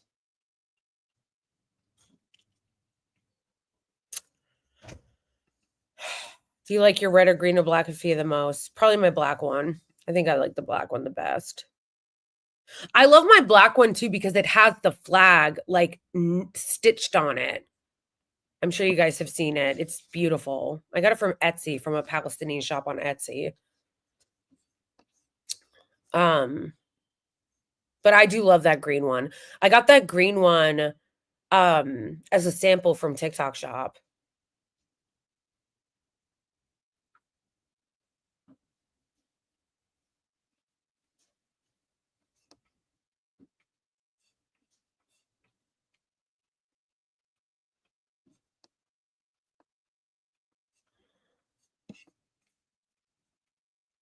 And also, like, we need to be defending the First Amendment because they're already attacking it. There's always somebody that's attacking the First Amendment, right? There's always somebody that's assaulting it. And the Israeli regime and their lobby is a perfect example of people who are attacking the First Amendment right now. Them wanting to pass that so-called Anti-Semitism Awareness Act is nothing but an assault on our First Amendment. It's unconstitutional. It's an assault on our First Amendment. What they did to my YouTube channel and other people's YouTube channels is an assault on the First Amendment, because what they're saying is you're not allowed to talk about what happened in Gaza. You're not allowed to advocate for Palestinian freedom. You're not allowed to criticize the Israeli regime. That's what they're really saying. And it is an assault on our speech. And I don't want to hear anybody try to be all, YouTube's a private company. So, yeah. Well, you don't get to pull the private company card when you're a monopoly and you get government goodies. No. Private company applies when you're like going into a small business and you're not wearing a shirt and someone goes, bro, you can't be like in here without a shirt. We're a private business and really like the First Amendment doesn't apply here. So you need to leave. Like, that's one thing. I don't believe that any social media company gets to pull the we're a private business card when they are de facto the town square. They are de facto monopolies in the space. They get benefits by not being regulated by our government. They get benefits by things like Section 230, and they are in control of people's livelihoods. They have the ability to stop people from being able to be seen in the marketplace or heard or make money or basically be employed. So, no. They don't get to do the we're a private company routine when they are monopolies that control the lion's share of the video streaming platforms or the ability for people to make money or the ability for people to be heard, like places like Twitter. And they get benefits by not being regulated by the government. So yeah, they should not get to benefit and get to use the private company routine. And are there limits? Yes, of course. But the limits are exactly the same limits that we have on everything else in real life. You can't actually threaten someone. You can't actually say something that is like do something that is actually illegal. That's what we have laws for. There are limits on every single amendment that we have, including the first. And where those limits are breaking the law. Where those limits are breaking the law, are actually threatening someone, are actually doing something that is already highly illegal. It's doing something that harms somebody else's bodily autonomy. That is where they are. And those limits have already been adjudicated. Those limits have already been discussed. Those limits have already been established. And the bar should be incredibly high. I think that of course, there's limits to everything, rules to everything, regulations to everything, but the bar should be incredibly high to be able to censor someone.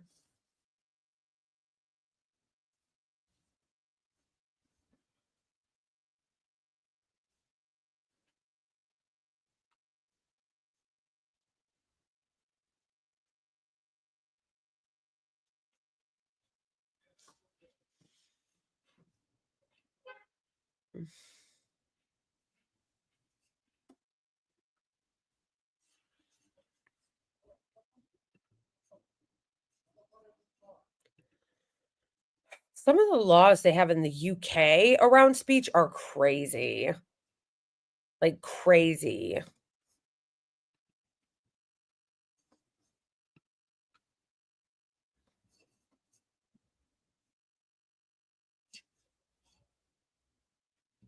Exactly. Exactly, Saul. That's what I mean. That's what I mean when people were like, well, they're public, private businesses, so that doesn't apply. Yes, it does. Because once again, not only does Twitter get public money, just like they get government contracts, just like YouTube and Google get government contracts and get public money, they also receive protections from the government. They're not regulated, and they've had the protections of Section 230, and they also have a monopoly on the space. So yeah, no, you don't get to have the same like standard as some small business somewhere when you are getting all those benefits and goodies from the government.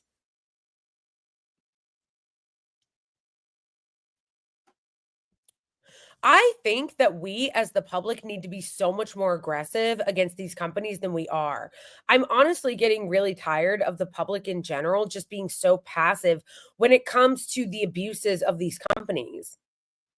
We just are like, meh. It's okay that, people like Elon Musk get billions and billions and billions and billions of dollars in government welfare. They can do whatever they want to us. Twitter, Google, all these places, Facebook, get billions of dollars in government money and contracts and goodies and and lack of regulation. But they can do whatever they want to us. Meh. I honestly feel like a lot of it has to do with the fact that people are so outdated. They're not in the 21st century with the way that shit actually works. Like, they always think that like government is just government and that it's totally separate from private businesses, when so many private businesses get tons of government welfare. And therefore, if you are getting public money, my taxpayer money, you don't get to use my taxpayer money to censor me. So many businesses get fucking government welfare. So many businesses, like you guys have seen those charts of Elon Musk's businesses that they've been showing on Twitter. They've been showing all those businesses that Elon Musk gets tons, like fucking billions of dollars of government subsidies from. Okay, well then you shouldn't get to censor us. Like, that's what I mean when I say people need to come into the 21st century, okay? So many people, especially conservatives, are so outdated that they think that censorship only has to do with the government. They think that corruption is only having to do with the government. They think that the only thing that's bad is government. Big government, it's bad. And they have been so brainwashed and so conditioned to believe that private business is always good. Being so outdated because the Reagan era is over and we live in the 21st century where government has been hijacked by private businesses and by private corporations, and government and private corporations have basically merged. The government and corporations have basically merged. So this like outdated talking point from conservatives, often you'll hear of like government bad, private business good. Government bad, the private sector good. Bitch, the private sector is the fucking government. The private sector has merged with the government. Once again, look at the charts where they show all the money that Elon Musk gets from the government, all the money his private businesses get from the government.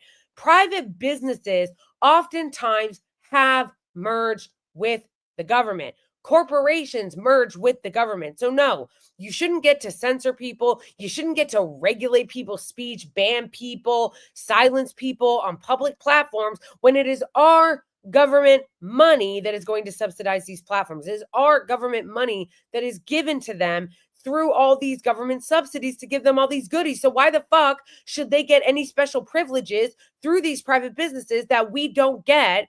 Or why should they be able to tell us what to do when it's our money that's going to fund them? Does anyone have that chart? Because I think it's very illustrative.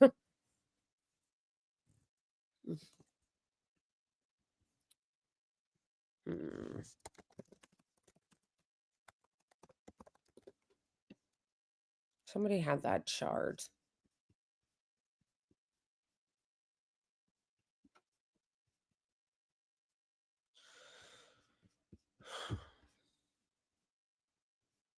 Does somebody have that chart? All right, maybe one of you guys can help me. Somebody who knows that chart, where it was a chart of all the businesses of Elon Musk on one side of the chart, and then on the other side of the chart, it was government contracts. It was on Twitter.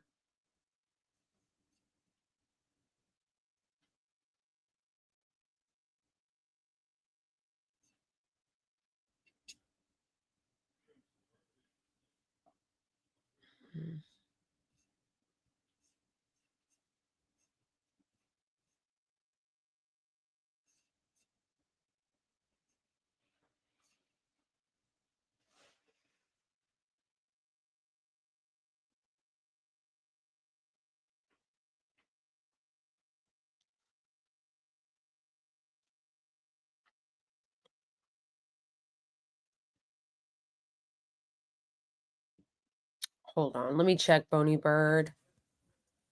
I want to see if maybe that's the one.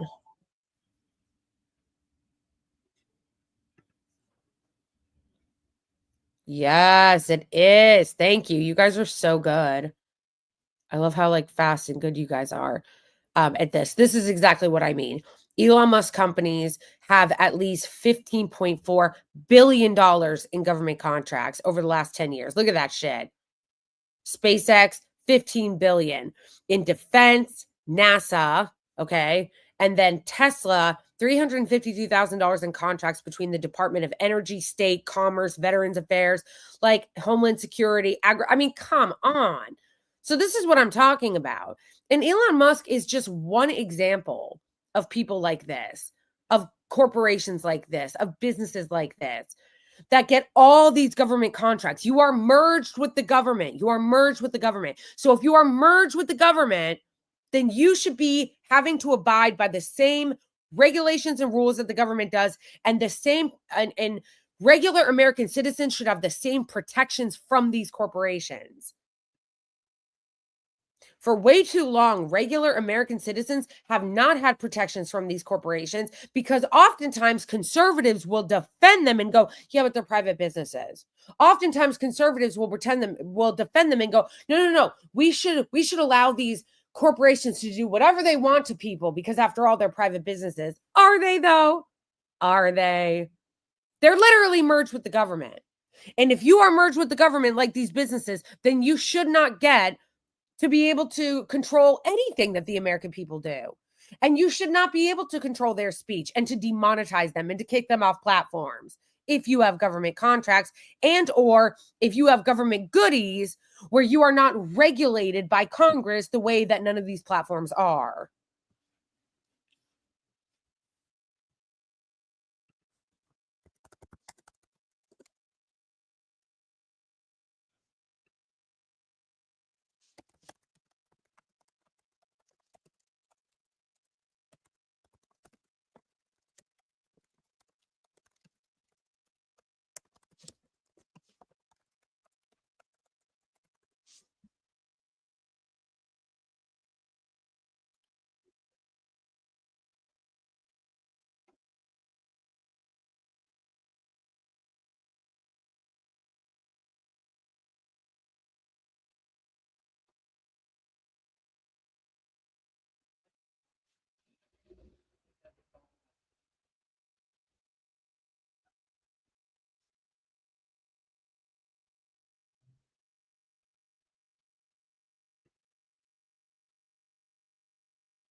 Yeah, I agree with that. I think that unfortunately things are going to get a lot worse because I think we're entering into the tech feudalism age. In fact, somebody told me about that documentary about that. What is her thing called? Blonde Politics? Blonde.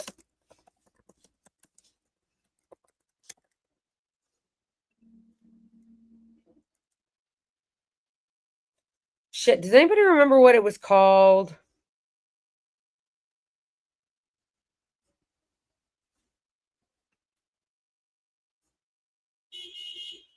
Does anyone remember what it was called? It was called like, her channel was called like Blonde Politics or something.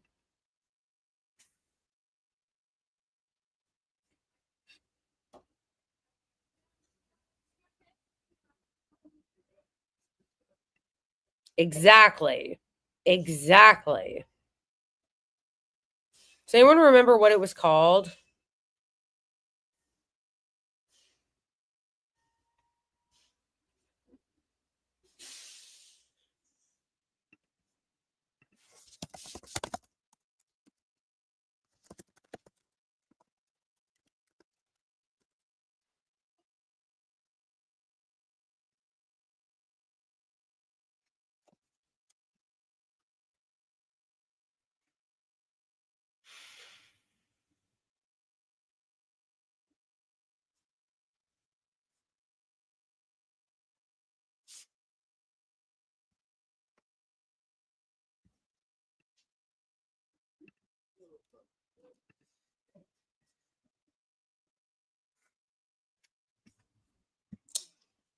Shit, what was it called?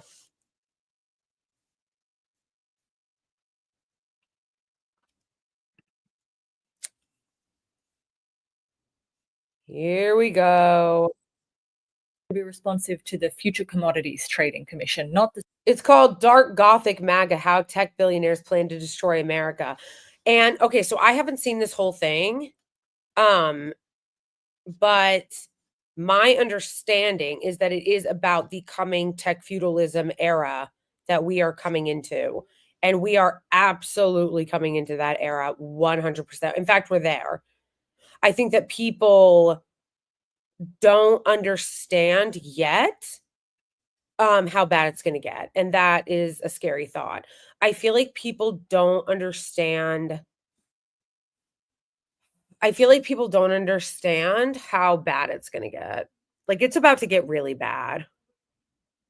And it's a scary time I think we're living in, because I think that we are moving in. I think the reason why that we're that I'm scared or that I'm worried is that I think we are rapidly moving into tech feudalism and no one is ready for it. Like, no one is ready for it. I don't think that the left is ready for it. I don't think regular people are ready for it. I don't think anybody is ready for it. And I think it's going to be really bad. It's going to hurt a lot of people. And no one's stopping it. I don't even think most people know it's happening or that we're going into that era. I don't think that most people even know that we're going into that era.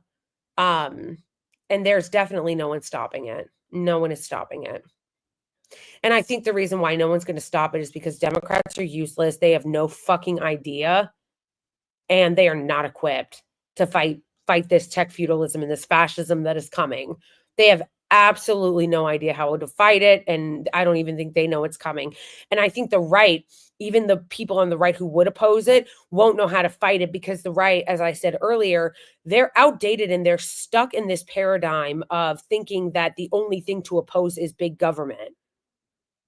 They're very stuck in this like 1980s mentality of like, big government is bad. We like Reagan, having absolutely no immune system and no idea how to fight this tech feudalism that's coming, that's here.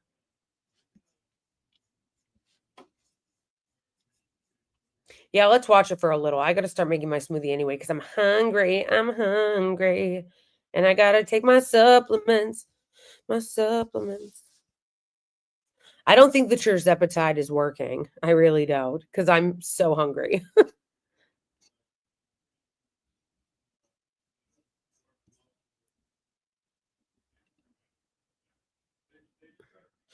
Bro, I need to figure out if I should start streaming standing or something, because like my back is always hurting. Like my back hurts. Like I don't know. I need to find like a better workout to do. And like I need to like maybe stand stream. I don't know how streamers do it, how they sit for hours and hours without being in pain.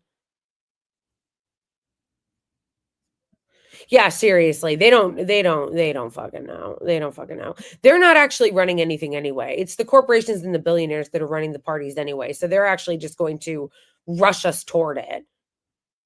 Why, like JD Vance is a perfect example of that. JD Vance is not a person. He was created in a lab by Peter Thiel and other tech billionaires.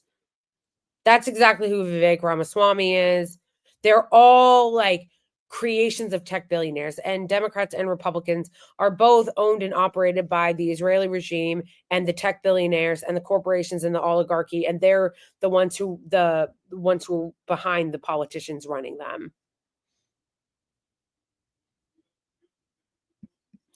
You need one of those $800 gamer channels, like a real Twitch streamer. Actually, you know what's really funny? Why are those honestly comfortable? Has anybody ever used one of those? Like, do they actually help? Are they actually comfortable, or are they just like expensive? Yeah,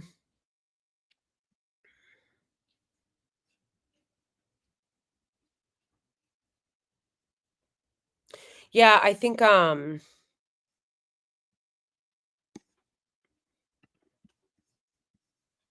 no.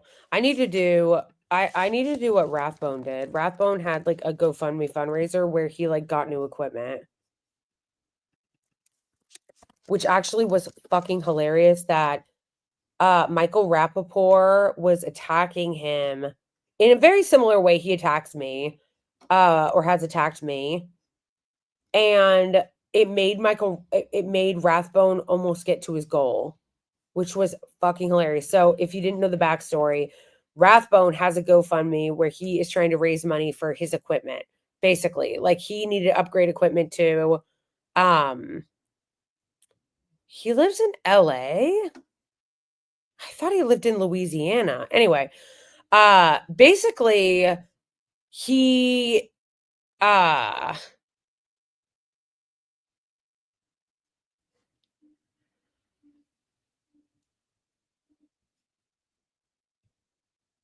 basically like me, he keeps getting targeted by the big tech platforms because he talks about Gaza. And basically he got deplatformed. So he made this GoFundMe so that he could get new equipment, all this stuff right here. Like a camera, a new MacBook, like all this kind of stuff, a chair, like whatever, right? And he didn't have as much money raised. And then Michael Rappaport went after him and started attacking him and saying, like, you know, the usual attacks. He's a grifter, he's this, he's that. And it actually like got his goal closer to the goal. He's only $500 away from his goal now. And it got him to his goal, almost to his goal, because Michael Rappaport kept going after him, which is fucking hilarious. Oh, it was really funny. It was really funny.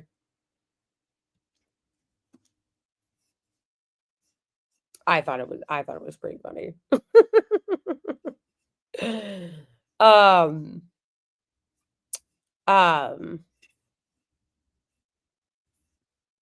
No, honestly, old Boney Bird, the only way I would actually do that, I would have to do a GoFundMe like Rathbone did, where the funds would be specifically dedicated to getting me equipment like he did. Because if people just send me money with no, like, it's for this purpose, I'm going to spend it on bills. Like, you know what I mean? Like, I'm just going to spend it on my bills. Like, I am in a sad amount of debt and I have a lot of bills. So, and like a lot of Americans, I've got high interest rates on the credit cards I'm in debt of. So if I'm just going to spend it on my bill and like my bills and necessities, like I'm going to spend it on groceries when people send it to my Ko-Fi. If I actually were to like buckle down and like be like, okay, I need to get new equipment, including a chair, I would have to have like a specific separate fund for that. that was dedicated to those things, because then it would force me to spend the money only on that, because I would feel obligated to spend money on what it was raised for, as opposed to like, if people are just sending me money to support me in general, I'm going to like live. Like, because that's what the money that people give me on Ko-Fi and Patreon is. It basically supports me helping pay my bills so that I can do this. I can make my content. I can stream. I can make my videos. I can make my TikToks. I can do political streaming and make my content, because it costs money in the form of time. It takes a ton of time to do this shit. It takes a ton of time, ton of effort, ton of resources to do this shit. And that's, again, why I'm so mad about being demonetized by YouTube, because I would so much rather have them help me pay for that effort that I'm putting in that time. Just like TikTok. You guys know what I mean. You know what I mean. Anyway, let's watch this while I make my smoothie.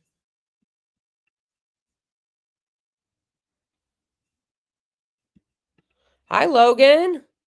We are just about to watch. I'm about 3.5 hours into the stream. This is going to be the last portion of the stream.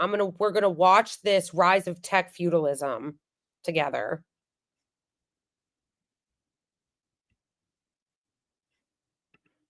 I am on Blue Sky. I just don't really use it that much. Odyssey. I don't think I've used Odyssey yet. Yeah, of course I would stream on Kick. But right now I'm trying to stream on when I can get monetized on, which you can get monetized on Twitch. And I'm trying to become monetized on Twitch, because again, I would rather make the majority of my money from there. If I can make money by these platforms paying me, then why wouldn't I do that?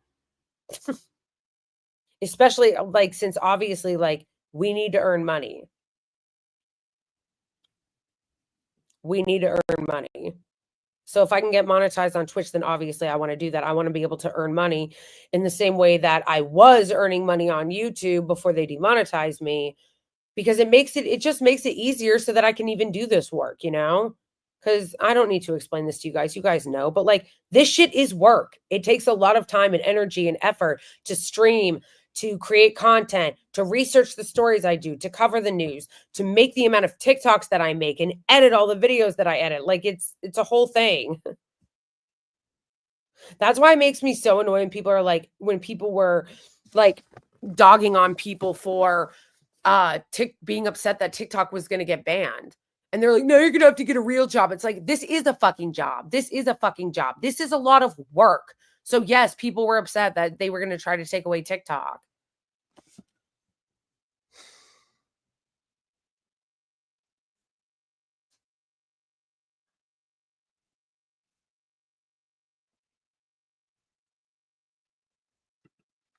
That's actually not a bad idea. Although I am sadly way too reliant on tech. I don't really use cash for anything. I don't use cash for anything. Like, I use my phone for like everything, which is probably not a good thing. Honestly, the only way that I ever like quote unquote treat myself is like getting coffee. If I like go out and get coffee, or like my husband and I like order Chinese. But that's not even that often. I feel bad like spending money on like luxury things, because like I'm in debt. So I feel like I shouldn't.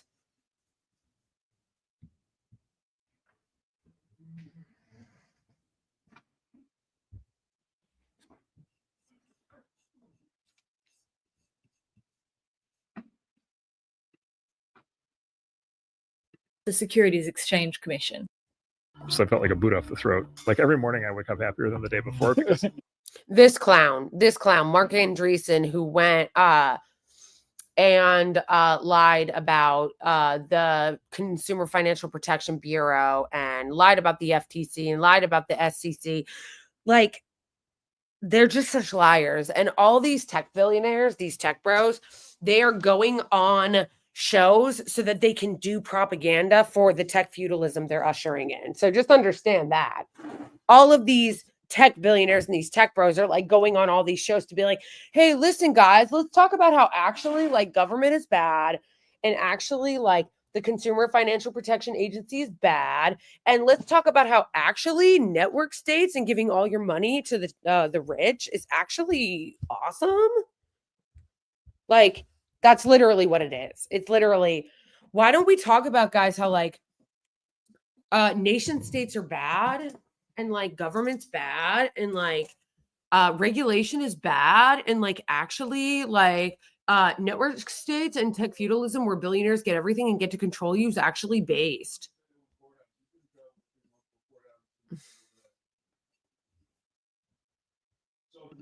Yes, you can give to progressive campaigns through Act Blue, but I'm not doing that anymore because I'm not giving Democrats a dime. Not one. Nope. Not giving one of them a dime. Not until they fucking do some self-reflection and reform, because all these bitches want to do is take your money and they go, we can't do anything.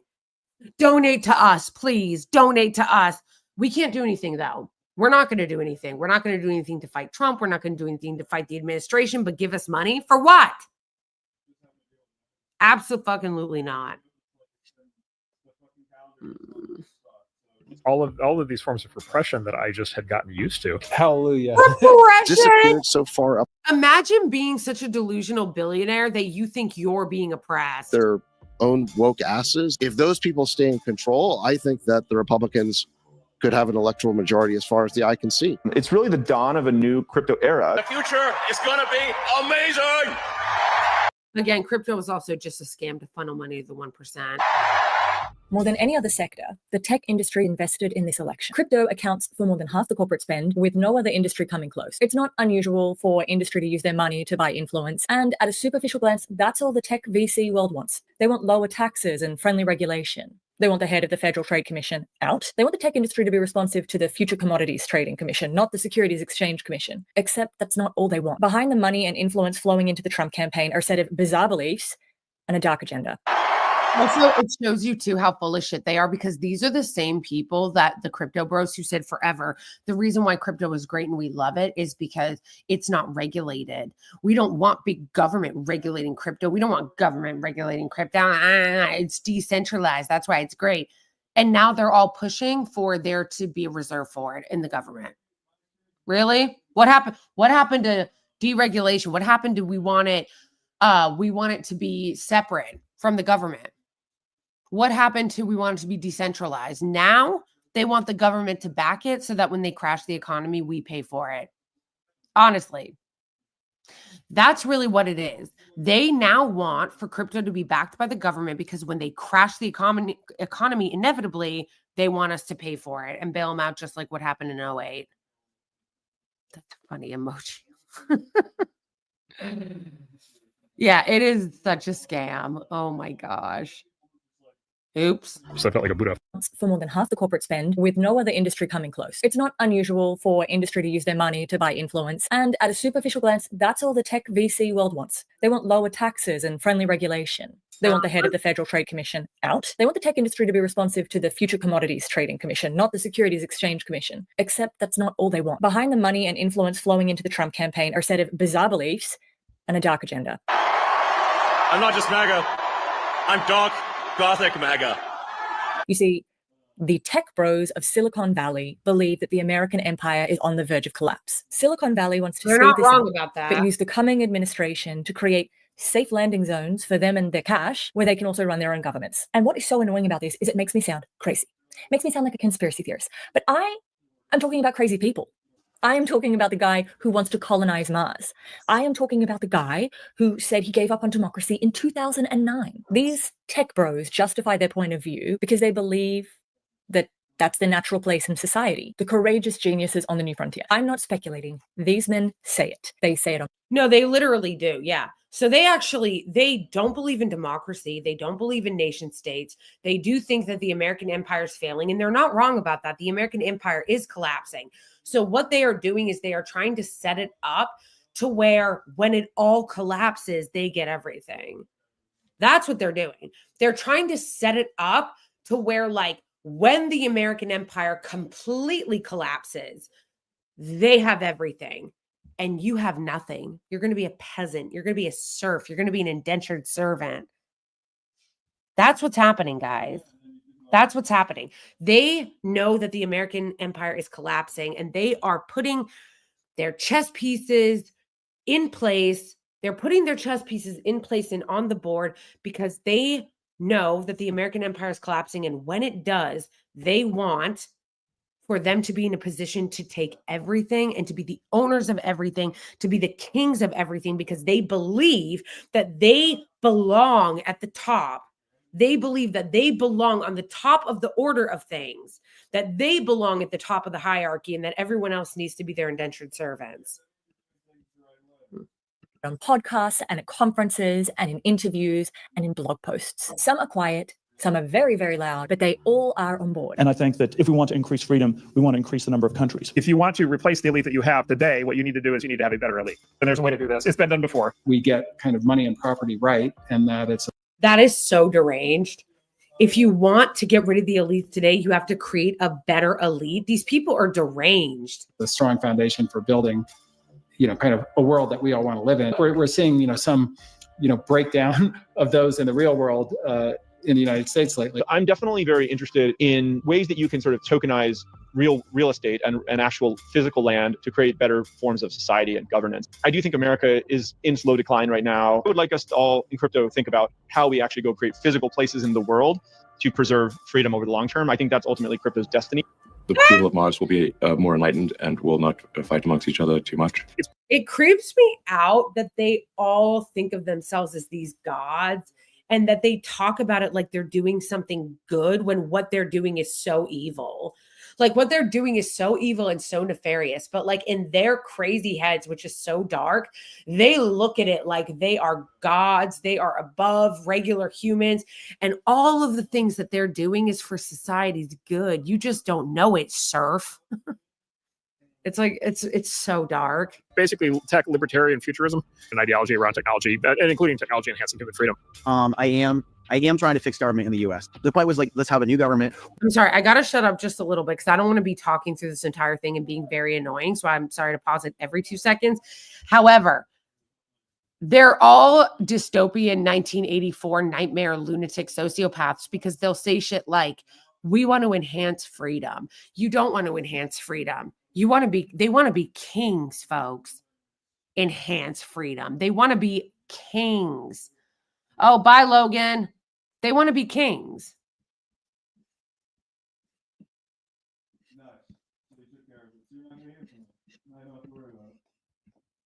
Where do we sort of go from the wisdom of crowds to the madness of crowds? We're far too far on the side that you can describe as collectivist, centralized, Borg-like, conformist, and also generally just simply incorrect. I think that what Elon's doing is showing a path to fighting back. The left-wing elite is going to be kicking and screaming the whole way. Mark Cuban, one of the more normal billionaires, had this to say about this particular group of men that I'm talking about. What's happened in Silicon Valley is insane. Right. It's not so much a support thing. It's more like a takeover thing, trying to put themselves in a position to have as much control as possible. They want Trump to be the CEO of the United States of America, and they want to be the board of directors that makes him listen to them. Now, this hypothetical board includes a couple of power players. Yeah, that is 100% true. And that's not a defense of Mark Cuban. Like, obviously, all billionaires are bad. Okay. Billionaires should not exist.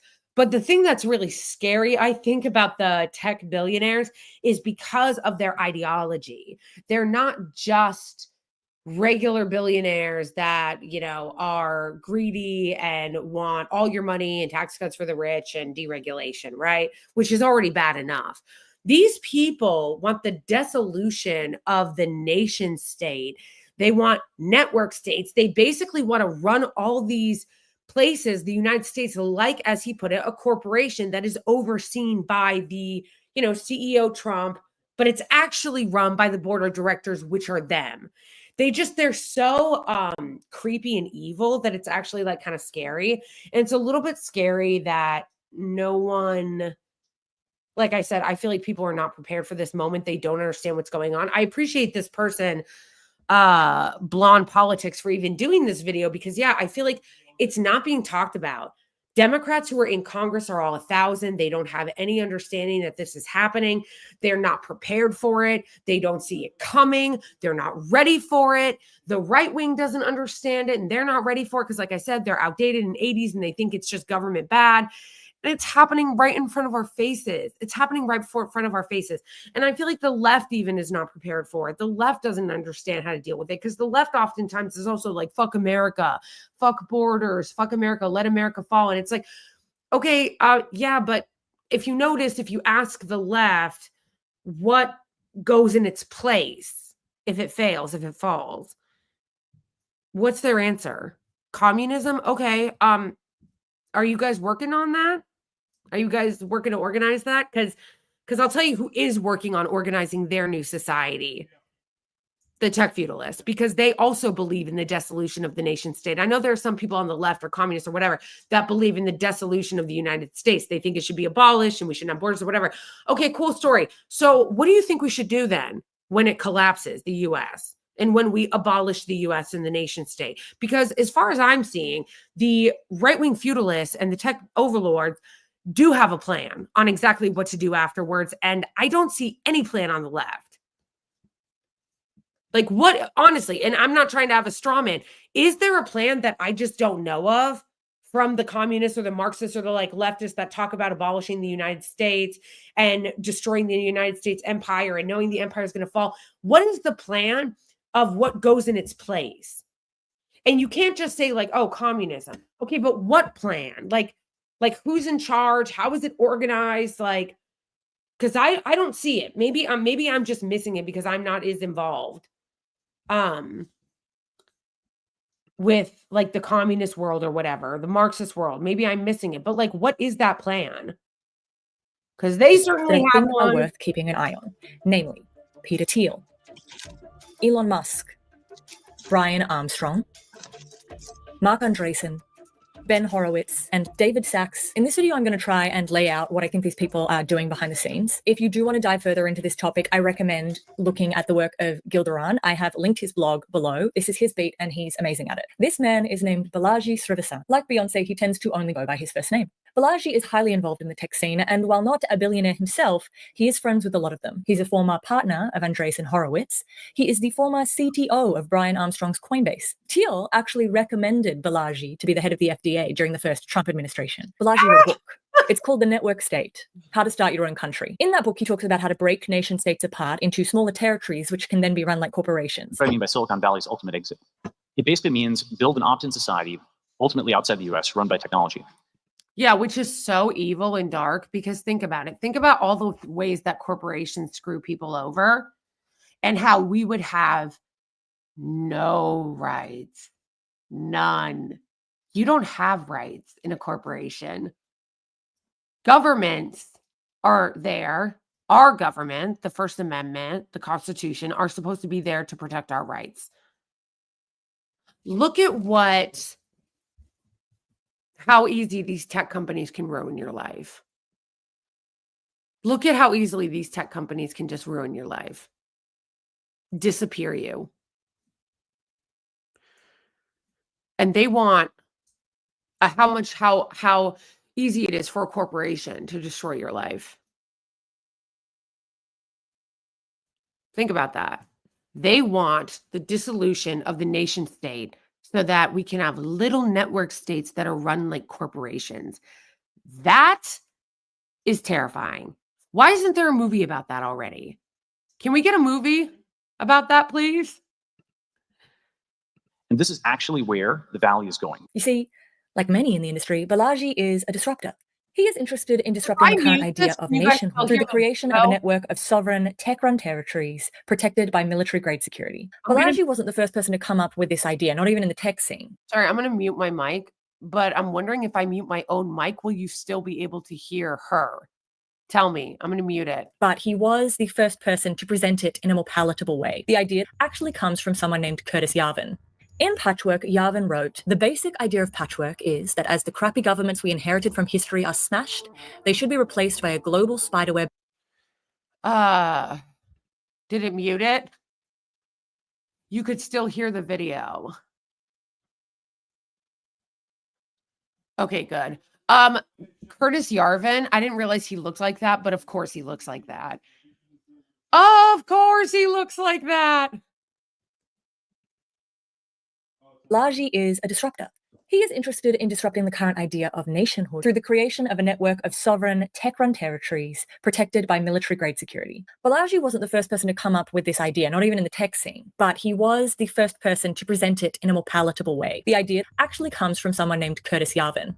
In Patchwork, Yarvin wrote, "The basic idea of patchwork is that as the crappy governments we inherited from history are smashed, they should be replaced by a global spiderweb of tens, even hundreds of thousands of sovereign and independent mini-countries, each governed by its own joint stock corporation, without regard to the residents' opinions." Patchwork is a reboot of the current system in order to install a new operating system. Yes, Yarvin is a software developer with a company named Urbit, invested in by Peter Thiel. He refers to these small territories as patches, but he's flexible about how they might run, maybe like a corporate urban space or a city-state like Athens. These corporate dictatorships would use all-seeing surveillance to protect their citizens and enforce their laws. There would be biometric IDs. If you're poor, you will have to move to another patch. Or the poor could be ground up and used as biodiesel or locked into a virtual reality prison. Now, Yarvin said he was joking about the biodiesel thing, but not about the prison thing. So I'm not sure if he was joking about the biodiesel, which gives us an understanding of why Balaji had to come up with a more appealing way to present this idea. Balaji has less about dictatorship and mass incarceration and more about freedom and opportunity. A lot of people in the industry acknowledge that Balaji's ideas are a little out there. This is Balaji. Yeah, it's Balaji. And I would dismiss them too if those same people weren't actively funding them. Millions of dollars are being funneled into these projects. Yes, Yarvin is a software developer with a company named Urbit, protected by military-grade security. Balaji wasn't the first person to come up with this idea, not even in the tech.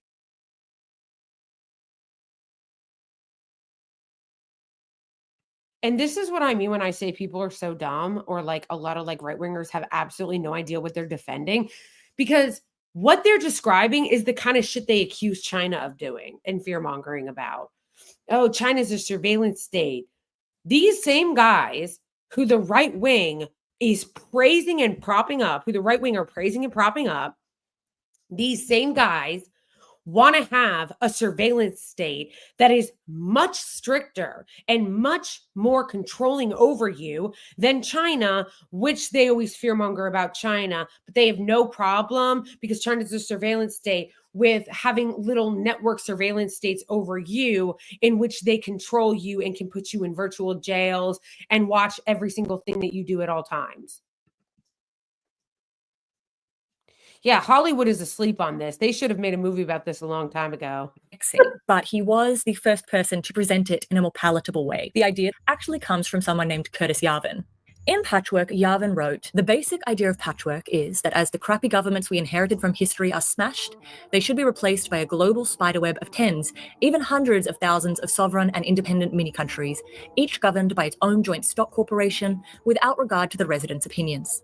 Patchwork is a reboot of the current system in order to install a new operating system. Yes, Yarvin is a software developer with a company named Urbit, invested in by Peter Thiel. He refers to these small territories as patches, each governed by its own joint stock. With no regard to the residents' opinions. That is so terrifying. He's literally like, these should be run by corporations with no regard to your opinion. That is dark. That is dark. Stock corporation without regard to the residents' opinions. Patchwork is a reboot of the current system in order to install a new operating system. Yes, Yarvin is a software developer with a company named Urbit, invested in by Peter Thiel. He refers to these small territories as patches, but he's flexible about how they might run, maybe like a corporate urban space or a city-state like Athens. These corporate dictatorships would use all-seeing surveillance to protect their citizens and enforce their laws. There would be biometric IDs. If you're poor, you will have to move to another patch. Or the poor could be ground up and used as biodiesel or locked into a virtual reality prison. Now, Yarvin said he was joking about the biodiesel thing, but not about the prison thing. So I'm not sure if he was joking about the biodiesel, which gives us an understanding of why Balaji had to come up with a more appealing way to present this idea. Balaji has less about dictatorship and mass incarceration and more about freedom and opportunity. A lot of people in the industry acknowledge. Which is the reason why what people mean when they say it's going to be brought home. When people say, yeah, you should care about Google selling AI software to the Israeli regime to target Palestinians, even if you didn't care about the Palestinians, which you should. But what they mean by that, when they say all of that's going to be brought home, they will bring this home. They plan on bringing this home. This is not going to stay across the borders of the United States. Their plan is to take advantage of the collapse of the United States. Their plan is to watch the U.S. empire fall and then seize it into these little network states where you get to be either ground into pork or like Soylent Green, or I guess they kind of made a movie about it, or you get to live in a prison where you get to be their slaves. And yes, of course, they always do it in the language of freedom and opportunity. They always do it that way. Corporate speak, nationalist speak, corporate speak, nationalist speak, tech speak. They're not going to actually come out and say, yes, we want you guys to be serfs.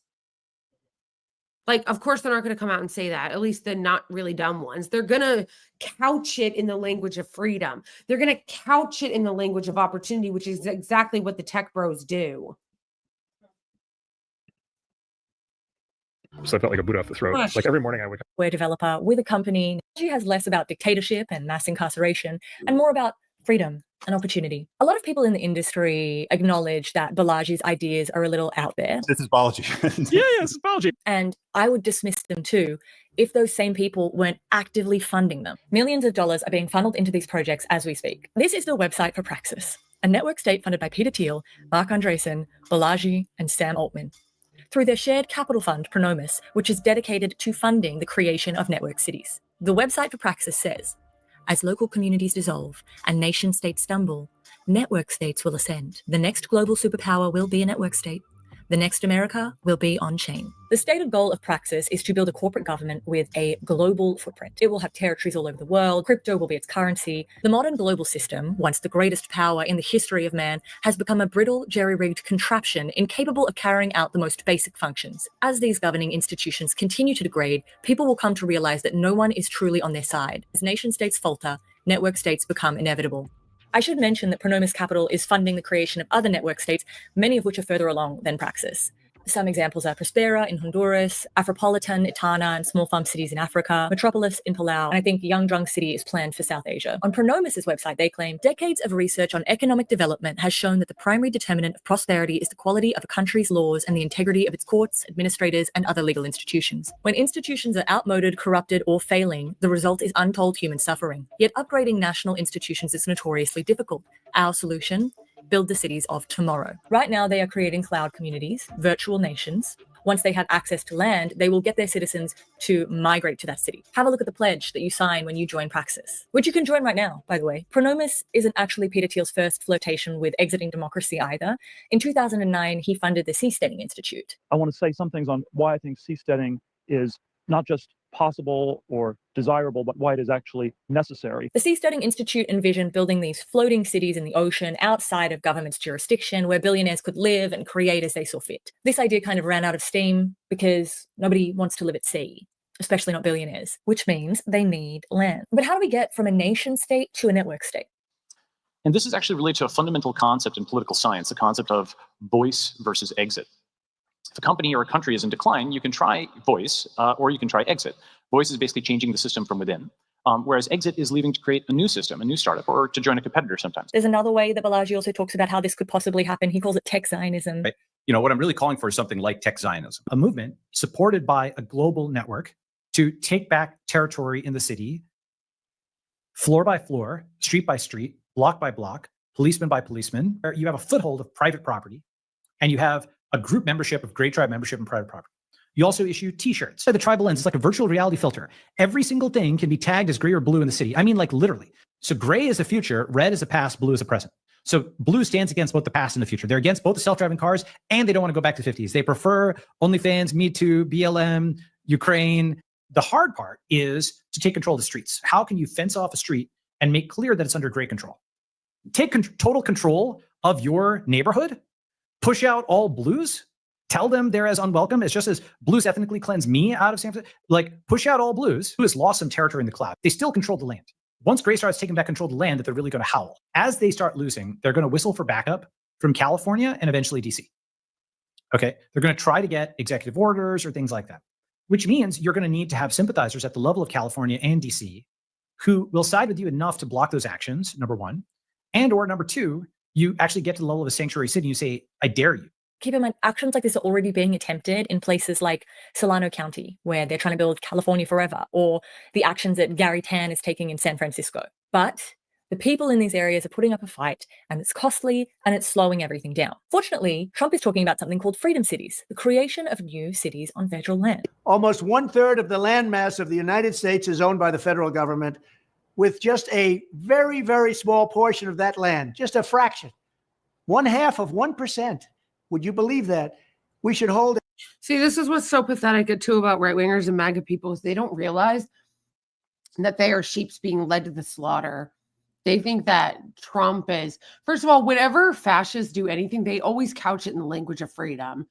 So Trump is the puppet who is couching all of this tech feudalism in the language of freedom because he's the CEO as they, oh, come on, Hal. He's the CEO as they, put it, where they're the board of directors actually controlling it. So he's going to couch giving all this federal land to these tech feudalist billionaires to create network states and basically disintegrate any of the protections that you have on federal land, or to disintegrate any of the protections that you have or any of the protections that the government has. He's going to hand it all off to these tech billionaires, and come on. And the right wing is going to cheer it. Come on. He's going to hand all of this federal land to tech feudalist billionaires, and the right is going to cheer it. Like sheep to the slaughter, they're going to cheer their own demise. Because obviously this is happening with the help of the government. If we actually had a government willing to fight back, this would not be happening. If we had a government willing to fight back, this would not be happening. But they're getting away with doing this with the help of the government. They're getting away with doing this with the help of Trump, with the consent of Trump, with the propaganda from Trump. They're getting away with doing this with Trump lying to his own voters and saying, hey, this is going to lead to freedom. Here, voters, believe these tech feudalist billionaires. This is going to lead to freedom. And they're going to go right into it. And again, the Democrats just sitting along. Democrats just sitting there. Democrats just sitting there going, yeah, about that. Yeah, what are Democrats doing about this? A contest to charter up to 10 new cities and award them to the best proposals for development.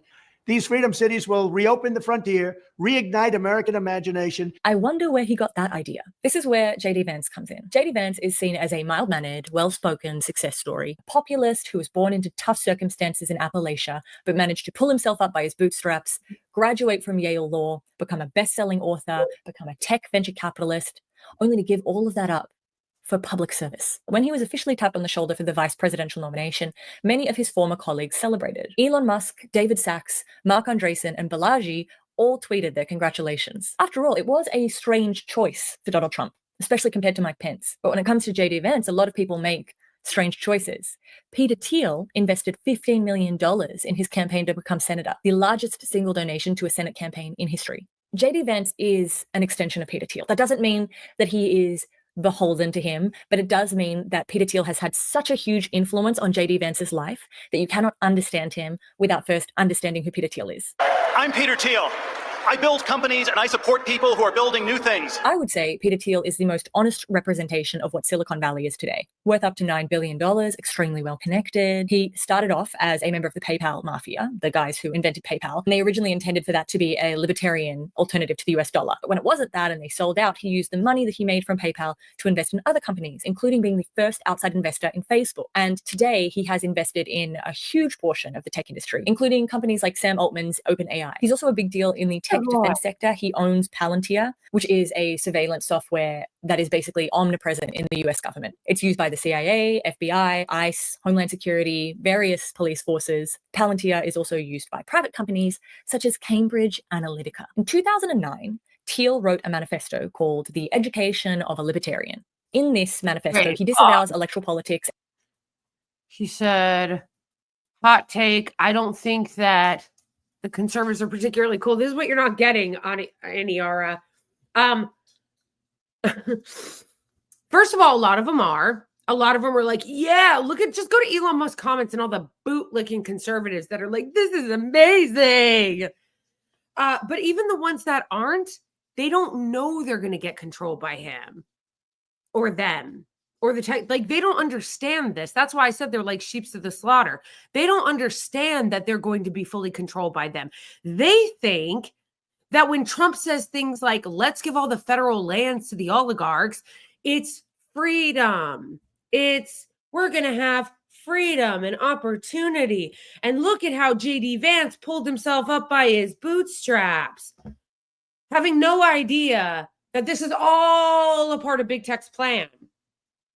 This is all a part of Big Tech's plan, which is really funny because have you guys ever noticed, which also drives me insane, have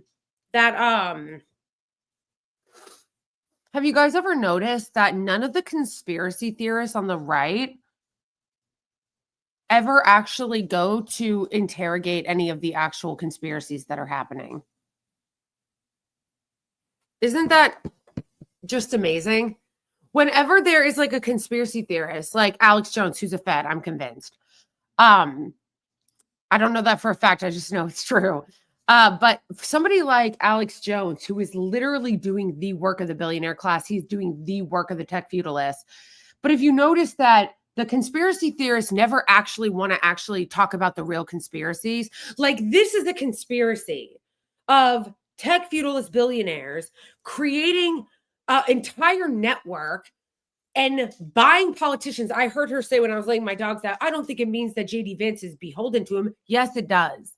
Yes, it does. You don't spend $15 million on a candidate for nothing. You don't do it for charity. You do it because you want a return on your investment. So yes, it does mean that. The conspiracy is literally in our faces. They are buying all these politicians and they are getting all this shit ready and getting Trump to say, we'll sell federal lands, and Uber makes it so that you can't be an employee. Okay, while they do all of this shit, okay, and they're doing all of it right in plain sight.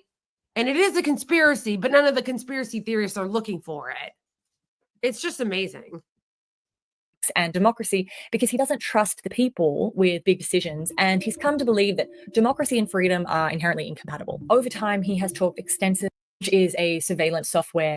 It's also an incredibly huge failure on the part of the media too, our media, to not have talked about this more before the election. Or really to be talking about it now. They're really not talking about it now. That is basically omnipresent in. Like, shout out to this woman who did this video, because the video that she's doing right now that we're watching that's exposing this and kind of laying this out is something that our media should be on top of, and they're not. Our media is not talking about this.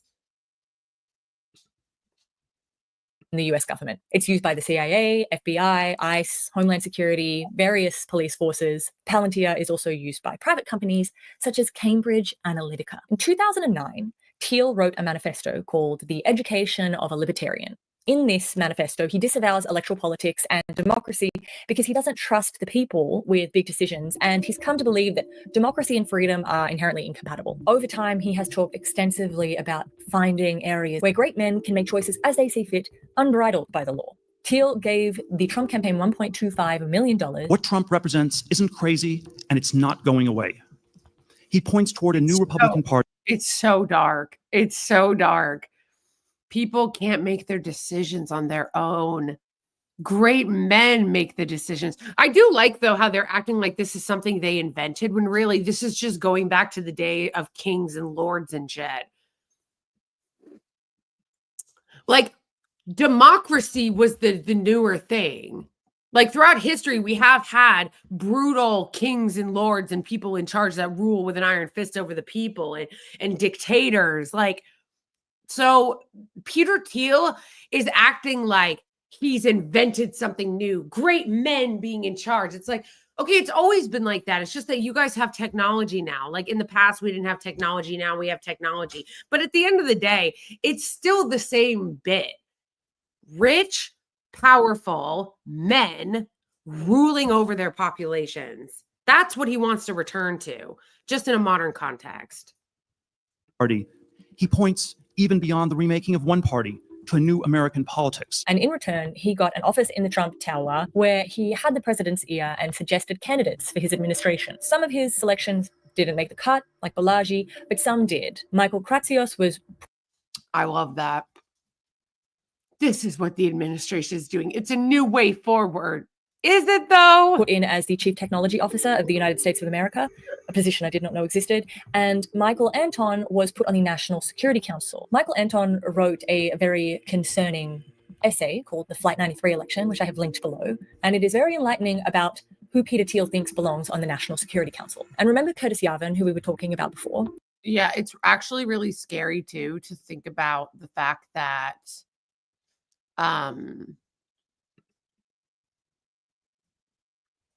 it's just really scary too to think about the fact that like we're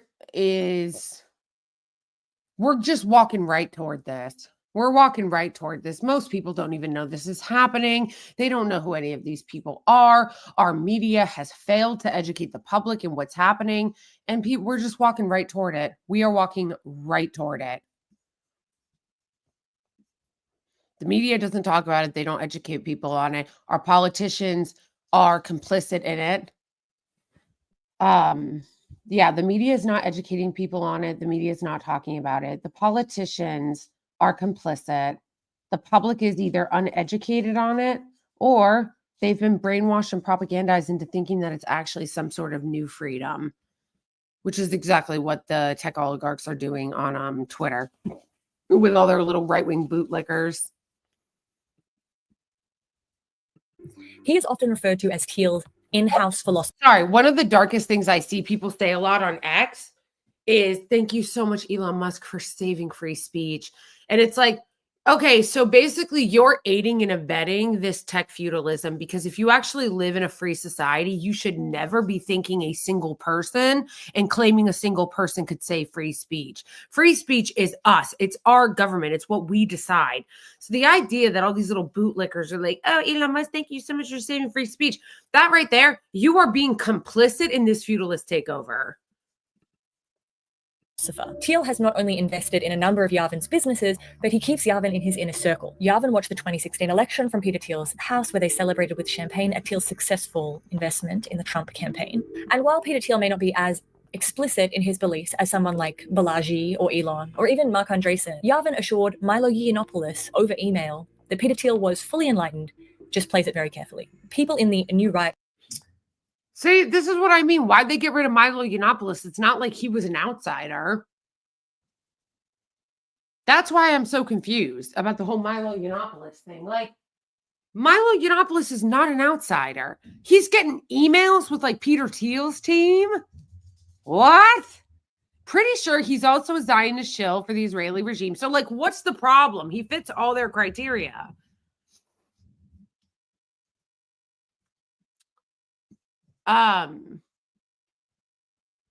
It's also, again, everything else is upside down world with the right wing. So like they just tell their followers whatever they want to hear, even if it's the opposite of what it is. So they'll say, oh, we believe in free speech and property rights and freedom, as they're trying to build this tech feudalist society where they're the kings ruling over the serfs. Or they'll say things like, yeah, Trump's election was the election for the working man. LOL. And this just shows how either full of shit or stupid MAGA is. Because if you really believe that your election was for the working man, you would know, or that your party was for the working man, you would know that's not true, because all the tech billionaire bros should fucking hate you.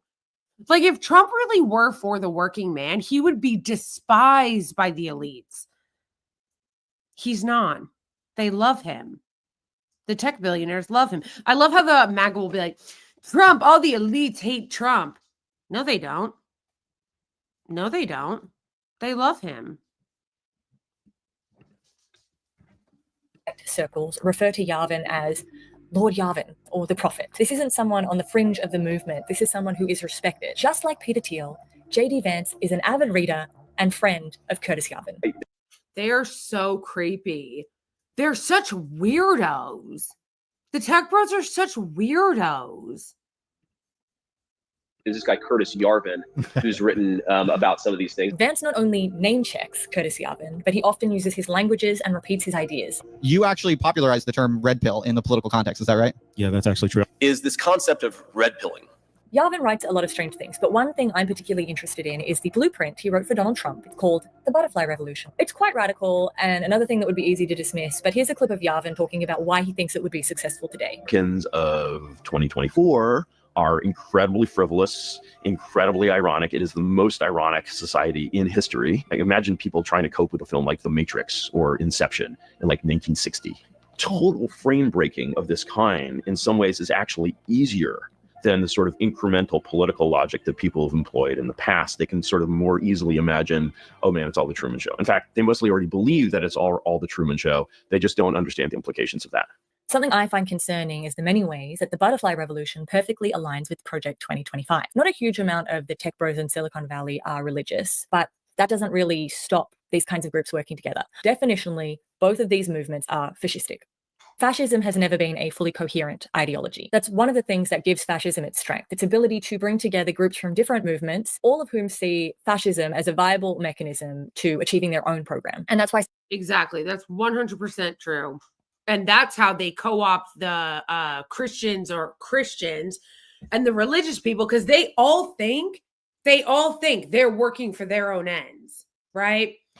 It's like a mechanism of enforcement. Some people say that fascism is always hyphenated. So it's always going to be tech fascism and Christian fascism, but these people can work together, and they do. One of the things that evangelicals and libertarians should agree on is that the political order is not divinely ordained. Amen. Project 2025 has similar stated goals to the tech industry, in particular, the dismantling of the administrative state and the return of self-governance to the people. Project 2025 is made up of 4 pillars, and pillar 4 is the playbook. It is a transition plan for the president's eyes only. It will be rolled out upon the president's utterance of "So help me God." We don't know what's in this playbook, but given the alignment of talking points, key figures being involved in both, it wouldn't surprise me if it was similar to the Butterfly Revolution. And I think that's worth investigating.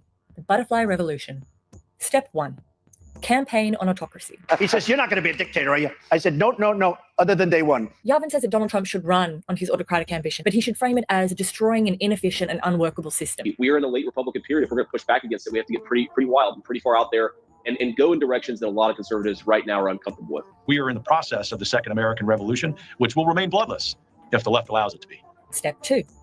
Purge the bureaucracy. Curtis Yarvin refers to this as rage. This is so dark. This is so dark. And it's literally happening right now. I think that's the reason why it's so scary and so dark, is that it's happening right now. Like, it's not something like, oh, let's talk about this because this is really scary and it could happen in the future. Like, it's happening right now. It's literally happening right now. That's why JD Vance was picked. That's why he was picked. They don't believe in democracy. They don't believe in our system of government, but they use the language of democracy and freedom to... What?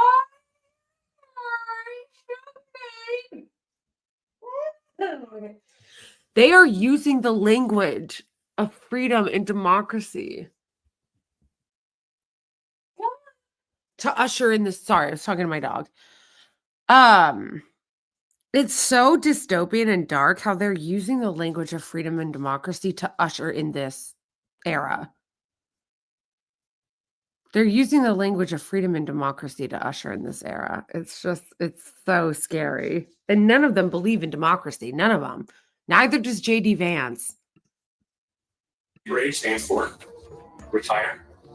Rage is basically Doge. That's what I mean when I say it's happening now. It's not something like, oh, it's going to happen. No, it's happening now. Rage is Doge. All government employees. And he has clearly influenced some very important people. I think that what Trump should do, like if I was giving him one piece of advice, fire every single mid-level bureaucrat, every civil servant in the administrative state. And we know that Donald Trump would be open to rage because it sounds a lot like Schedule F, an executive order issued by Donald Trump in October of 2020. Schedule F would have essentially stripped protections from civil servants who didn't show enough loyalty to the president of the day, which is why Joe Biden rescinded this order the second he came into office in January of 2021. But Trump has said he plans to reinstate it. First, I will immediately reissue my 2020 executive order restoring the president's authority to remove road. Bro, we're the good guys. Where are the good people on the left and the humanists that actually know how to use tech? Because all of these guys are just tech guys who are like big losers who never had girlfriends and are really evil.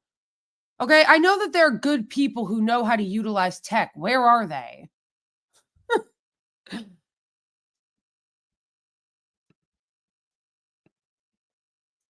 Ah, shit.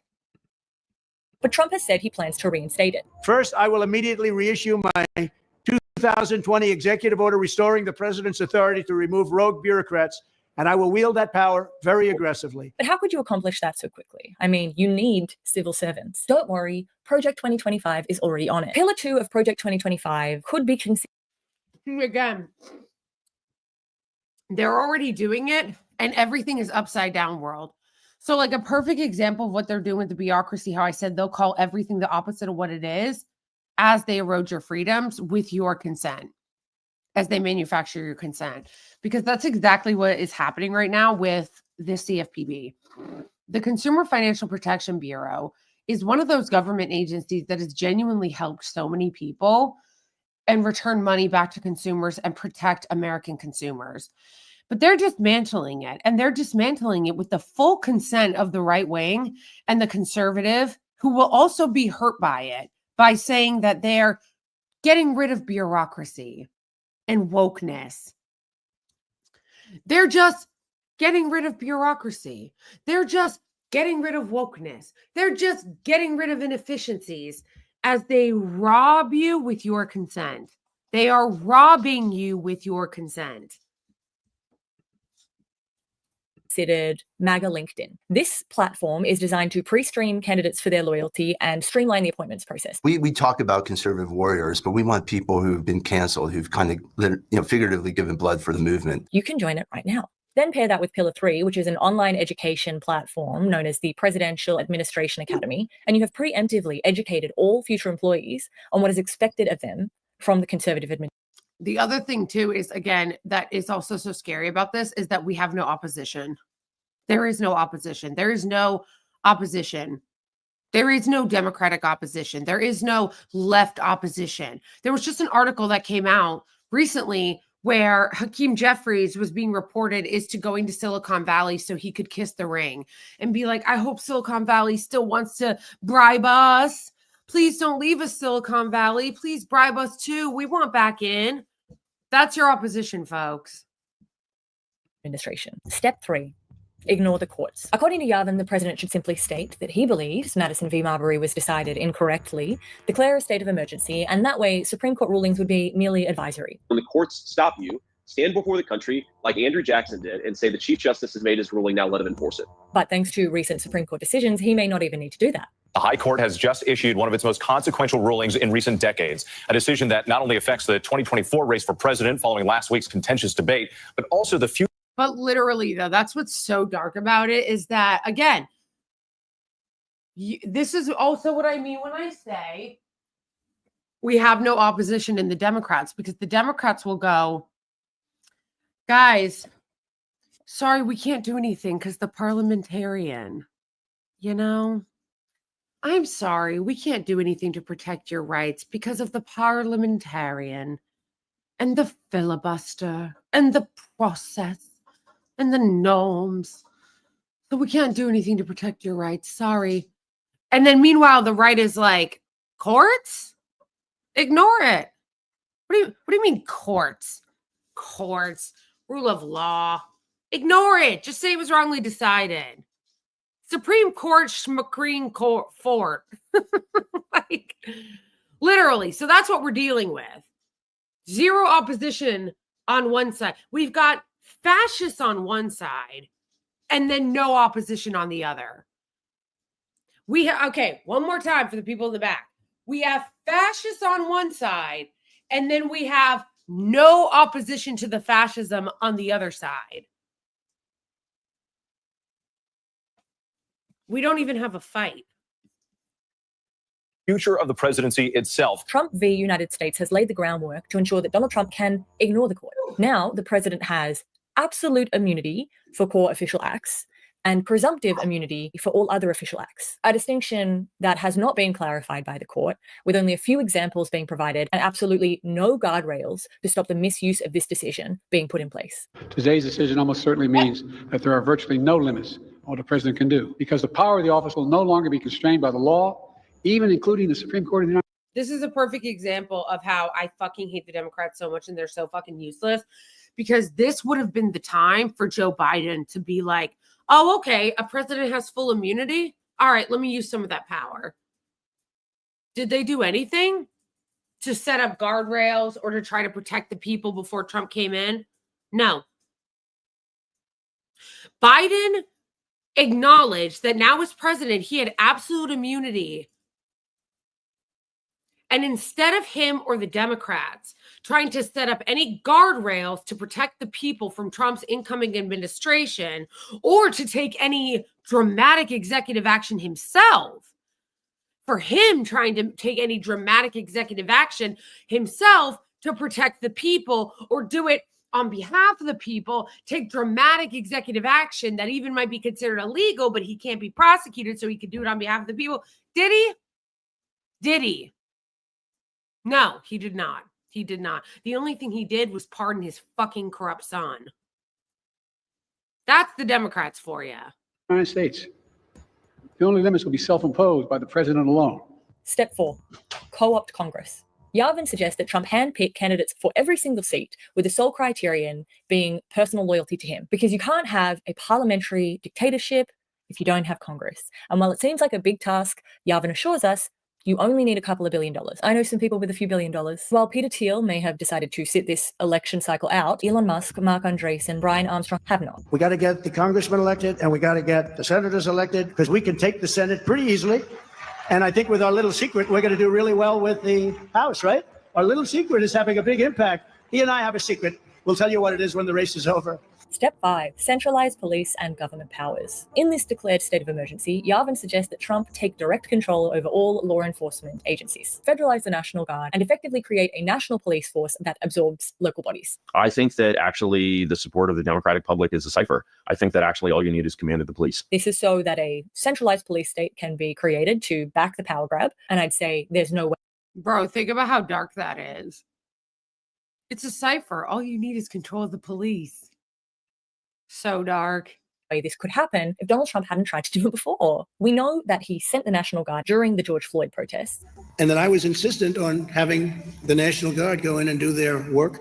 It was like a miracle. It just, everything stopped. And we know that he wanted to invoke the Insurrection Act. If your state refuses to take the actions that are necessary to defend the life and property of their residents, then I will deploy the United States military and quickly solve the problem for them.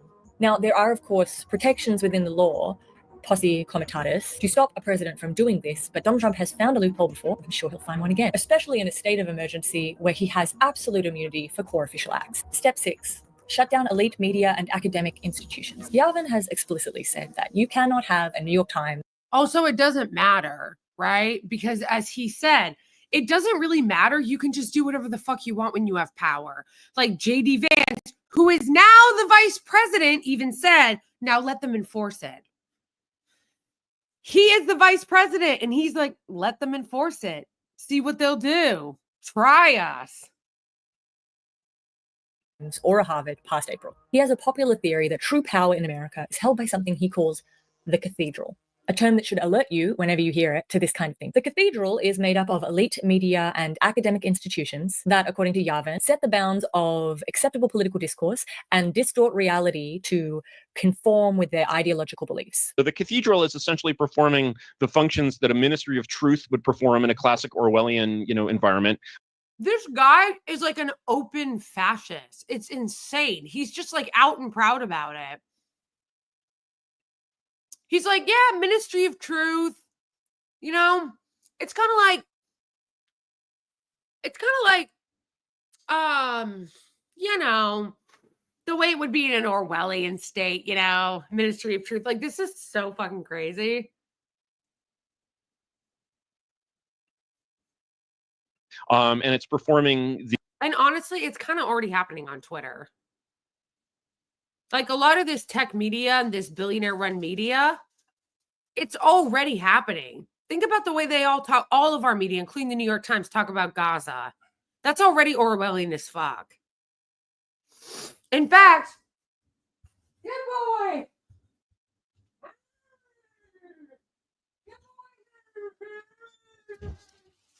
Yarn.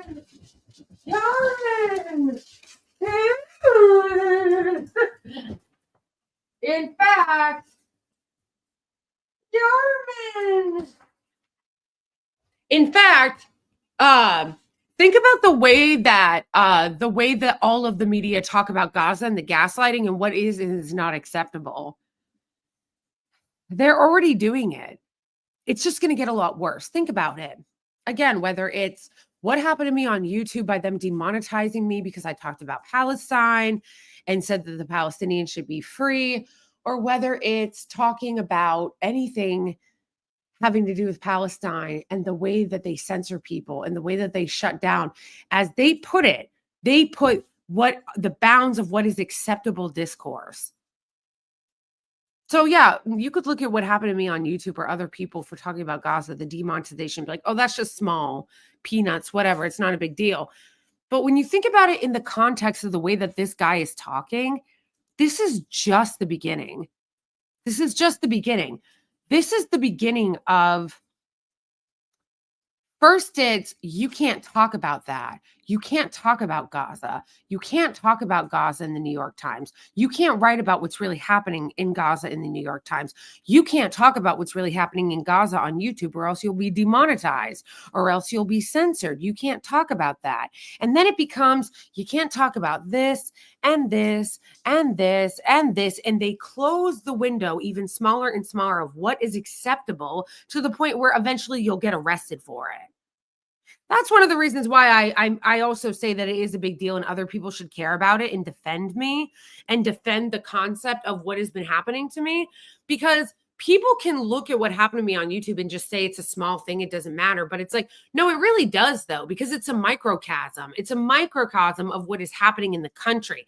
And if you think that they're just going to stop at demonetizing people's YouTubes and not start coming after their speech in general, their jobs, and close that window more and more of what's acceptable, you would be mistaken. The reason why it's important to push back on these things early is because if you don't push back on it early, they're going to seize power and it's going to be too late. It's going to get to the point where it eventually is too late.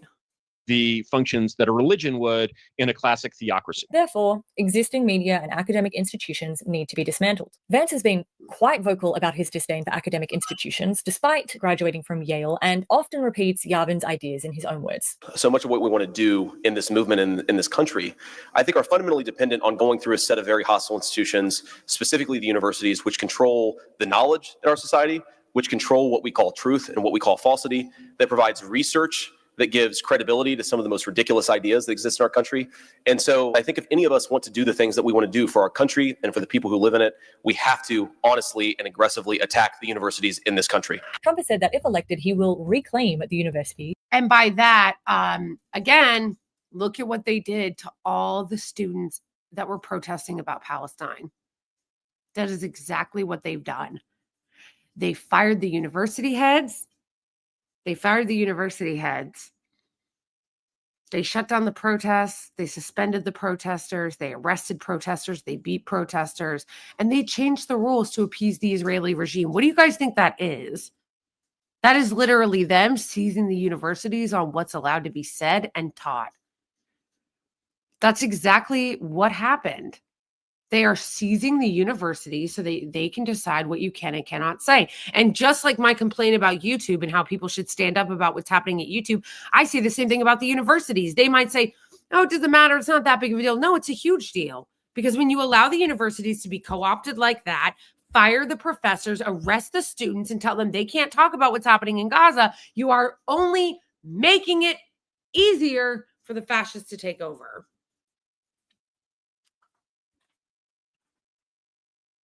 From the Marxist maniacs and lunatics who currently control them. How will he do this? When I return to the White House, I will fire the radical left accreditors that have allowed our colleges to become dominated by Marxist maniacs and lunatics.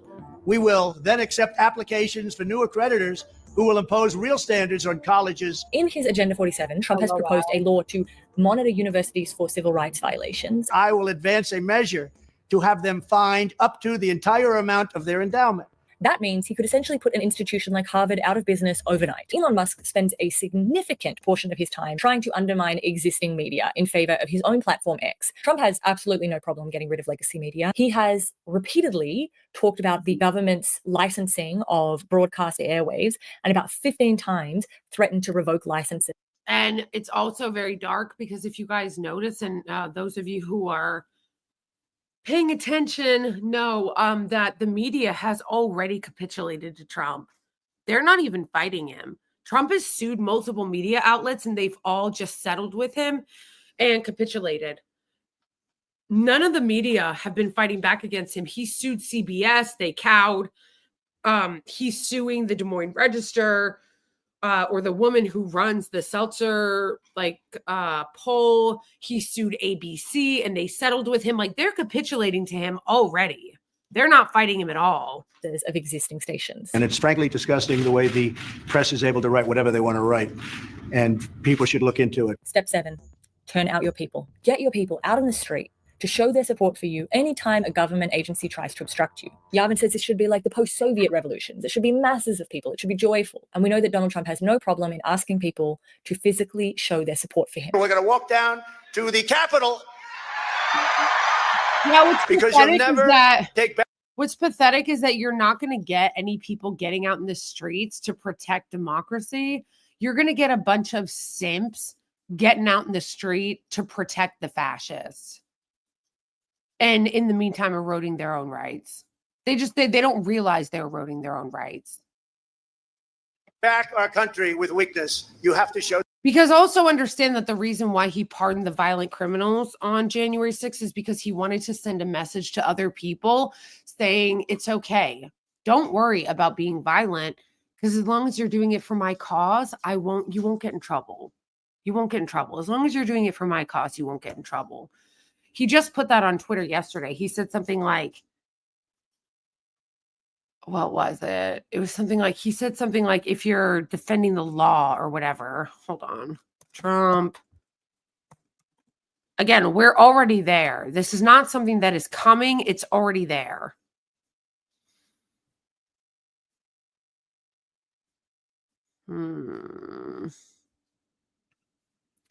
He wrote on Twitter, he who saves his country does not violate the law. He who saves his country does not violate the law. He wrote that on Twitter yesterday. That was a signal to his base and his defenders. If you defend fascism for me and you break the law, you won't get in trouble. And again, it's backwards Orwellian speak because he says save the country, but really they are doing this in service of ushering in the collapse of the country. That's what they're doing. They're doing he says he who does it saves his country, doesn't break the law. So what he's saying is if you break the law in service of the love for your country, then it's fine and I'll pardon you like I pardoned the January 6th criminals. But again, he doesn't mean that. That is just to appeal to his base who thinks that they're patriotic because at the end of the day, he is in the bag to help these tech feudalists who want to destroy the country. Once this butterfly revolution has taken place and the presidency looks more like a CEO or a king, the court of tech geniuses will have a much more realistic shot at getting what they want.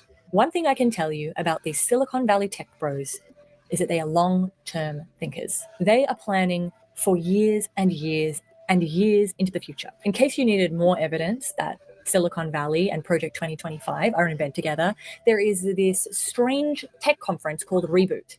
And in September, at the last Reboot conference, which is all about creating a new reality, there was a special secret guest speaker.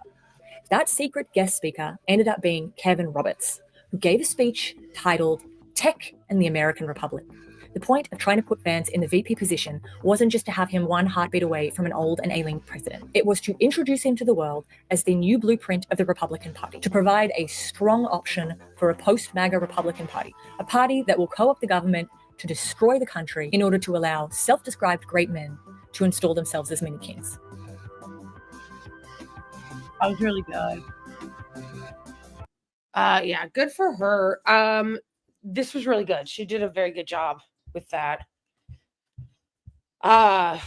And she did a good job of laying out exactly what the fuck is actually happening.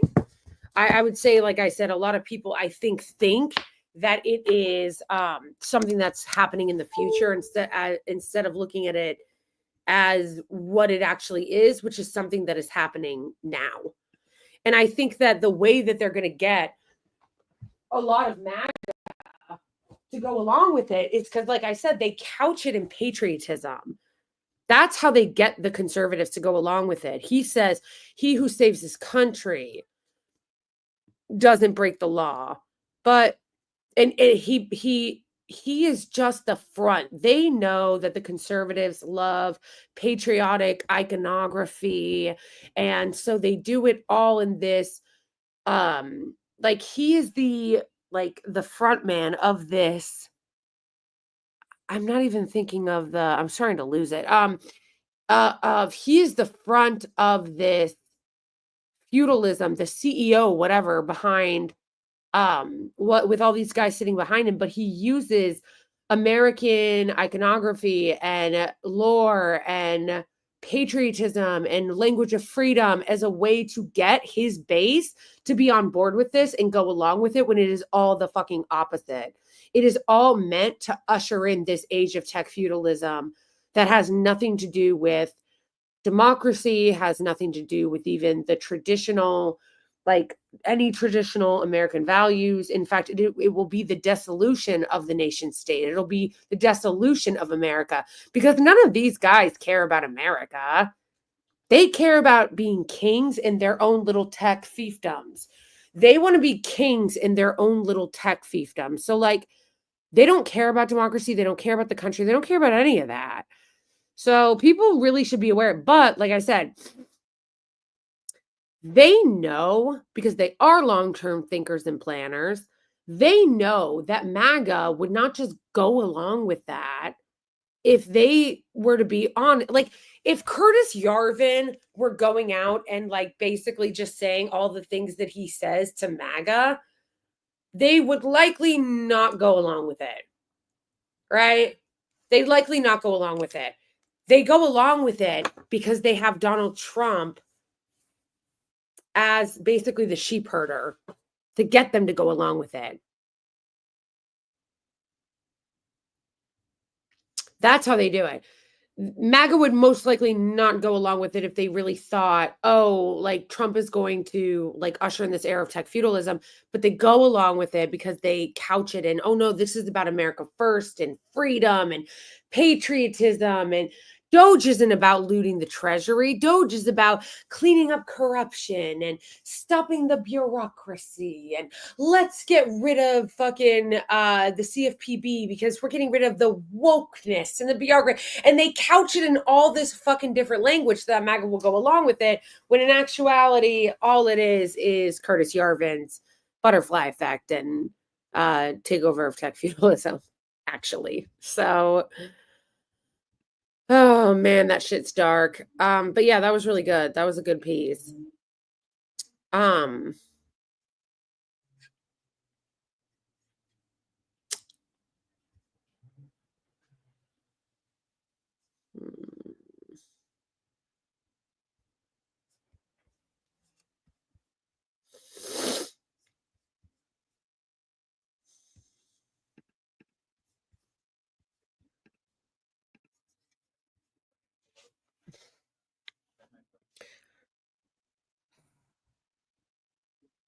Yeah. Anyway, I should probably wrap this up. First of all, shout out to all my mods. You guys are great. You guys are amazing. I love you. Yeah, the Democrats are not ready for this moment. They are not. Yeah, shout out to all my mods. You guys are the best. You guys are great. Thank you so much for doing such a good job during this whole thing. If you're not already a part of the Discord, join the Discord and help brainstorm ways that we can. I'm trying to think of a good campaign to get everybody to mass email YouTube to get my monetization back. Trying to think of a good campaign to like go after them and do like a mass like emailing campaign, but also like showing them like all the ridiculous amounts of people that they have on their platform that are monetized that are constantly breaking their rules. So we have that. So join the Discord if you're not in the Discord already. Also join the Discord just for community to meet and talk to other people that are like us. Yeah, thank you so much to everybody who sent a Venmo today or a Cash App or became a patron. Definitely become a patron or join my Ko-Fi if you are able to, so that I can keep doing this and keep doing what I'm doing. And yeah, let's keep going forward together. I will be live again on Thursday. I probably will be live on Rumble on Thursday. We'll see. I've got my meeting with the Due Dissidence guys tomorrow. Yes, this is the Discord, fam. Join it. Help me get my YouTube monetization back, get to know each other. Yeah,